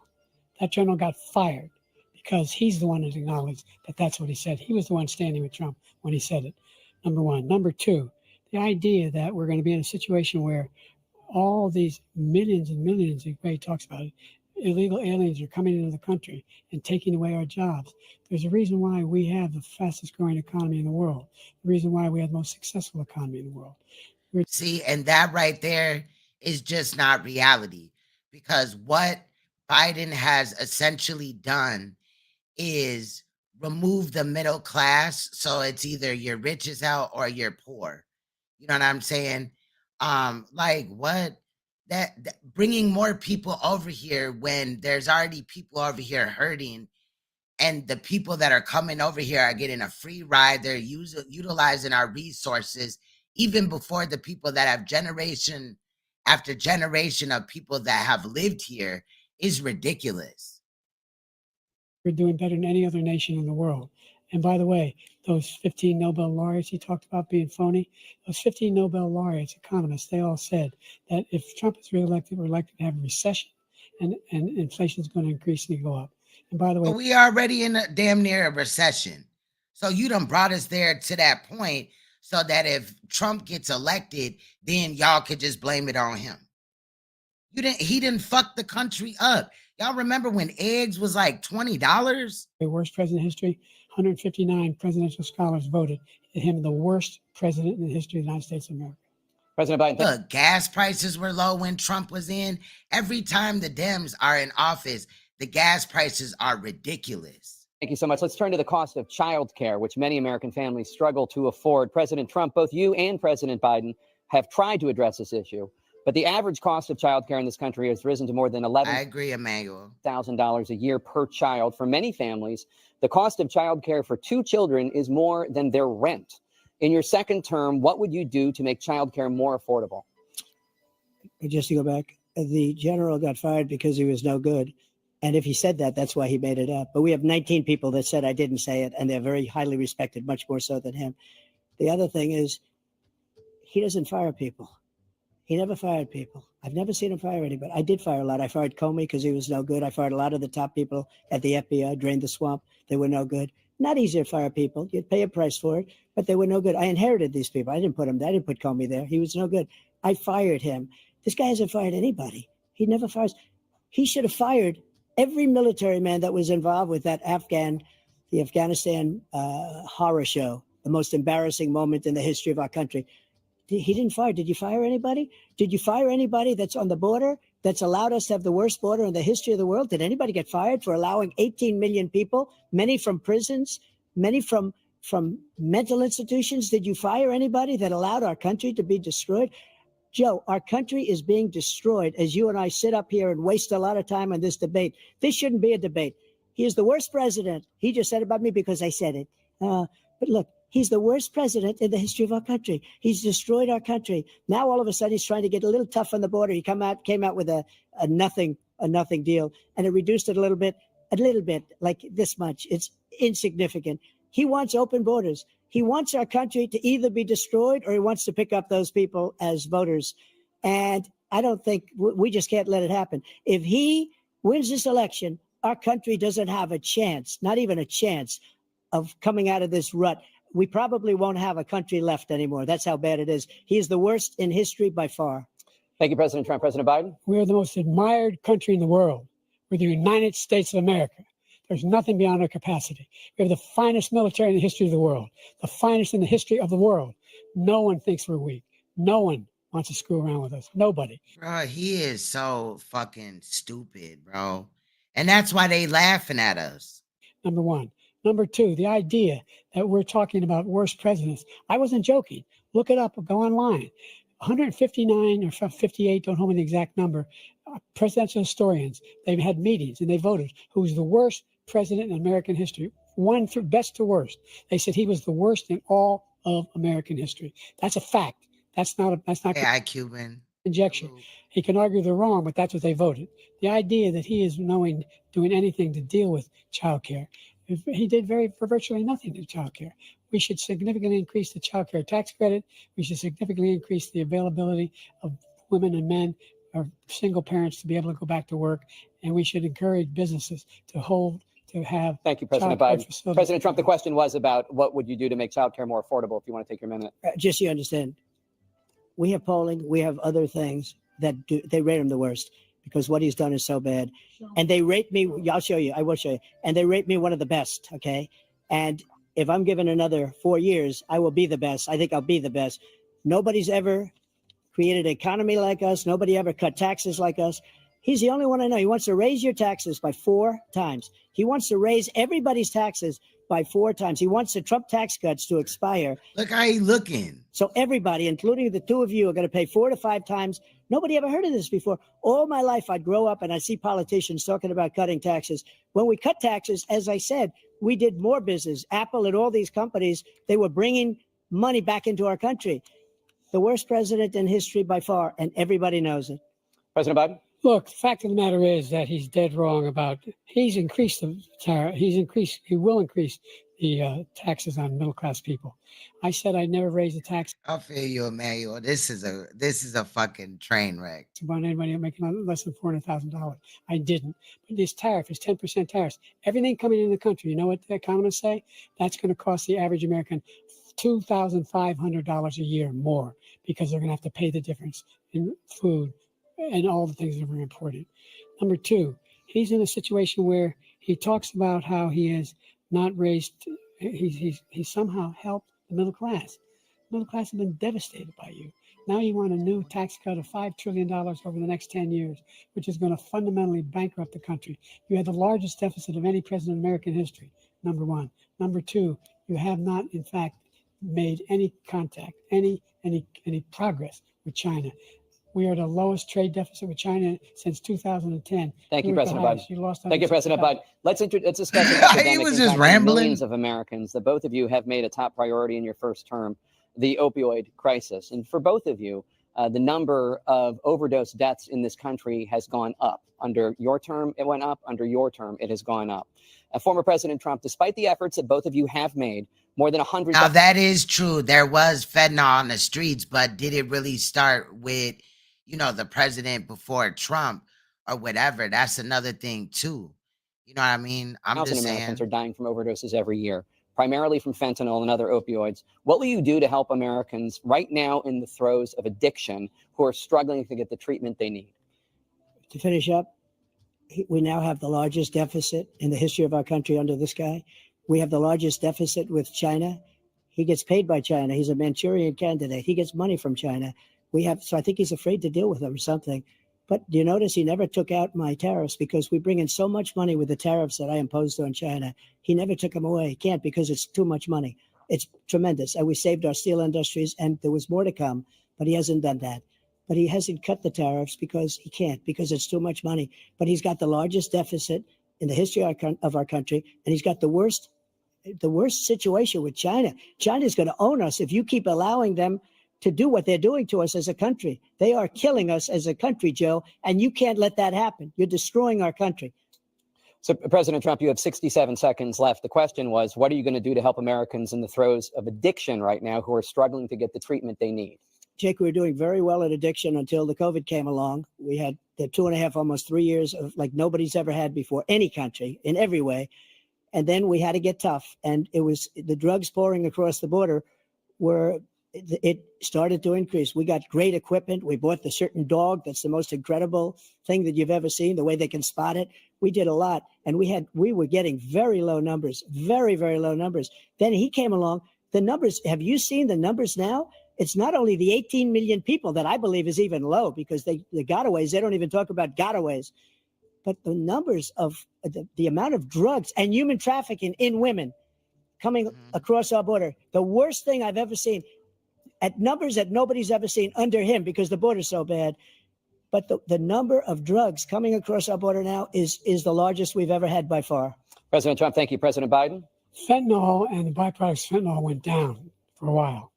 And I wanted to make sure we use them. Never during Biden did fentanyl or any of that shit go down.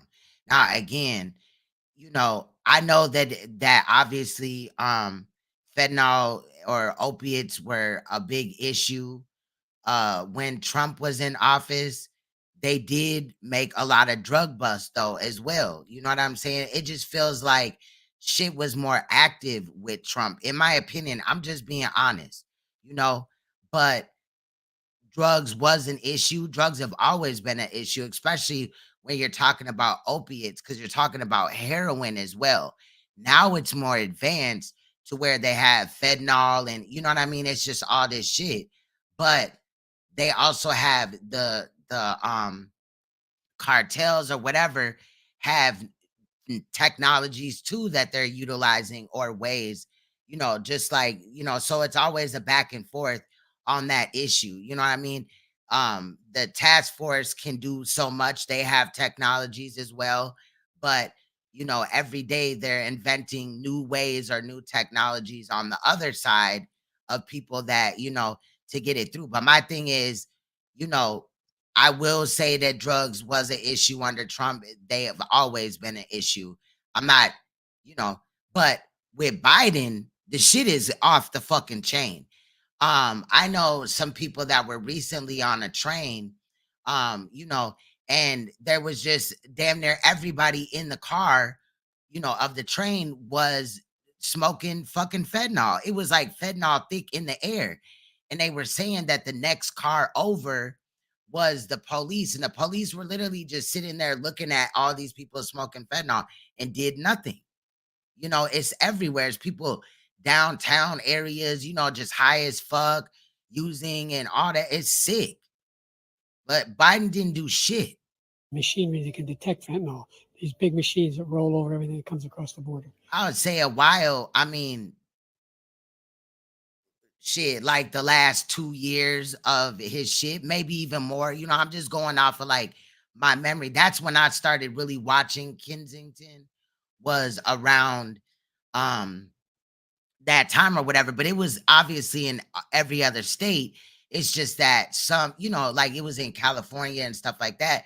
But certain other states weren't documenting it like Kensington, or it, may have not looked the same, besides what is that, Skid Row or whatever, and areas like that and shit where they documented. I'm just saying, at least the last 2 years, it was getting fucked up under Trump. But again, the other side, the bad guys, quote unquote, they're becoming, they're finding ways to jump over loopholes and shit like that to get it into the country as well. Then also, how many times, as far as these wars and these troops going, to other countries or whatever, if you pay attention, a lot of the times they're in countries that have a big opioid, like, poppy seeds or whatever over there. And so is they coming through that way and shit like that? I just don't trust it. I don't trust any of this shit. You know what I mean? I'm just saying. But yeah, I feel like drugs under Trump got worse at about his 2-year thing. And then it got worse under Biden, though. You know what I mean? And it cost a lot of If money. that makes sense. That was part of this deal we put together. This bipartisan. But I might be wrong. Maybe I'm missing out on some shit. You know what I mean? But drugs always been an issue, but it's gotten worse, though. Fentanyl really did fuck up a lot of shit. Deal. More fentanyl machines, more be able to detect drugs, more numbers of agents, more numbers of all the people at the border. And when we had that deal done. That's true too, with them giving away prescription, big pharma type of situations. I've done videos on opioids before and the crisis and shit too. But yeah, that's very true. He called his Republican colleagues, said, "Don't do it. It's going to hurt me politically." No, he never argued it's not a good bill. It's a really good bill. We need those machines. We need those machines. And we're coming down very hard in every country in Asia in terms of precursors for fentanyl. And Mexico is working with us to make sure they don't have the technology to be able to put it together. That's what we have to do. We need. Yeah, but Mexico can't work with you to stop allowing people to cross through. But some of the people coming ain't even from Mexico or whatever. You know what I mean? So you can work with Mexico, but not to keep, all these people from coming into our country and shit. Like, come on, bro. Those machines. They literally got videos where, the border is supposed to be policed, but they're just sitting there watching these people come in and not even saying nothing. They're smoking cigarettes and talking and all this and that. Thank you, President Biden. President Trump, and again, the question is about Americans in the throes of addiction right now, struggling to get the treatment they need. Facts, Because this does pertain to it. He ended remain in Mexico. He ended catch and release. I made it catch and release in Mexico, not catch and release here. We had so many things that we had done, hard negotiations with Mexico, and I got it all for nothing. It's just like when you have a hostage, we always pay $6 billion for a hostage. Every time we say it's a hostage.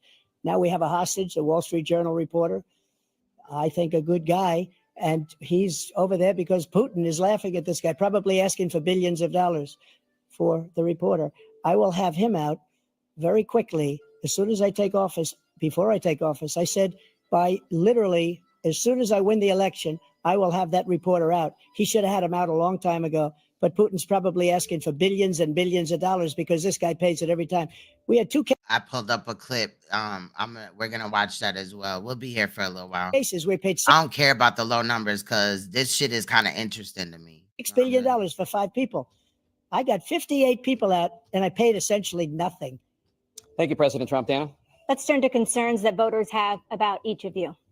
President Biden, you would be 86 at the end of your second term. How do you address concerns about your capability to handle the toughest job in the world well into your 80s? No, and I also want to say, if he's this fucked up now, like it's just gonna get worse from this point on. It's sick at the same time to sit here and watch this man struggle cognitively to keep up and get his thought pattern together and do what he's got to do. Well, first of all, It's the man that's making a lot of decisions that affect everybody in this country. My career that's crazy. Being criticized being the youngest person in politics. I was the second youngest person ever elected to the United States Senate, and now I'm the oldest. This guy's 3 years younger and a lot less competent. I think that just look at the record. Look at what I've done. Look how I've turned around the horrible situation he left me. As I said, 15 million new jobs, 800,000 manufacturing jobs, more investment in America, over billions of dollars in private investment in enterprises that we are growing. By the way, we brought off a lot of people. The whole idea of computer chips, we used to have 40% of the market. We invented those chips. What is he saying? And we lost it because he was sending people to find the cheapest jobs overseas and to bring home a product. So I went to South Korea. I convinced Samsung to invest billions of dollars here in the United States. And guess what?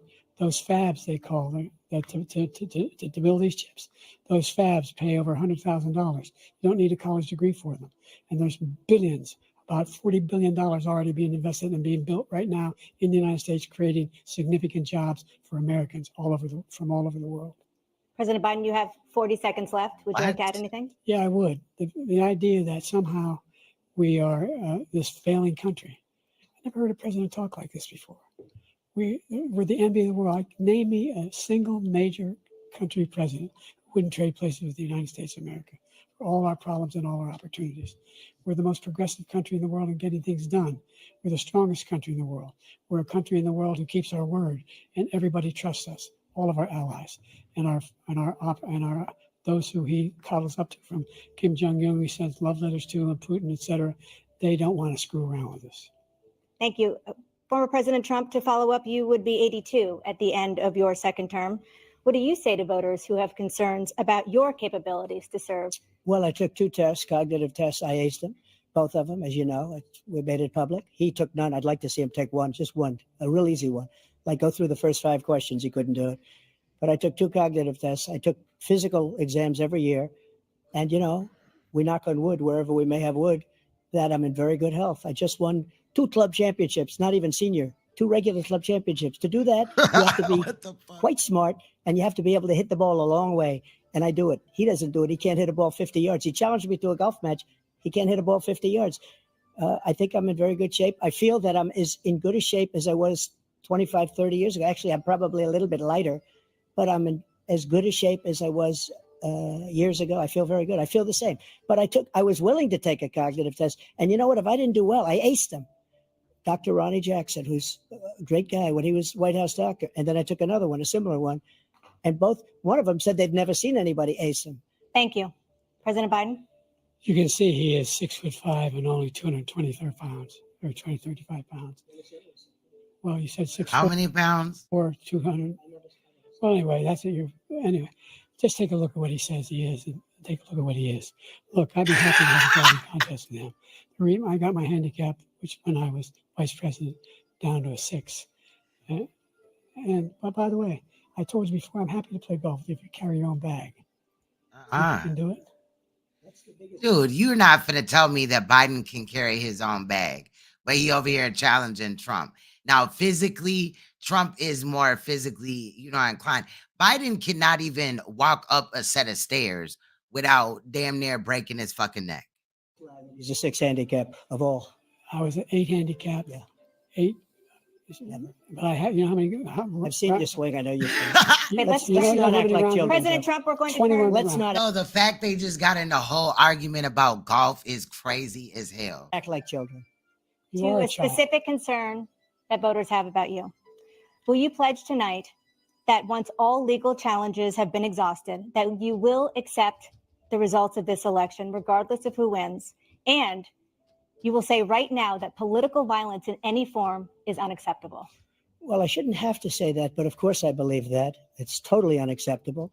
And if you would see my statements that I made on Twitter at the time, and also my statement that I made in the Rose Garden, you would say it's one of the strongest statements you've ever seen. In addition to the speech I made in front of, I believe, the largest crowd I've ever spoken to. And I will tell you, nobody ever talks about that. They talk about a relatively small number of people that went to the Capitol, and in many cases were ushered in by the police. And as Nancy Pelosi said, it was her responsibility, not mine. She said that loud and clear. But the answer is, if the election is fair, free, and I want that more than anybody. And I'll tell you something. I wish he was a great president, because I wouldn't be here right now. I'd be at one of my many places enjoying myself. I wouldn't be under indictment because I wouldn't have been his political opponent, because he indicted me because I was his opponent. I wish he was a great president. I would rather have that. I wouldn't be here. I don't mind being here. But the only reason I'm here is he's so bad as a president that I'm going to make America great again. We're going to make America great again. We're a failing nation right now. We're a seriously failing nation. And we're a failing nation because of him. His policies are so bad. His military policies are insane. They're insane. These are wars that will never end with him. He will drive us into World War III, and we're closer to World War III than anybody can imagine. We are very, very close to World War III, and he's driving us there. And Kim Jong-un and President Xi of China, Kim Jong-un of North Korea, all of these, Putin, they don't respect him. They don't fear him. They have nothing going with this gentleman, and he's going to drive us into World War III. You want a World War III, let him follow and win, and let Putin say, do what you want, NATO. Just do what you want. There's a thing called Article 5. An attack on one is an attack on all, a required response. The idea, I can't think of a single major leader in the world who wouldn't trade places with the job I've done, what they've done. Because we are a powerful nation. What? We have wonderful peace because of the people, not me. It's because of the American people. They're capable of anything, and they step up when they're needed. And right now, So now he's gaslighting Americans. now we're needed. We're needed to protect the world because our own safety is at stake. And again, you want to Yeah, our own safety is at stake because you open the border. have a war, just let Putin go ahead and take Kyiv, make sure they move on, see what happens in Poland, Hungary, and other places along that border. Then you have a war. First of all, we need to worry about us before we worry about anybody else. President Trump, as I come back to you for a follow-up, the question was, will you accept the results of this election, regardless of who wins? Just to finish what he said, if I might, Russia, they took a lot of land from Bush. They took a lot of land from Obama and Biden. They took no land, nothing from Trump, nothing. He knew not to do it. He's not going to play games with me. He knew that. I got along with him very well, but he knew not to play games. He took nothing from me. But now he's going to take the whole thing from this man right here. That's a war that should have never started. It would have never started ever with me. And he's going to take Ukraine. And Biden sounds like Sonetta. He do. Yo, I guess today, Sonetta covered the Trump situation or whatever, and he kept calling Trump Bush. He kept saying, oh, my man Bush, he was shot. And he was like, what am I saying? I mean Trump. And then he would fuck up and say Bush again. He definitely has the same cognitive abilities as Biden. You know, you asked me a question before, would you do this? He's got us in such a bad position right now with Ukraine and Russia, because Ukraine's not winning that war. He said, I will never settle until such time. They're running out of people. They're running out of soldiers. They've lost so many people. It's so sad. They've lost so many people, and they've lost those gorgeous cities with the golden domes that are 1,000 years old, all because of him and stupid decisions. Russia would have never attacked if I were President Trump, president. the question was, will you accept the results of the election, regardless of who wins? Yes or no, please. If it's a fair and legal and good election, absolutely. I would have much rather accepted these, but the fraud and everything else was ridiculous. And if you want, we'll have a news conference on it in a week, or we'll have another one of these in a week. But I will absolutely, there's nothing I'd rather do. It would be much easier for me to do that than I'm running again. I wasn't really going to run until I saw the horrible job he did. He's destroying our country. I would be very happy to be someplace else, in a nice location someplace.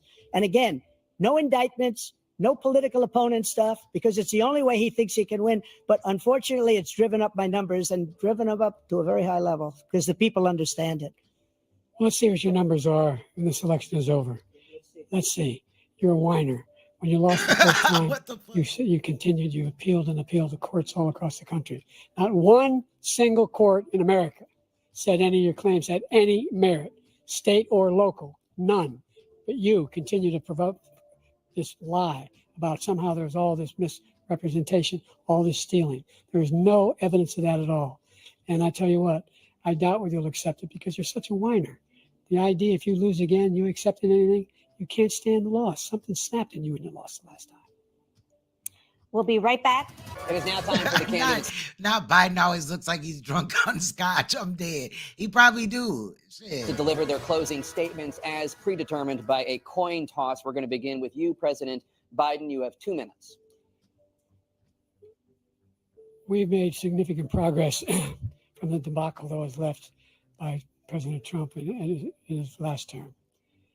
We find ourselves in a situation where, number one, we have to make sure that we have a fair tax system. I ask anyone out there in the audience, or anyone out watching this debate. Ain't nobody in the audience. This was recorded with nobody in the audience. Sir. I think the tax system is fair. The fact is that I said nobody even making under $400,000 had a single penny increase in their taxes, and will not. And if I'm reelected, that'll be the case again. But this guy has increased your taxes because of the deficit. Number one, he's increased inflation because of the debacle he left after the way he handled the pandemic. And he finds himself in a position where he now wants to tax you more by putting a 10% tariff on everything that comes into the United States of America. What I did, when, for example, he wants to get rid of the ability of Medicare for us to be able to negotiate drug prices with the big pharma companies. Well, guess what? We got it down to $35 for insulin instead of $400. No more than $2,000 for every senior, no matter how much prescription they need. You know what that did? Yeah, because only senior citizens are diabetic, right? That reduced the federal debt by $160 billion over 10 years because the government doesn't have to pay the exorbitant prices. I'm going to make that available to every senior all along. It's happening now, and everybody in America. He wants to get rid of that.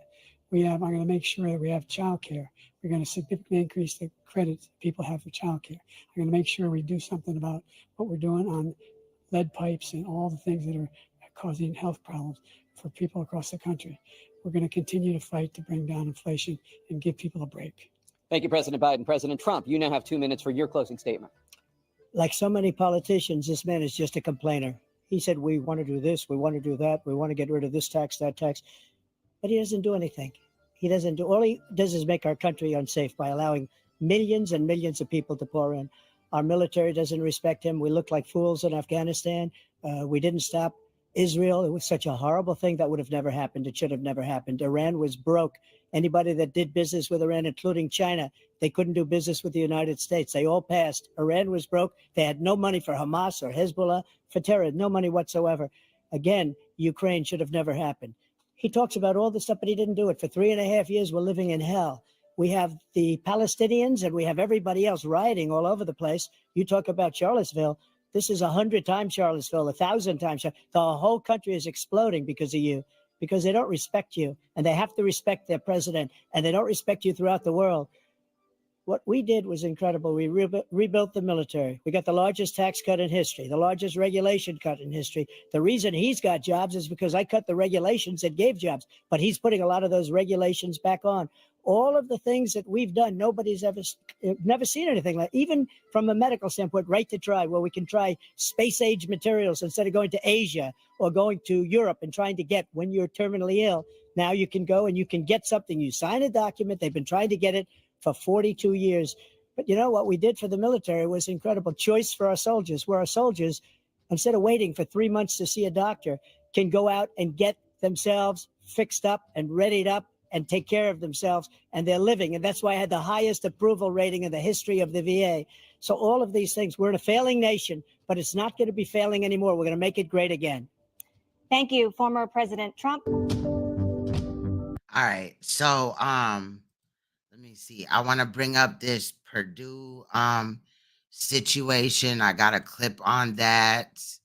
Definitely looks interesting.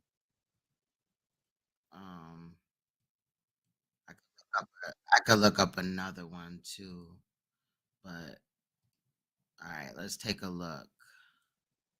The $8 billion settlement, the most dramatic effort yet by the federal government to hold a drug maker accountable for the more than 450,000 American deaths from opioid addiction. Our criminal investigation in this case revealed that Purdue placed profits over public safety. The company says it deeply regrets and accepts responsibility, pleading guilty to 3 felonies. Purdue admits it did not stop OxyContin from being diverted from pharmacies and doctors, and that it paid doctors to write more prescriptions.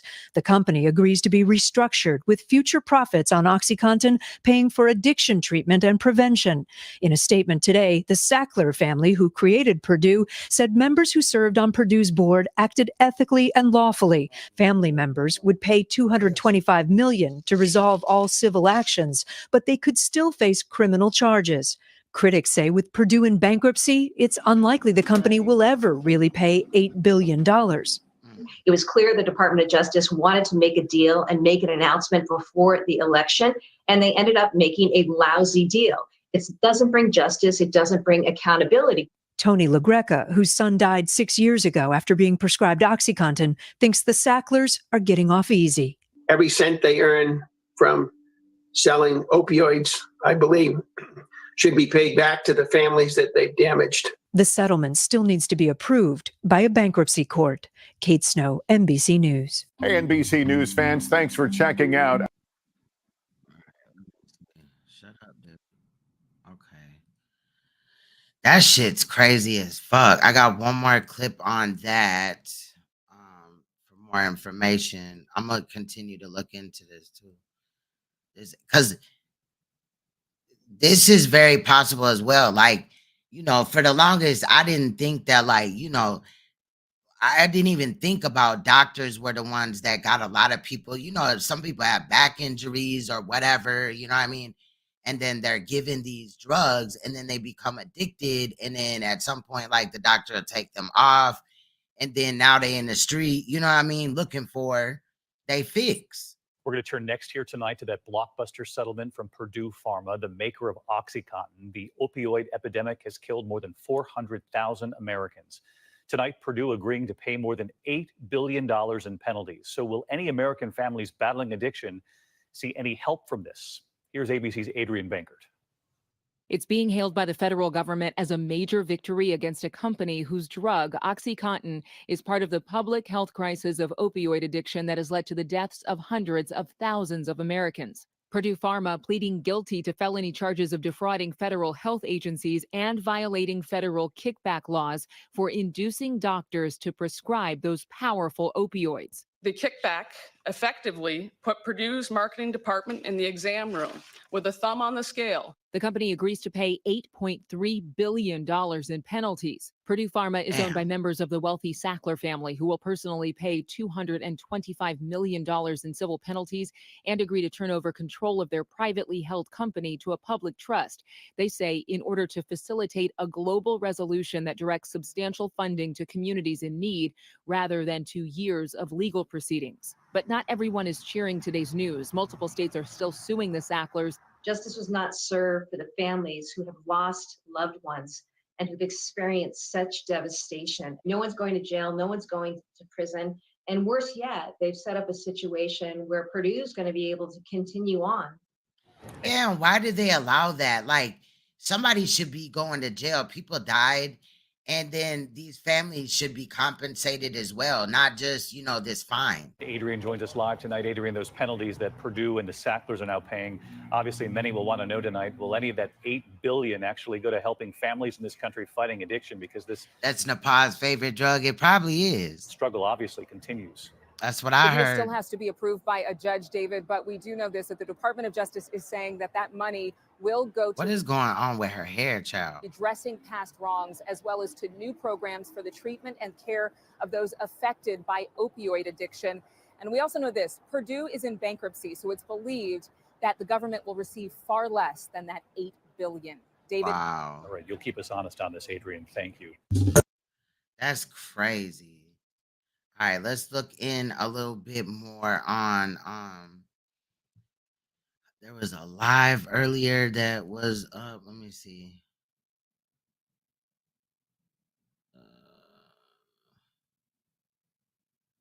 Let me see. There's this. I don't know what it is. I think that okay, this was 10 hours ago.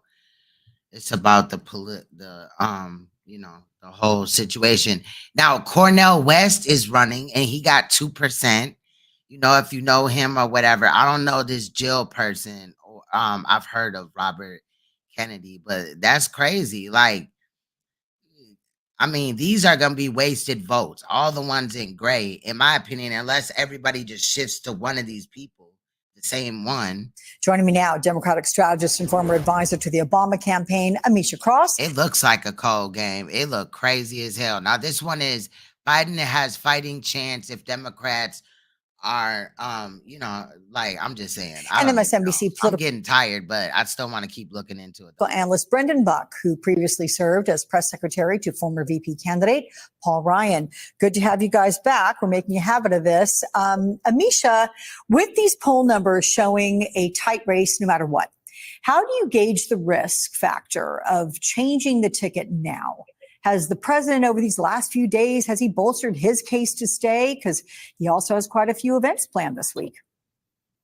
I think the president has ultimately showcased that not only is he not leaving the ticket, but he's the one best served to actually compete against and dominate Donald J. Trump come November. We know that his campaign is putting a very high quotient as it relates to getting on the campaign trail in these battleground states. I think that the event he held just last night in Detroit was huge. We heard the chants; they were resounding. Oh, that's a good thing. Not good thing, but a good point right there too. Purdue has enough money to buy politics. That's crazy. Democrat and Republican. That's crazy. Don't quit.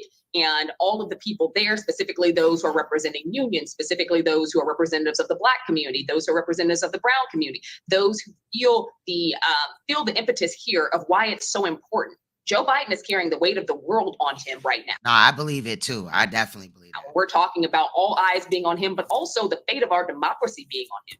The fate of not only the United States democracy, but the protection of democracies abroad.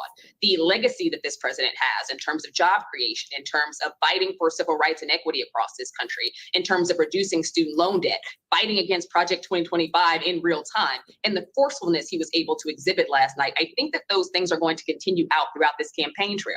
We know in the coming week he's going to be in Vegas for the NAACP conference. This is a president who understands what's at stake for multiple communities across this country, specifically vulnerable communities, and those communities understand it as well. Yeah. Brendan, Amisha brings up a good point there, and she talks about the forcefulness with which he delivered the rally yesterday in Detroit.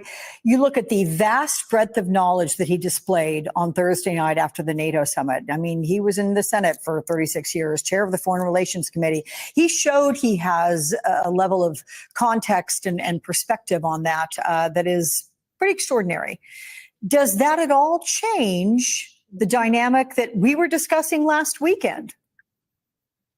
Not a ton. I mean, I think that the press conference this week was objectively okay. I mean, it was not an impressive performance. He definitely did better than he did in the debate, and it probably left Democrats searching a little bit. He clearly didn't fall on his face, and they can't clearly just yank him right now. But there's still a lot of people in the House and Senate who are all getting back their own polls in their own districts right now and are probably seeing him underwater, polling underwater with more people disapproving, and it's scaring them. Now, look, the race is close. You just showed polls. Mm-hmm. Nobody can look at these polls and say these numbers are so bad that he must leave. I think what people are concerned about is, does he have the capacity to do the things necessary to make up the little ground that he has in the important swing states? Now, the conventional wisdom is he needs to get out there more. He needs to do some earned media. He needs to, talk to voters. I actually disagree with that. I don't think that's actually going to work. I think what he did last night is exactly what he needs to be doing, which is stay on teleprompter, read a really good teleprompter speech, have some good crowds that'll cheer for you, and try to move past this and just get your party up together with you. And return the focus to Donald Trump. That is the path ahead. He's not going to win by convincing people that he's not actually that old. I think he just needs to change the conversation, and maybe Democrats will get this out of their system enough over the last few weeks if they can finally do that. Yeah, interesting point you make there. Let me ask you, Brendan, about the Bernie Sanders op-ed, though, because he says Mr. Biden may not be the ideal candidate, but he will be the candidate and should be the candidate. And with an effective campaign, that speaks to the needs of working families. He will not only defeat Mr. Trump, but beat him badly. How significant is this, given Sanders' prominence as a progressive? Yeah, it's been interesting. You would expect perhaps that progressives, maybe the squad in the House, would be the ones pushing him out the most, but that has definitely not been the case. What you're seeing, I think, a lot more of the moderate, the swing voters who potentially their own districts are at risk. But I think this is a huge lifeline for him. And what it really comes down to at this point is not ideology. It's whether or not you believe Joe Biden that he's not stepping away. If you believe him that he's in this until the end, that is the obvious right thing to do. Circle the wagons, go forward, return focus to Donald Trump. Now, obviously, Bernie Sanders is asking for a little more than return to focus. That op-ed also suggests that Biden should be running on some pretty progressive, expansive ideas that probably are not very popular, but that's very Bernie Sanders. But I think what Sanders realized is, look, we're hurting our own nominee. Every day we're out here doing this, we are hurting him. And if he's not going to go, we need to get our act together and move forward against Donald Trump. Amisha, Senator Sanders said Americans should learn a lesson from progressive and centrist voters in France who came together to defeat the far-right party. Now, unlike France, Americans do not get a first round of voting to scare them into. After this, we're going to watch, they had like some type of like press conference or whatever about Trump's assassination. They're now calling it an assassination. So we're going to take a look at that and then we'll get out of here. But I will be looking more into this. As you know, things come out, like the next day or a couple of days later or whatever. So I'll be looking into it. So this won't be the last, whether it's a video or a live stream. Going to the polls. But is there You're welcome, Emmanuel. a lesson there? I think there's definitely a lesson there. We saw it in France. We saw it in the UK. I think it's very important to understand what an authoritarian slide looks like, what it looks like to have very far right policies that not only shutter the working class, but also make it extremely hard for a nation to continue to be competitive. And I think that these are lessons that we can take not only from Europe, but also in understanding, again, what is at stake? What is at stake home and abroad? They understood it, and they were able to give resounding victories to their more left-leaning flank. Here, Bernie Sanders does what I think was necessary. When people think of Bernie Sanders, when they think of AOC, when they think of a little bit more of the far left, what they consider the socialist wing of the party, they think of people who are fighting against the Democratic Party, consider them sometimes outsiders. That is not the case. What we're seeing is that, yes, you may not always agree on certain levels of progressivism, but even within that plank, you have to understand what is at stake and what could be taken away. And I think that within that op-ed, what we saw was Senator Sanders be able to lay it bare that him and Biden don't agree on all things. They don't see all things similarly. But we see the pathway to America's future, and we understand what is at threat with the Donald J. Trump presidency, and that's what matters the most. We need to circle the wagons. Democrats need to get on board. We need to stop acting like this is a bachelorette-style presidency where everybody gets a rose and we're going to see who's standing last. That's not what this is. Joe Biden has shown that he is in this to win it, and he's not going anywhere. It's time Democrats understand that as well. Right, and I'm gonna stop it right there because it just seemed like she just really dumbed down in the whole situation. Like, girl, Biden ain't doing nothing, and they always got some motherfucker up here acting like Biden's the best thing since sliced bread.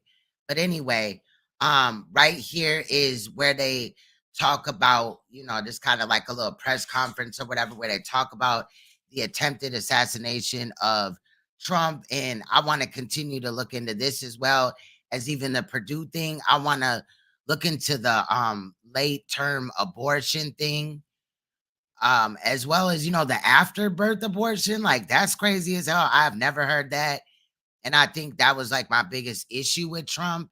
Also, if we're forcing women to have babies, then I feel like we're gonna at some point have more cases where mothers or even fathers unalive their child. So that's another thing. But we shouldn't allow people to use abortion as a form of birth control, like solely. Like, you just on purpose running around fucking motherfuckers, and then now you go have abortion after abortion. I think that late term abortion is murder still. And of course, after birth abortion is crazy, and it's definitely murder. So anyway, let's get back into it. Including investigative agents, our evidence response team, bomb technicians, and we have additional resources coming from other field offices, as well as from FBI headquarters, including our evidence response from Quantico, Virginia. We have intelligence analysts as well, working from our field office in Pittsburgh, working feverishly to attempt to identify the individual who did this and any motives behind why this was done. Wait, what? Right now, we need the public's help. Anyone who was on scene, who saw anything, who identified any information. I thought the shooter was dead. Please report that to the FBI using. Are they talking about anybody that may have helped him or knew about it or something? The phone number 1-800-CALL-FBI or online at fbi.gov/Butler. This evening we had what we're calling an assassination attempt against our former president, Donald Trump. Bernie wouldn't be so bad. I wouldn't be against Bernie. Still an active crime scene. As I mentioned, we have a number of agents on scene. We also are working closely with other federal agencies, our state partners, and our local police partners as well. Again, at this time, we are not prepared to identify who the shooter is. We are close to that identification, and as soon as we are 100% confident in who— They're talking about the assassination on Trump's life. So this is, it's a longer live stream or whatever. It's from CBS. But at this point, that's where they start. This is like the press conference. But the fact that he just said that, unless he was talking about something else, I don't know. I'll share the link with y'all if y'all want to go back. We're at the basically like 5 hour, fuck it. I'll just go back a little bit because they had some type of commercial running right there. So let's see from here. Their lives, anything for love. Now streaming on the free CBS News app. Trump was seen by doctors from Butler Memorial Hospital and discharged this evening. Earlier, CBS News spoke with an ER doctor who was at the Trump rally and witnessed the moment that shots went off. I was in the stands about 30 feet away from an individual received a head wound, a headshot. He was on the right. He was on the lower portion of the same stands. I was looking at the graph when I heard what sounded like firecrackers going off. I saw the Secret Service then swarm over Donald Trump, and somebody near the location of this individual cried out, he's down, he's hurt, he's been shot. CBS News Chief Medical Correspondent Dr. John LaPook joins me now. Dr. LaPook, you have been poring over footage and making calls to other medical professionals. Tell us a little bit about your assessment. Well, of course, we don't have all of the details right now, but former President Trump. That campaign rally in Pennsylvania. Let's listen in right now. Stands with the people of Butler County in Western Pennsylvania, and our hearts go out to the victims of this heinous act which occurred today.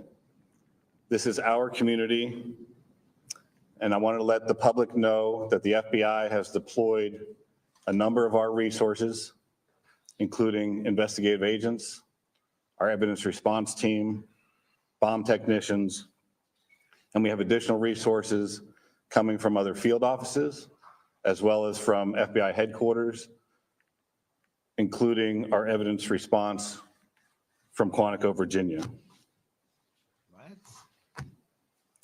We have intelligence analysts as well, working from our field office in Pittsburgh, working feverishly to attack. Yeah, the shooter's right here, allegedly. You know what I mean? This is allegedly the dude that did it. So maybe because this was like, I don't know how long ago. So 7 hours and we're 5 hours in. So this was more than 2 hours ago. But yeah, this is allegedly the shooter right here. But in a minute, he's going to say, like, whoever did this, like they don't know. I thought the shooter was dead. Attempt to identify the individual who did this and any motives behind why this was done. Right now, we need the public's help. Anyone who was on scene, who saw anything, who identified any information, please report that to the FBI using either the phone number 1-800-CALL-FBI or online at fbi.gov/Butler.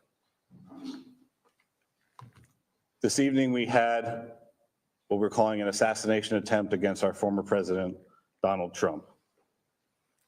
It's still an active crime scene. As I mentioned, we have a number of agents on scene. We also are working closely with other federal agencies, our state partners, and our local police partners as well. Again, at this time, we are not prepared to identify who the shooter is. We are close to that identification, and as soon as we are 100% confident in who that individual is, we will share it with the press. And they must have blew his shit back. I mean, I do got a picture of, but I don't know how to share it with y'all. I'm sure it's, on social media somewhere, but I'm not finna chance it by showing it. But he did have like blood around his face. With that, I mean, how can't they positively identify him? And maybe because he's 20, maybe they don't have his prints or whatever. I don't know. But that's odd. Being said, also, we do not currently have an identified motive, although our investigators are working tirelessly to attempt to identify what that motive was. Now, sometimes, obviously early on in the situation, they don't want to disclose information. They do that a lot too. Like they'll know who the shooter is. And I'm not saying they would know at this moment what exactly the motive is, but I think at this time, he just didn't want to say his name, At this time, I'm going to turn over the podium to Colonel Chris Paris from the Pennsylvania State Police. Thank you very much. My name is Colonel Chris Paris, P-A-R-I-S, Commissioner of Pennsylvania State Police. I would just like to say that the state police have been in regular contact with the governor's office, and the full support and assets of the entire agency are behind the FBI and our other federal and municipal partners to assist with this investigation. The thoughts and prayers of the Pennsylvania State Police are likewise with the victims of this terrible act. We are prepared to support this investigation in any way, shape, or form, and we stand ready to participate in a full, fair, and competent and thorough investigation. To give you an operational rundown, Deputy Commissioner of Operations, Lieutenant Colonel George Bivens, is behind me, and he will discuss the operational portion that's being conducted by the Pennsylvania State Police. Lieutenant Colonel Bivens. Good evening. So let me describe for you a little bit about the scene that we have over there. As you know, there was a grandstand, a very large area, a lot of people there when this all unfolded. The former president had come out and begun to speak shortly after 6 o'clock this evening, and within about 10 to 15 minutes, a number of sounds were heard, and it became apparent that shots were being fired in that direction. It was a chaotic scene. Law enforcement, I believe, acted heroically, quickly identifying and neutralizing the threat, as well as responding to assist the various victims. PSP had a significant presence on the scene along with all of our federal partners at the time of the shooting. We have since enhanced that presence significantly, bringing in resources from all over the Commonwealth to ensure that we have a speedy, thorough investigation. We are working very closely with the FBI as we work through this. As you can imagine, because of the variety of crimes that have been committed, some are under federal jurisdiction, some are under state jurisdiction. And so, we're working through all of that, not an issue at all. We work seamlessly, but the FBI has maintained the lead on the attempted assassination. PSP will take the lead on the homicide and the shootings of the other individuals in the grandstand area. And so there are a lot of witnesses to be interviewed, a lot of things to be processed. There were some complicators that hopefully the next time we speak, we can describe for you, but some complicators that slowed down some of the processing and the positive identification of the shooter. But know that at this time, we have no reason to believe that there is any other existing threat out there. We are doing everything we can to make sure that this is thoroughly investigated, and that if there is any information developed that anyone else was involved, that between PSP and the FBI, that will very quickly be followed up on. So I think at this time, we would open it up to questions from all of you. Was this a lone wolf attack? Again, I think it's too early to say that. We have one shooter tentatively identified, but we're not stopping there. We're following up on a lot of information. It will be some time until we can conclusively say or answer that question, I think.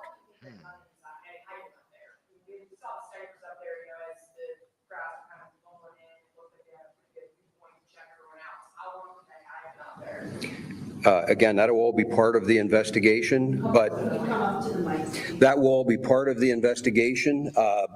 But I can tell you that preliminarily, it appears everything unfolded very quickly. So again, we'll have more information on that, but it's just too early to start definitively saying this happened at this exact time. That's correct. How far outside?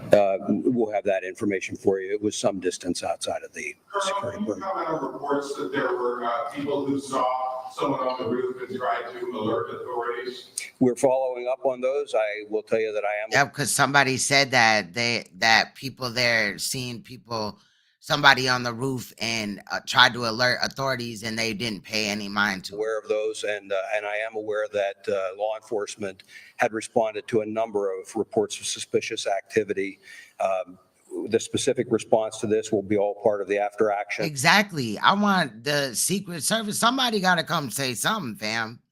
I get the police doing their shit or whatever, but how do they forget the back? You supposed to cover every side of this man, or even Biden. You know what I mean? Like, it's just not one-sided. This could have very well been Biden. it could have also been very well that not only did the victim in this situation lose their life allegedly, RIP to that person. I'm not saying that, because you know how stories change by the moment, y'all. I work with true crime, on here as well. So, but salute to the victim and the fact that they lost their life just going to, a rally, period. And then also the other victims in this situation as well. And then Trump could have also lost his life as well. Like, that is crazy. But yes, law enforcement was responding to check on several suspicious occurrences. What were the other suspicious occurrences? That'll all be part of the investigation. So you said that you're close to identifying the shooter. Facts, Emmanuel. Not Craig and Day Day is top flight security watching his back. Could you at least confirm that he is? I mean, before the rally, they should have mapped out everything, any possible way that somebody would have had an advantage over him or to get to him. There should have been somebody on that roof that was Secret Service. Like, what are they doing? Other county, Pennsylvania. Is there anything else? Did he have any affiliation with that company? Do you know? So again, we're not prepared at this time to provide. Right. And then another thing is crazy, right? What if the way to get into the roof, you got to go in the building to get up there? I'm probably, it's probably not a ladder out there, right? Just sitting on the side of the building. You know what I mean? How did he get up there and nobody just peeped anything? And there should have been other Secret Services, up at a higher level so they could peep everything else. Niggas should have had binoculars and everything. What are they doing? This shit is wild. I cannot. You cannot make this up. Provide the identity of the potential shooter. We're in the process of doing the confirmation. And once we have the confirmation, we'll release the name officially to the press. But at this time. And then also drones, like somebody else had stated. That's a fact. Like that right there. Come on, man. We can't give any further information on the potential shooter. No, it's a matter of doing biometric confirmations. So there was no identification on the individual, as an example. We're looking at photographs right now, and we're trying to run his DNA and get biometric confirmation on. Would you be able to comment on just what police found left behind? Like any possible devices? Did you find any extra guns? Just anything? Blood Money said somebody fired. I'm sure they is.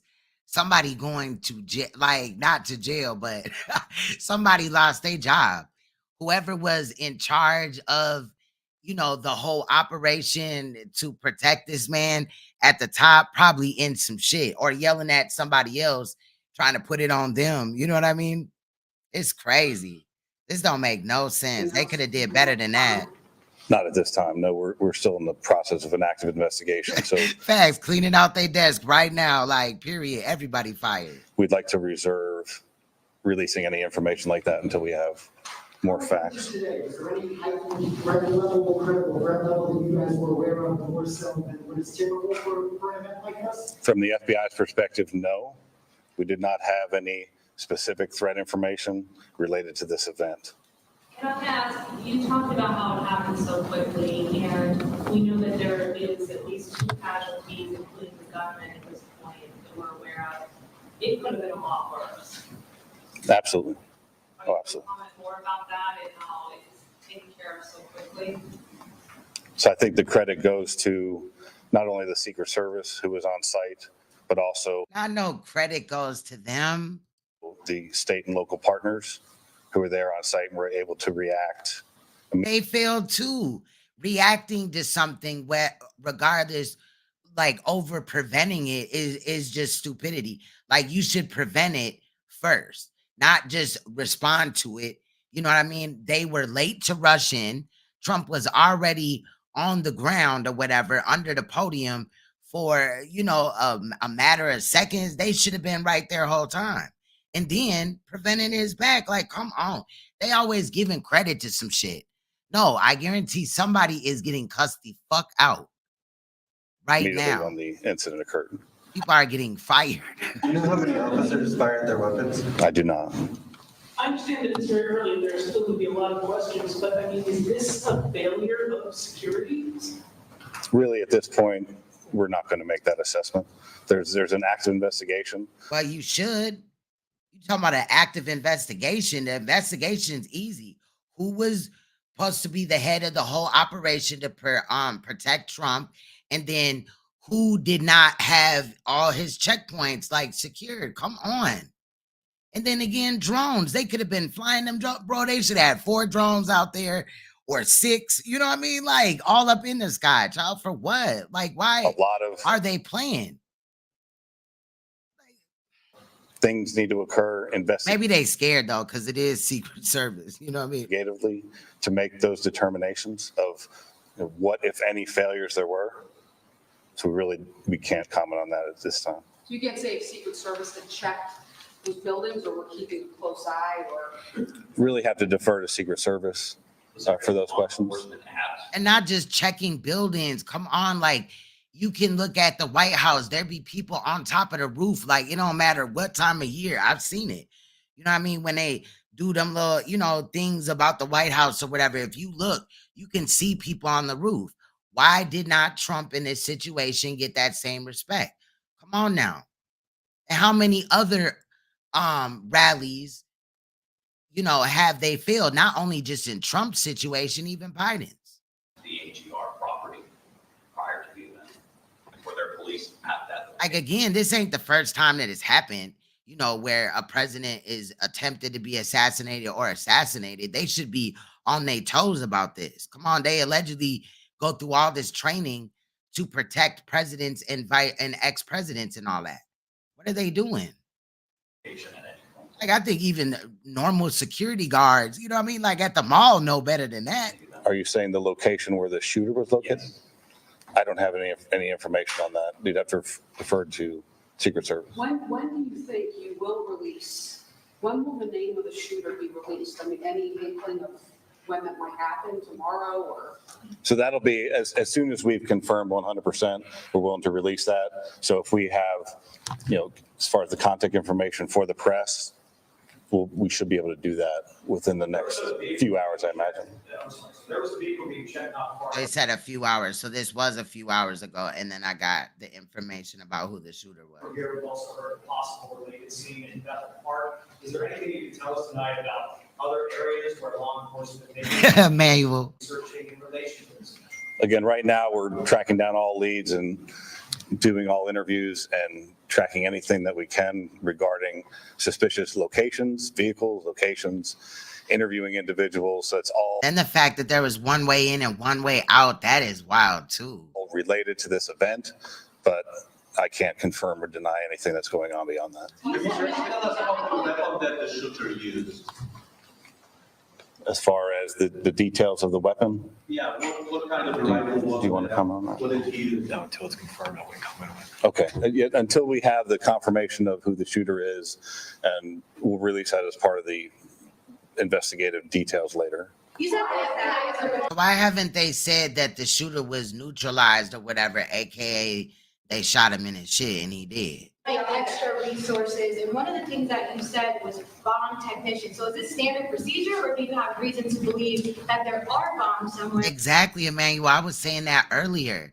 Like at first I was like, oh, they did a good job of protecting him when he was, and Trump had his arm up and he was trying to see and look over motherfuckers and shit, like just like in this picture right now.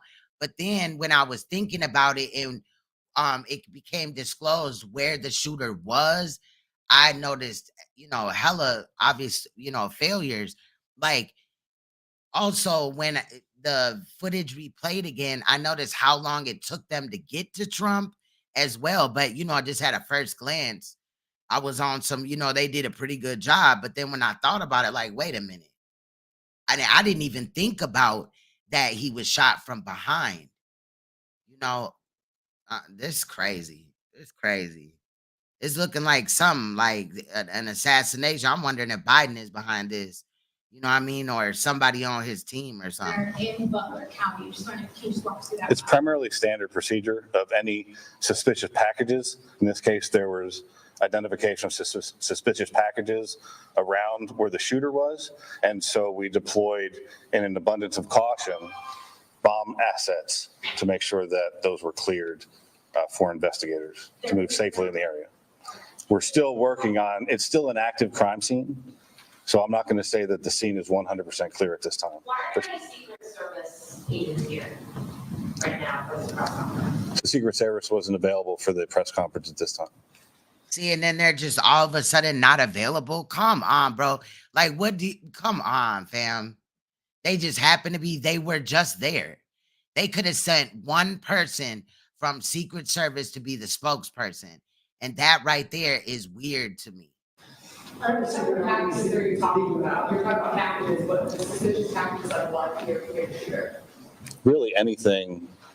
I don't have specifics on what they were looking at, but you know, there's people in the crowd will leave bags as they're fleeing the scene like this. So any suspicious packages we have to treat as it may be an explosive device. And probably, I guess the Secret Service, we're not going to talk about it, I guess, but when you guys jumped into action, all along was to able to take down that shooter. How quickly did everybody jump in and who ended up taking it out?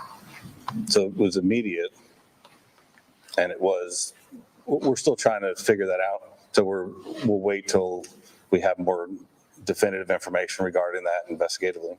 What about the bystander, the person in the crowd? Do you have any information about how they were killed?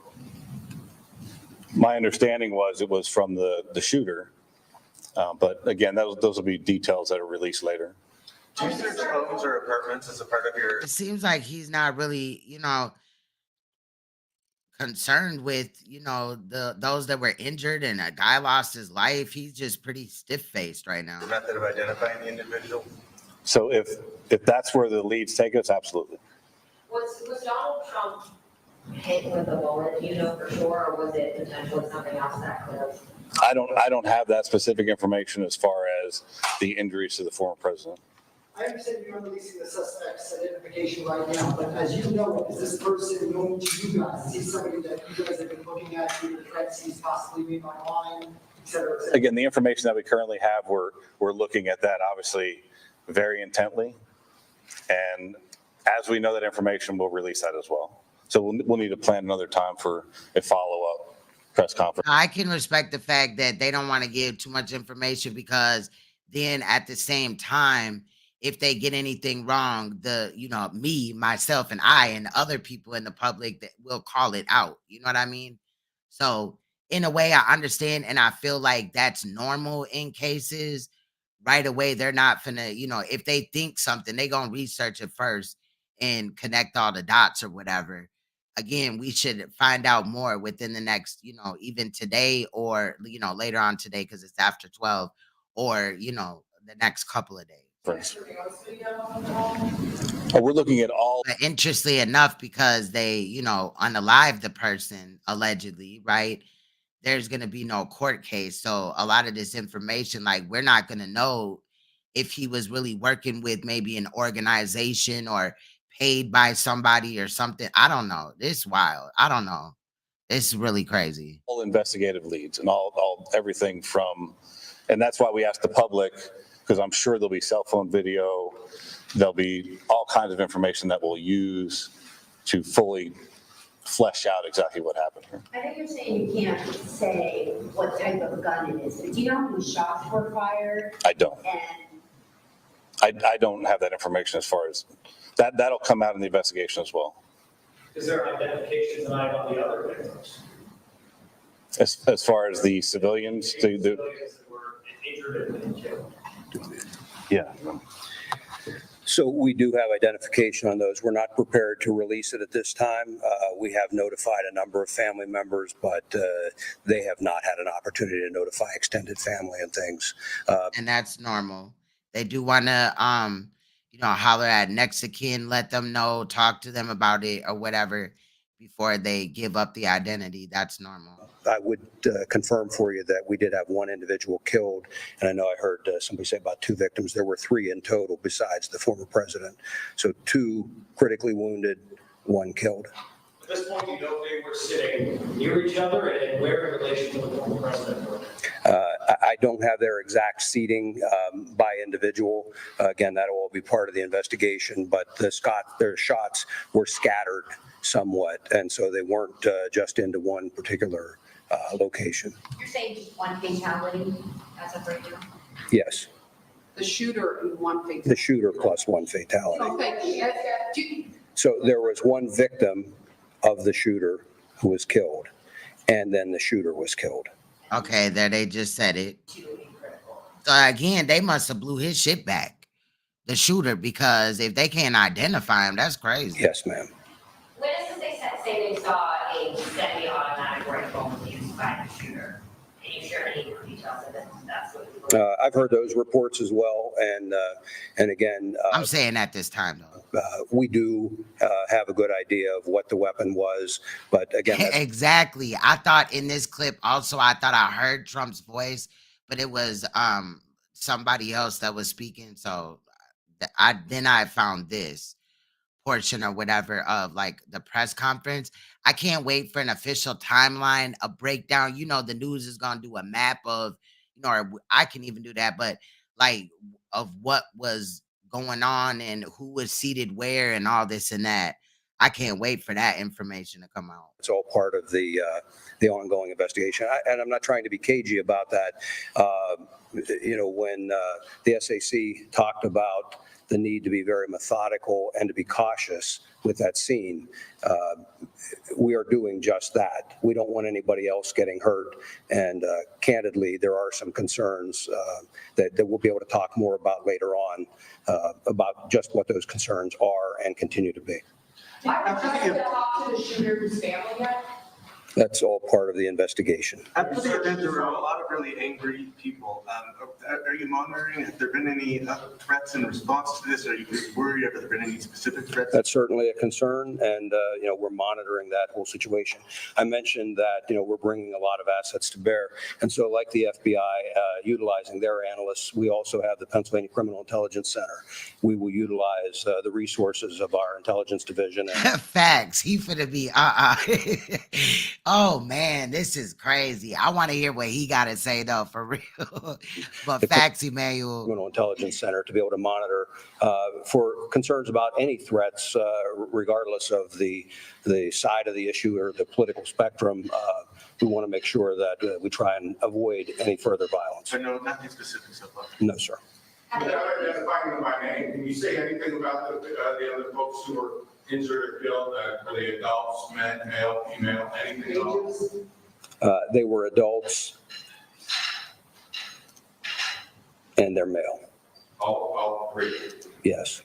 How difficult the day is for your department now, or all your departments to talk? You family members or people? What do you say? They're adults. How many? What? Hold on. Can you share any more details of this? That's what I've heard those reports as well, and again, we do have a good idea of what the weapon was, but again, that's all part of the ongoing investigation. And I'm not trying to be cagey about that. When the SAC talked about the need to be very methodical and to be cautious with that scene, we are doing just that. We don't want anybody else getting hurt. And candidly, there are some concerns that we'll be able to talk more about later on about just what those concerns are and continue to be. Have you talked to the shooter's family yet? That's all part of the investigation. After the event, there were a lot of really angry people. Are you monitoring? Have there been any threats in response to this? Are you worried? Have there been any specific threats? That's certainly a concern, and we're monitoring that whole situation. I mentioned that we're bringing a lot of assets to bear, and so like the FBI utilizing their analysts, we also have the Pennsylvania Criminal Intelligence Center. We will utilize the resources of our intelligence division and the Criminal Intelligence Center to be able to monitor for concerns about any threats, regardless of the side of the issue or the political spectrum. We want to make. What was he talking about? There's three of them and they're males though, like that sure part. That we try and avoid any further violence. So no, nothing specific so far? No, sir. Without identifying them by name, can you say anything about the other folks who were injured or killed? Were they adults, men, male, female, anything else? The people that were shot. So there was 2 shot plus the shooter and then also Trump, so male. They were adults and they're male. All three. The Yes. victim. How Yeah. difficult today is this for your department now, or all your departments, to go talk to these family members, including the civilians who were gunned down while they just went to a rally to try and, celebrate against the upcoming election? What are those conversations like, and how do you kind of get through that? We have trained investigators, and we're partnered hand in hand with the FBI, again, because we've got some federal violations, some state violations. And so our investigators are going out methodically. We have a large team of investigators that are going out, dividing up these interviews and trying to conduct them as quickly as possible. And then there'll be follow-ups, with the FBI asking for people to call in tips. I have no doubt that we will receive a lot of additional information that will also require follow-up. But again, we're working very well together, and it's only a short matter of time until we get through all of those interviews. How close and cold was it for? But that's weird. The damage has already been done. Like, what else is they going to prevent by, unless somebody got some information that he was connected to some type of group or something. Like, what's going on, Jeanette? Salute to you. The shooters that I've only seen this dude right here. I didn't know, I don't know. Allegedly, I don't know. This shit crazy. There's so many things in this that don't kind of make sense. There were no police hit with bullets. From your experience, how close a call was it for? I'm not going to speculate or comment on that. Have any of you talked to the president? Did any of you have any kind of reaction? No. Which law enforcement agencies were tasked with securing this particular rally outside of the United States Secret Service? Well, Secret Service always has the lead on securing something like this, but then they work very closely. And I hate to use the word routine, but it is a fairly routine matter for all of our agencies to work jointly with the Secret Service. And it really depends on the venue, on what information is out there, what number of resources are devoted to it. And we work with them to provide whatever is requested by the Secret Service, but they're the lead in that security. Was there anything about this venue that made it particularly difficult to secure? I would defer to the Secret Service to answer that. They would have done the initial assessment. Was the rooftop part of what was being secured? Was the rooftop, given its proximity to the event, part of that process? It's my understanding that was outside of the perimeter. Did this shooter have any previous criminal history? We're not going to comment on anything about the shooter. The agency denied Trump's team extra security. Any of the agencies that are out there? Not that I'm aware of. If Trump had been the nominee already, would he have had additional security for this event? There again, Secret Service has the lead, and I'm not going to comment or speculate on what may or may not be provided at any given point, depending on their status as a candidate. What I will tell you is that in my experience, the Secret Service does an excellent job of maintaining security on protectees. They're very cautious. They don't hesitate to ask for resources, and candidly, we don't hesitate to supply those resources. Colonel, you're asking for the public's help. Can you elaborate and be more specific about what you would really like to see from the public? If it's videos, photos, personal accounts? I think the videos and photos would be very helpful. And I think that once the shooter is identified, anyone that has specific information on that shooter, that would be very helpful as well to help us assess motive. And again, as I mentioned earlier, we are absolutely not taking for granted that this was a lone wolf attack. And so we would be looking for any additional information that might point us toward anybody else that may have had a hand in this.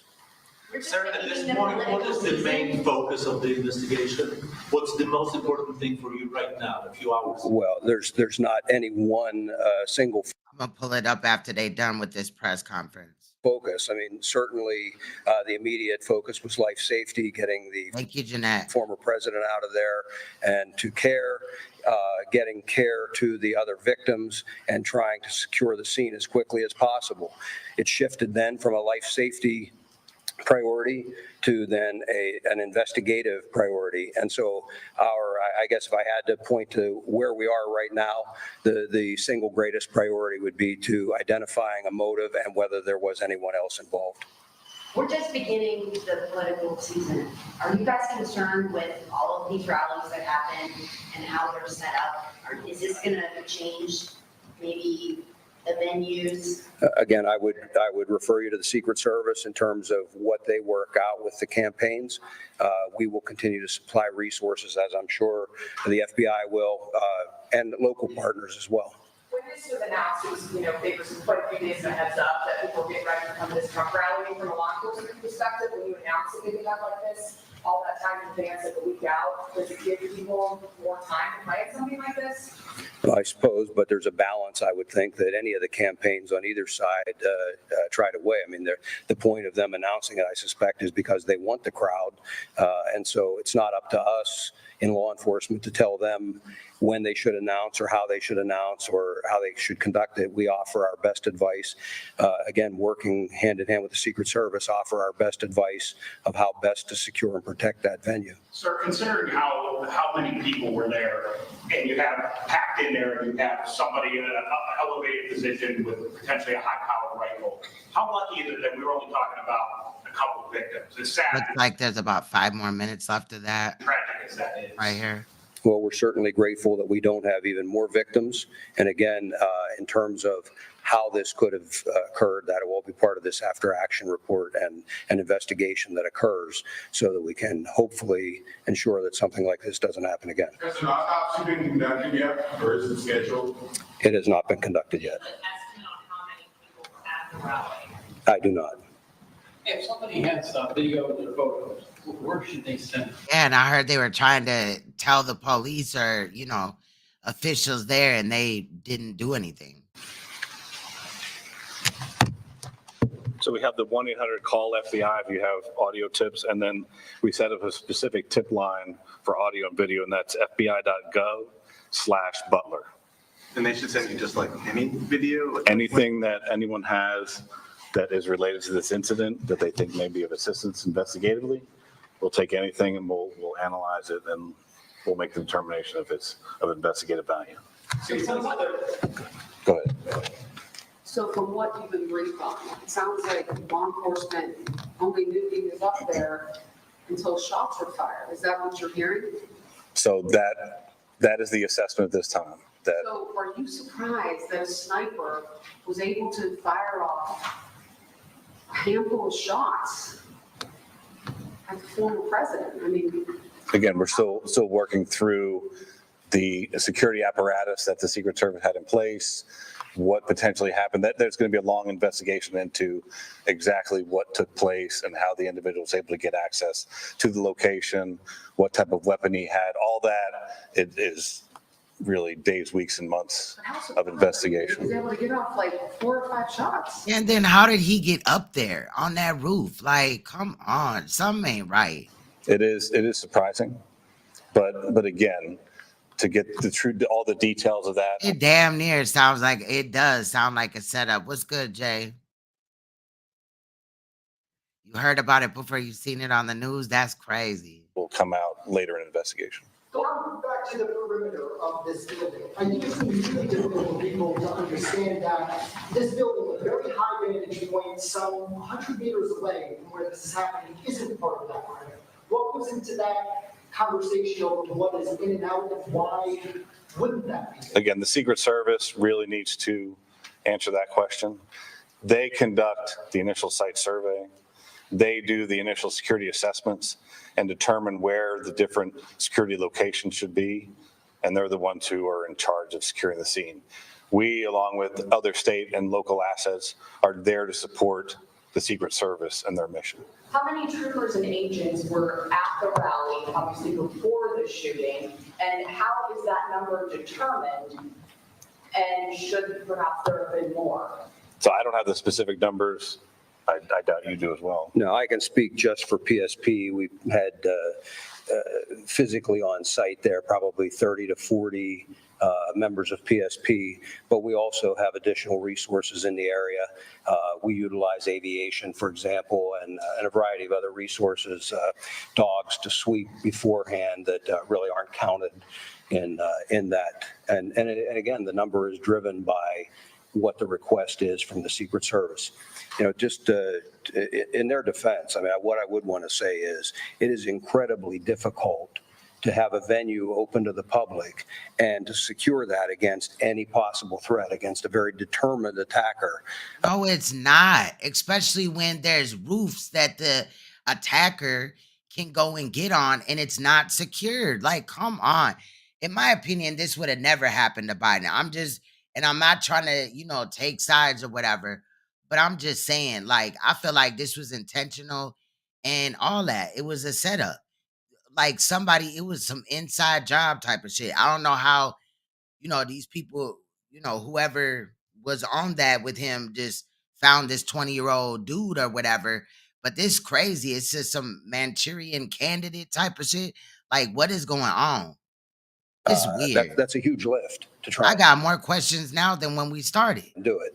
And, again, got a couple more minutes of this. I think it's like 1 or 2 minutes investigation of this part. Will really give us an opportunity to take a look at where any failures occurred and what can be done better in the future. Lieutenant Colonel Wiggins, do you know when another briefing might be held? We don't have one scheduled, but I would tell you we will let you know and give you plenty of notice. We want to hear from Secret Service. We want to hear from a spokesman on that level, because he's sitting up here saying, it's on Secret Service and all that. Well, we want to hear from them. Certainly, as soon as additional things develop that would be noteworthy or of interest to you, we'll get that scheduled and have another with you. Locally, what can residents, businesses expect to happen with the investigation over the next couple of days? Like, what's going to be going on there that people Well, again, the interviews will all be occurring, and so they may see law enforcement in their communities. People came from a wide area to come to this rally, I'm told. So, there's going to be law enforcement fanning out, and as additional calls, photos, videos come in, those additional interviews will result in law enforcement being out in the community conducting those interviews. But otherwise, Me too, Jay. It is gonna be, because tomorrow the story may be a whole different story or something. Like, this is definitely interesting. This got my attention for sure. They really shouldn't see any other significant impact in the community. Confirm whether it's a male or female, the homicide, the bystander who died? He already said that there were males. What is she talking about? It's a male. A male? Yes. He just said that everybody that was wounded there was a male. Why is she talking about the one that died? He already cleared that up. I'm from a European outlet from Poland, and I'm already getting text messages. Exactly, Jeanette.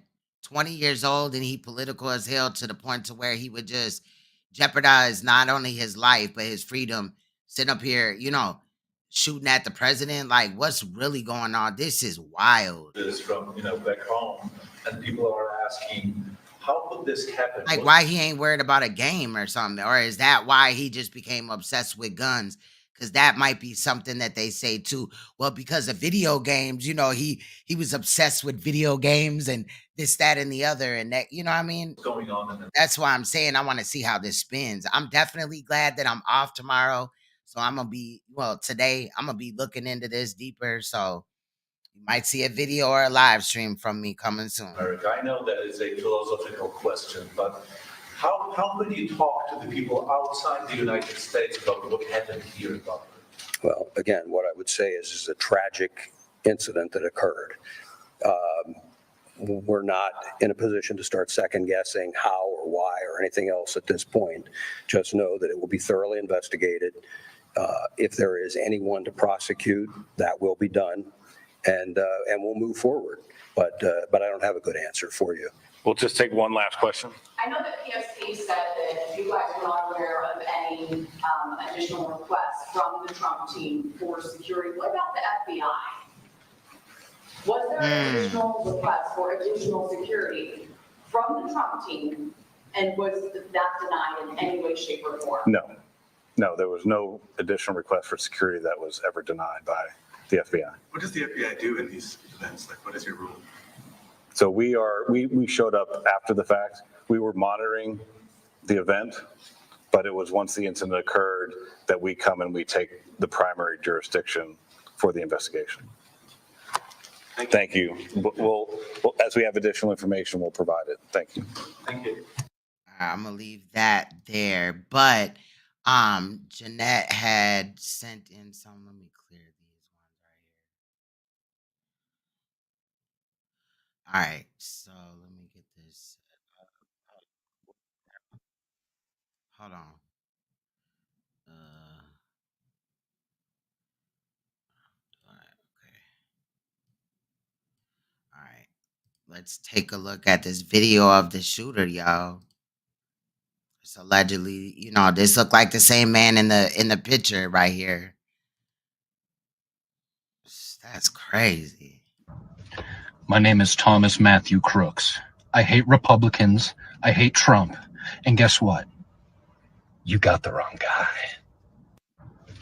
My name is Interesting. Thomas Matthew Crooks. I hate Republicans. I hate Trump. And guess what?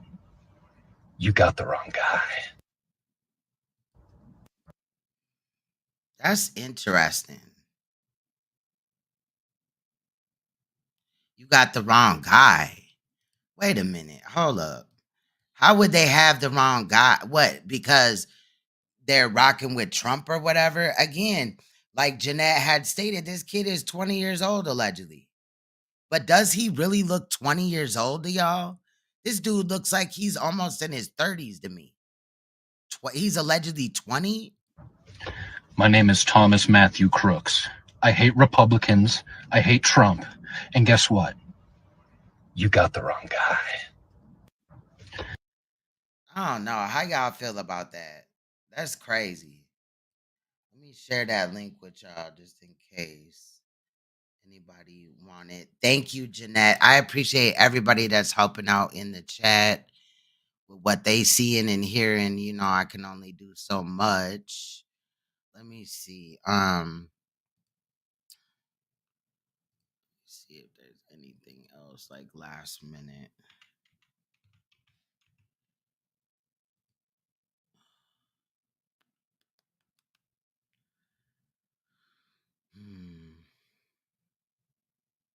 Yeah, pretty much. It looks like the same information that we kind of already went over.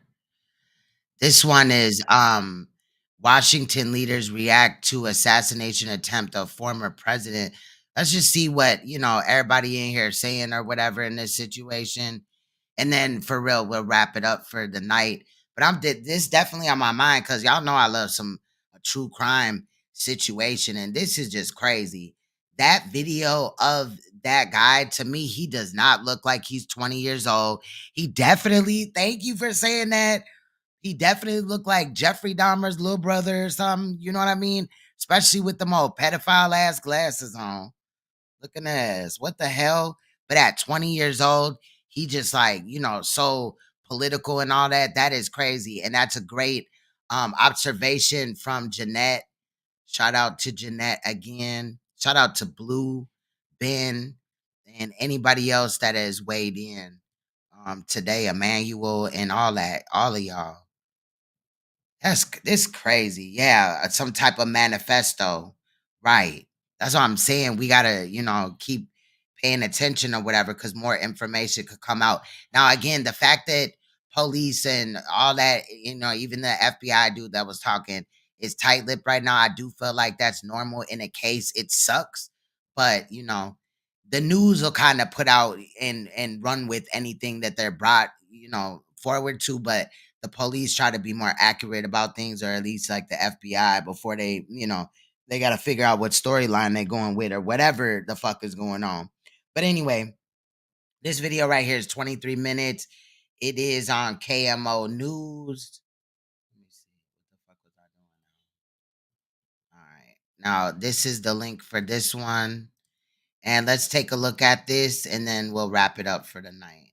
Assassination attempt on former President Donald Trump. Trump was taken away by Secret Service at a rally in Butler, Pennsylvania, after a bullet hit his right ear. Como News is bringing you team coverage tonight. Como's Paul Rivera and Karina Vargas standing by for us. We also have senior reporter Chris Daniels here in studio with us. After shots were fired, blood streamed down the former president's right ear and face as he was rushed off the stage by security. President Trump confirmed in a statement he was shot in the right ear. We are told by his campaign he is doing fine. Right now, the shooter and one spectator we know are confirmed dead. 2 spectators are in critical condition. That is according to the U.S. Secret Service. Witnesses described a loud series So where did they speak out at? of explosions and loud bangs. Secret Service agents immediately rushed and surrounded Trump as he ducked.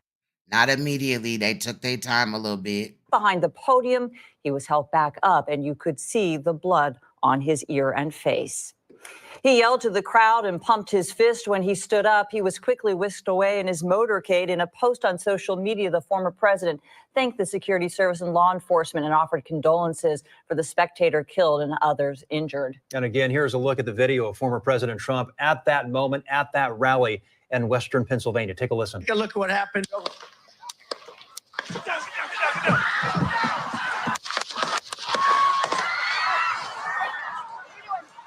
Again, former President Donald Trump is safe. Law enforcement has reportedly recovered an AR-style rifle. I want to show you the statement from the U.S. Secret Service. It reads in part, a suspected shooter fired multiple shots towards the stage from an elevated position outside of the rally venue. U.S. Secret Service personnel neutralized the shooter, who is now deceased. U.S. Secret Service quickly responded with protective measures, and the former president is safe and being evaluated. It goes on to say this: 1 spectator was killed, 2 spectators critically injured. The incident is currently under investigation, and the Secret Service has formally notified the Federal Bureau of Investigation. President Biden spoke to former President Trump tonight, and as we mentioned, Donald Trump posted tonight on social media. Here is that full quote. Quote, "I want to thank the United States Secret Service and all law enforcement for their rapid response on the shooting that took place in Butler, Pennsylvania. Most importantly, I want to extend my condolences to the family of the person at the rally who was killed, and also to the family of another person that was badly injured. It is incredible that such an act can take place in our country. Nothing is known about at this time about the shooter, who is now dead. I was shot with a bullet that pierced the upper part of my right ear. I knew immediately that something was wrong, in that I heard a whizzing sound, shots, and immediately felt the bullet ripping through the skin. Much bleeding took place, so I realized then what was happening." And also, the blood, it could be more like that because when you bleed in your head area, more blood comes out, I guess, because your heart has to work harder to pump the blood up there or something like that. I don't know. He ended that statement by saying, quote, "God bless America." President Biden also condemning today's act of violence. ABC News is confirming that President Biden and Trump have spoken, like we just told you.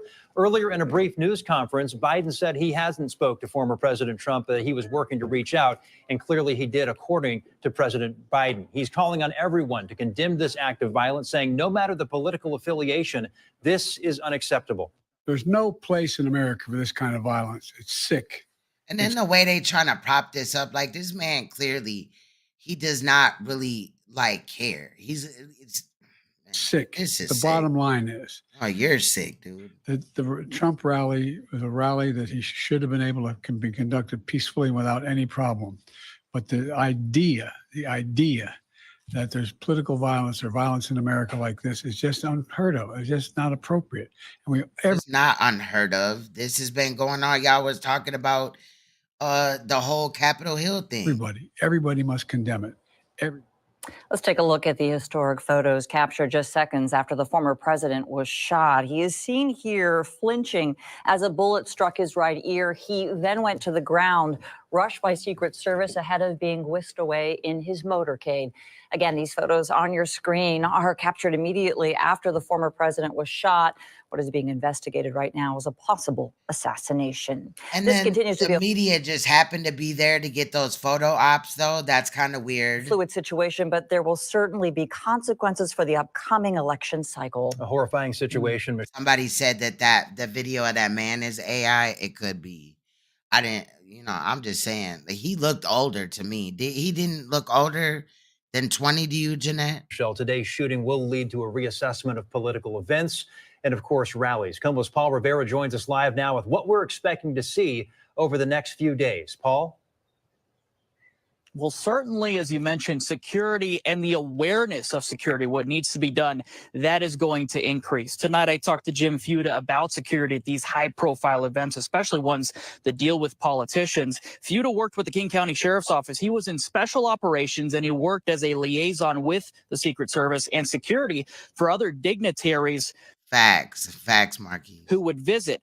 So what exactly happened here with the security protocols in place at the rally? Yeah, he didn't look 20 to me, man. Fuda Like, said, I'm just without not knowing all buying the it. details, it is early. Right now, it's hard to say. Was there a way to prevent this, or what should have been done in your eyes? Well, there are they call them counter snipers up, looking at the crowd. It's that same man from before. He surely making his rounds, ain't he? Looking at the surrounding areas, and from what I heard on the news is that the shooter had not been up on the roof for very. Oh wow, they're saying that he's trolling him because they kind of look alike. They do look alike though. I don't know. We going to find out because then there's also this picture right here too. This was from DJ Academics. I guess it's on his Instagram. It's two different pictures. However, it looks like the same person. I don't know. And then I asked, is this person trans? Because I noticed in one picture, the first one, on the left, his forehead is bigger than on the other side. It's not as big. So I was wondering, like, is that a wig? I don't know. We'll definitely know more information as it comes out. Very long. But thank you for that, though. That was an odd video. It didn't necessarily look like AI to me, but maybe somebody trolling him. I'd buy that because they look kind of like him, though. His chin was big. I got to pull it up again. Minutes. Should he have been spotted? I don't know. I'm not going to Monday night quarterback that because I wasn't there, and the investigation is nowhere near as complete. And moving forward, so what happens now with security at these high-profile events? Fuda said that is going to escalate. That includes security conversations and protocols at the Republican National Convention. That starts Monday. Fuda said the conversations are already happening even with our own law enforcement here in Washington State. What would law enforcement do here in a... Hold on. Let me drop this really quick. And then grab this other one.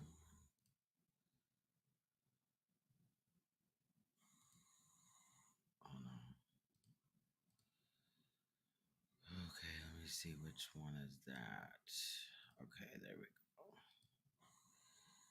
Cause if you look at this one, right, they do kind of look similar, but not exactly the same, in my opinion. And then his hair, if this is the day of the shooting, right, how did his hair just all of a sudden now is long, or did he shoot it before? I mean, did he cut it before he started shooting or whatever?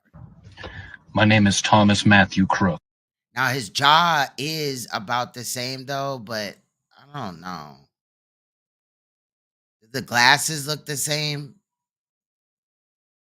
Can't really tell from the side like that either necessarily. Now this second picture looks like the same person that's in this video, in my opinion. I don't know. I hate Republicans. I hate Trump. And guess what? You got the wrong guy. I don't know, y'all. I'm sure the comments is off the chain, but that shit's crazy. I don't know, y'all.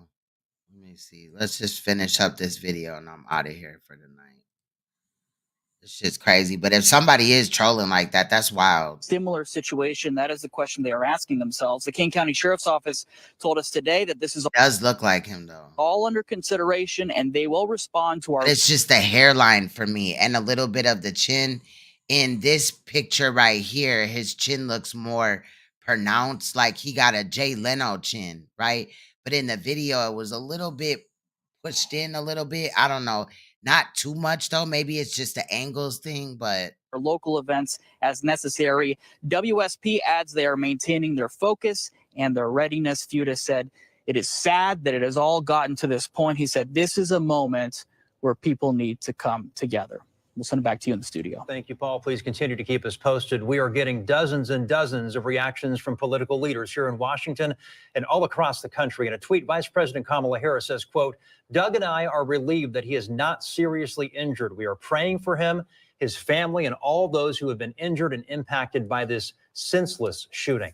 We are hearing from multiple members of Washington's congressional delegation tonight. Certainly a concerning situation. As has the head of state GOP and candidate for governor. KOMO senior reporter Chris Daniels has been talking with local political leaders about this, joins us live in the studio with more. Chris? Yeah, Preston, Washington State's Democratic Party Chair Chassie Conrad said in short that the party condemns political violence and that violence has no place in our democracy.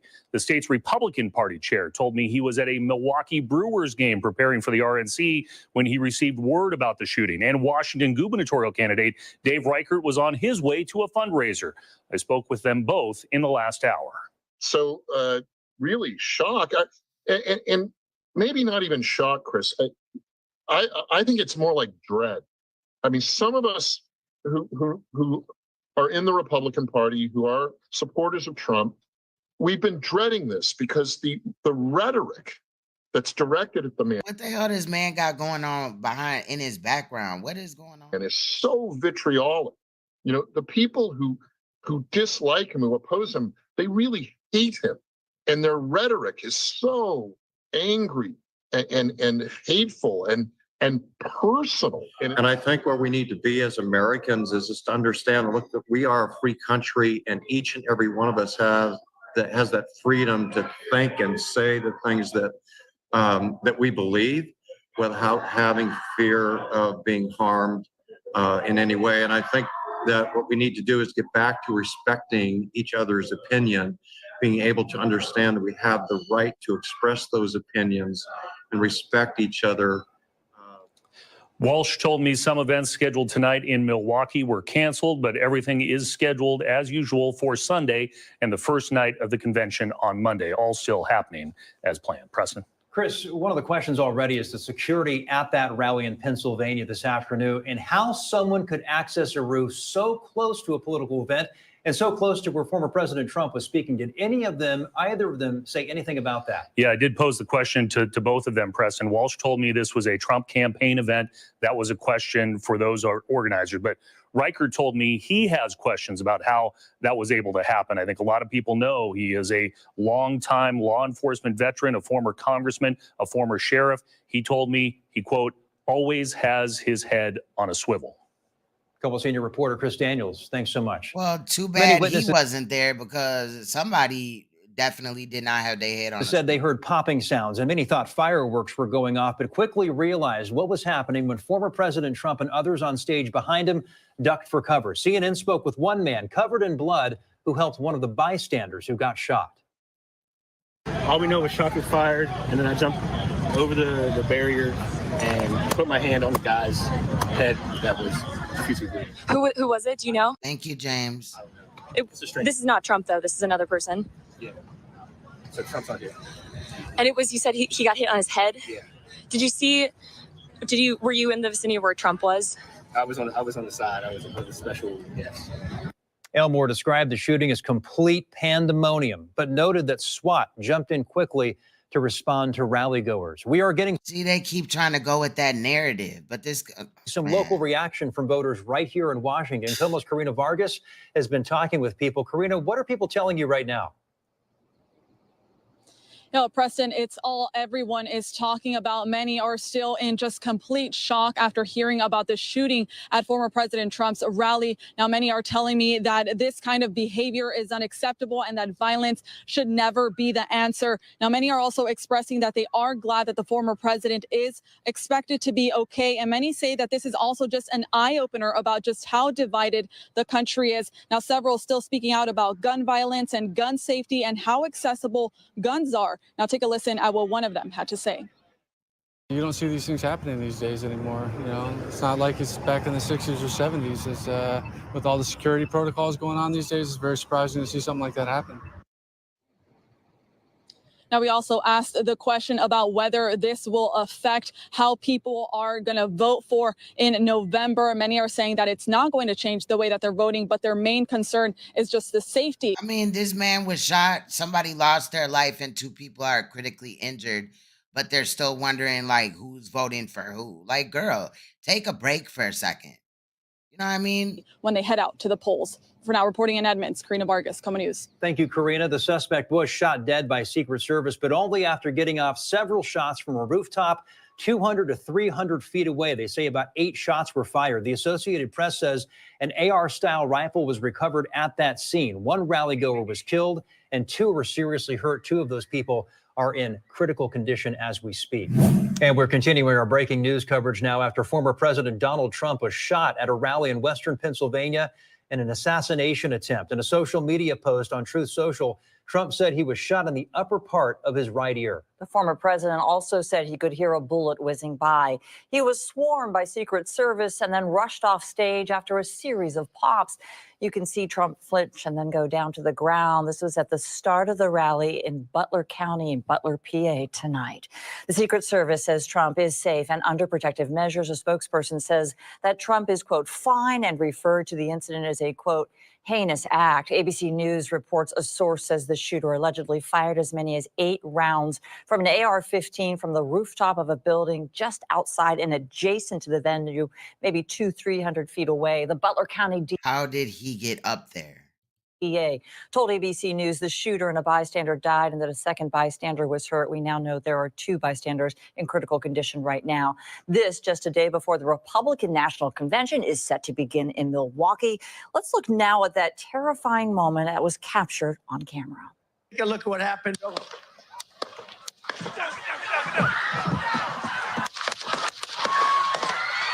And then all them shots, like, fam, there could have been so many more people that were injured or killed at the, like, imagine just going to an event, period, whether it's a rally or not, and then you just shot.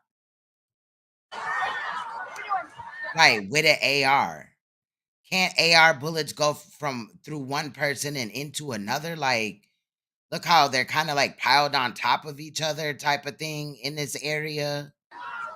And just moments ago, but I want to say something first. Governor of Pennsylvania has announced that President Trump has left the state of Pennsylvania. Former President Trump has left with his motorcade there and his family, so he's out. The governor of Pennsylvania wishing the Trump family the best as he recovers after this assassination attempt. Also want to talk about this here. Independent candidate for president Robert F. Kennedy Jr. making a statement on X, writing, "Now is the time for every American who loves our country to step back from the division, renounce all violence, and unite in prayer for President Trump and his family." Prayer ain't gonna change this. Following an assassination attempt on former President Donald Trump, it happened around 3:15 our time. I was talking about some prayer. I'm at a Trump rally in Western Pennsylvania. The former president was whisked away by the Secret Service. He confirmed on social media tonight that he was shot in the upper part of his right ear. What a moment. One witness there says they heard, quote, a series of loud explosions and loud bangs before Secret Service agents rushed toward former President Trump. Trump fell to the ground injured. He was stood back up by security personnel and could see blood dripping down his face. He was shown yelling back out to the crowd when he stood up, pumping his fist in the air against security personnel, whisking him Facts, Jeanette, for real. away quickly after hitting the ground. The former president's team is saying that he has thanked all security personnel at the scene and is, quote, okay. He has now left the state of Pennsylvania under Secret Service detail, according to the governor of Pennsylvania. Again, here is a look at the video of former President Trump at the rally. Take a look at what happened. I wonder, like, at what point is Trump gonna notice that they failed him by not covering that rooftop? Did they cover any other rooftop around there? Like,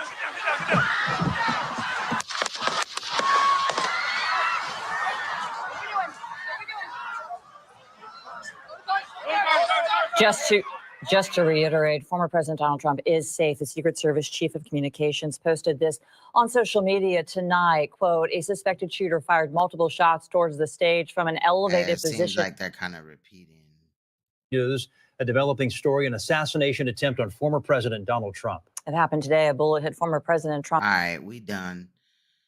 Y'all, I'm about to get up out of here. I think that this whole situation is crazy, and I definitely have more questions than when I started. Honestly, I'm not even gonna lie. Like, I got some questions, but hopefully we get some more information and stuff like that as things, kind of roll out. I appreciate everybody in the chat. I did enjoy myself today with y'all looking into this. But if you have any information, something that you want me to look at, if you have my Instagram, I am Queen's Throne 9 on Instagram, as well as, let me see, here is my email. Send it to me. I'm definitely gonna be looking into stuff or whatever on it. So expect a live from me. I appreciate all you guys. Thank you. And I'm just gonna head out with it like that. I'm not even gonna play no intro music or nothing. I'm about to go, before I fall asleep, I'm about to start looking into it too, job. I probably fall asleep with the remote in my hand. But much love to you guys, and I will see you guys soon. I'm trying to get back into the rhythm of going live more, but bear with me. I do appreciate you guys. Stay you, stay royal, stay uncompromisable, and please stay woke, because you will see me or hear my voice in an upcoming edit or live stream. Again, I might, stream something about this again, or even drop a video on it and stuff like that. I really am interested in this. Something just is not right, y'all. But I appreciate all of you guys and things like that, like helping with things I don't see. So I will see you guys soon. Bye bye, y'all. Much love.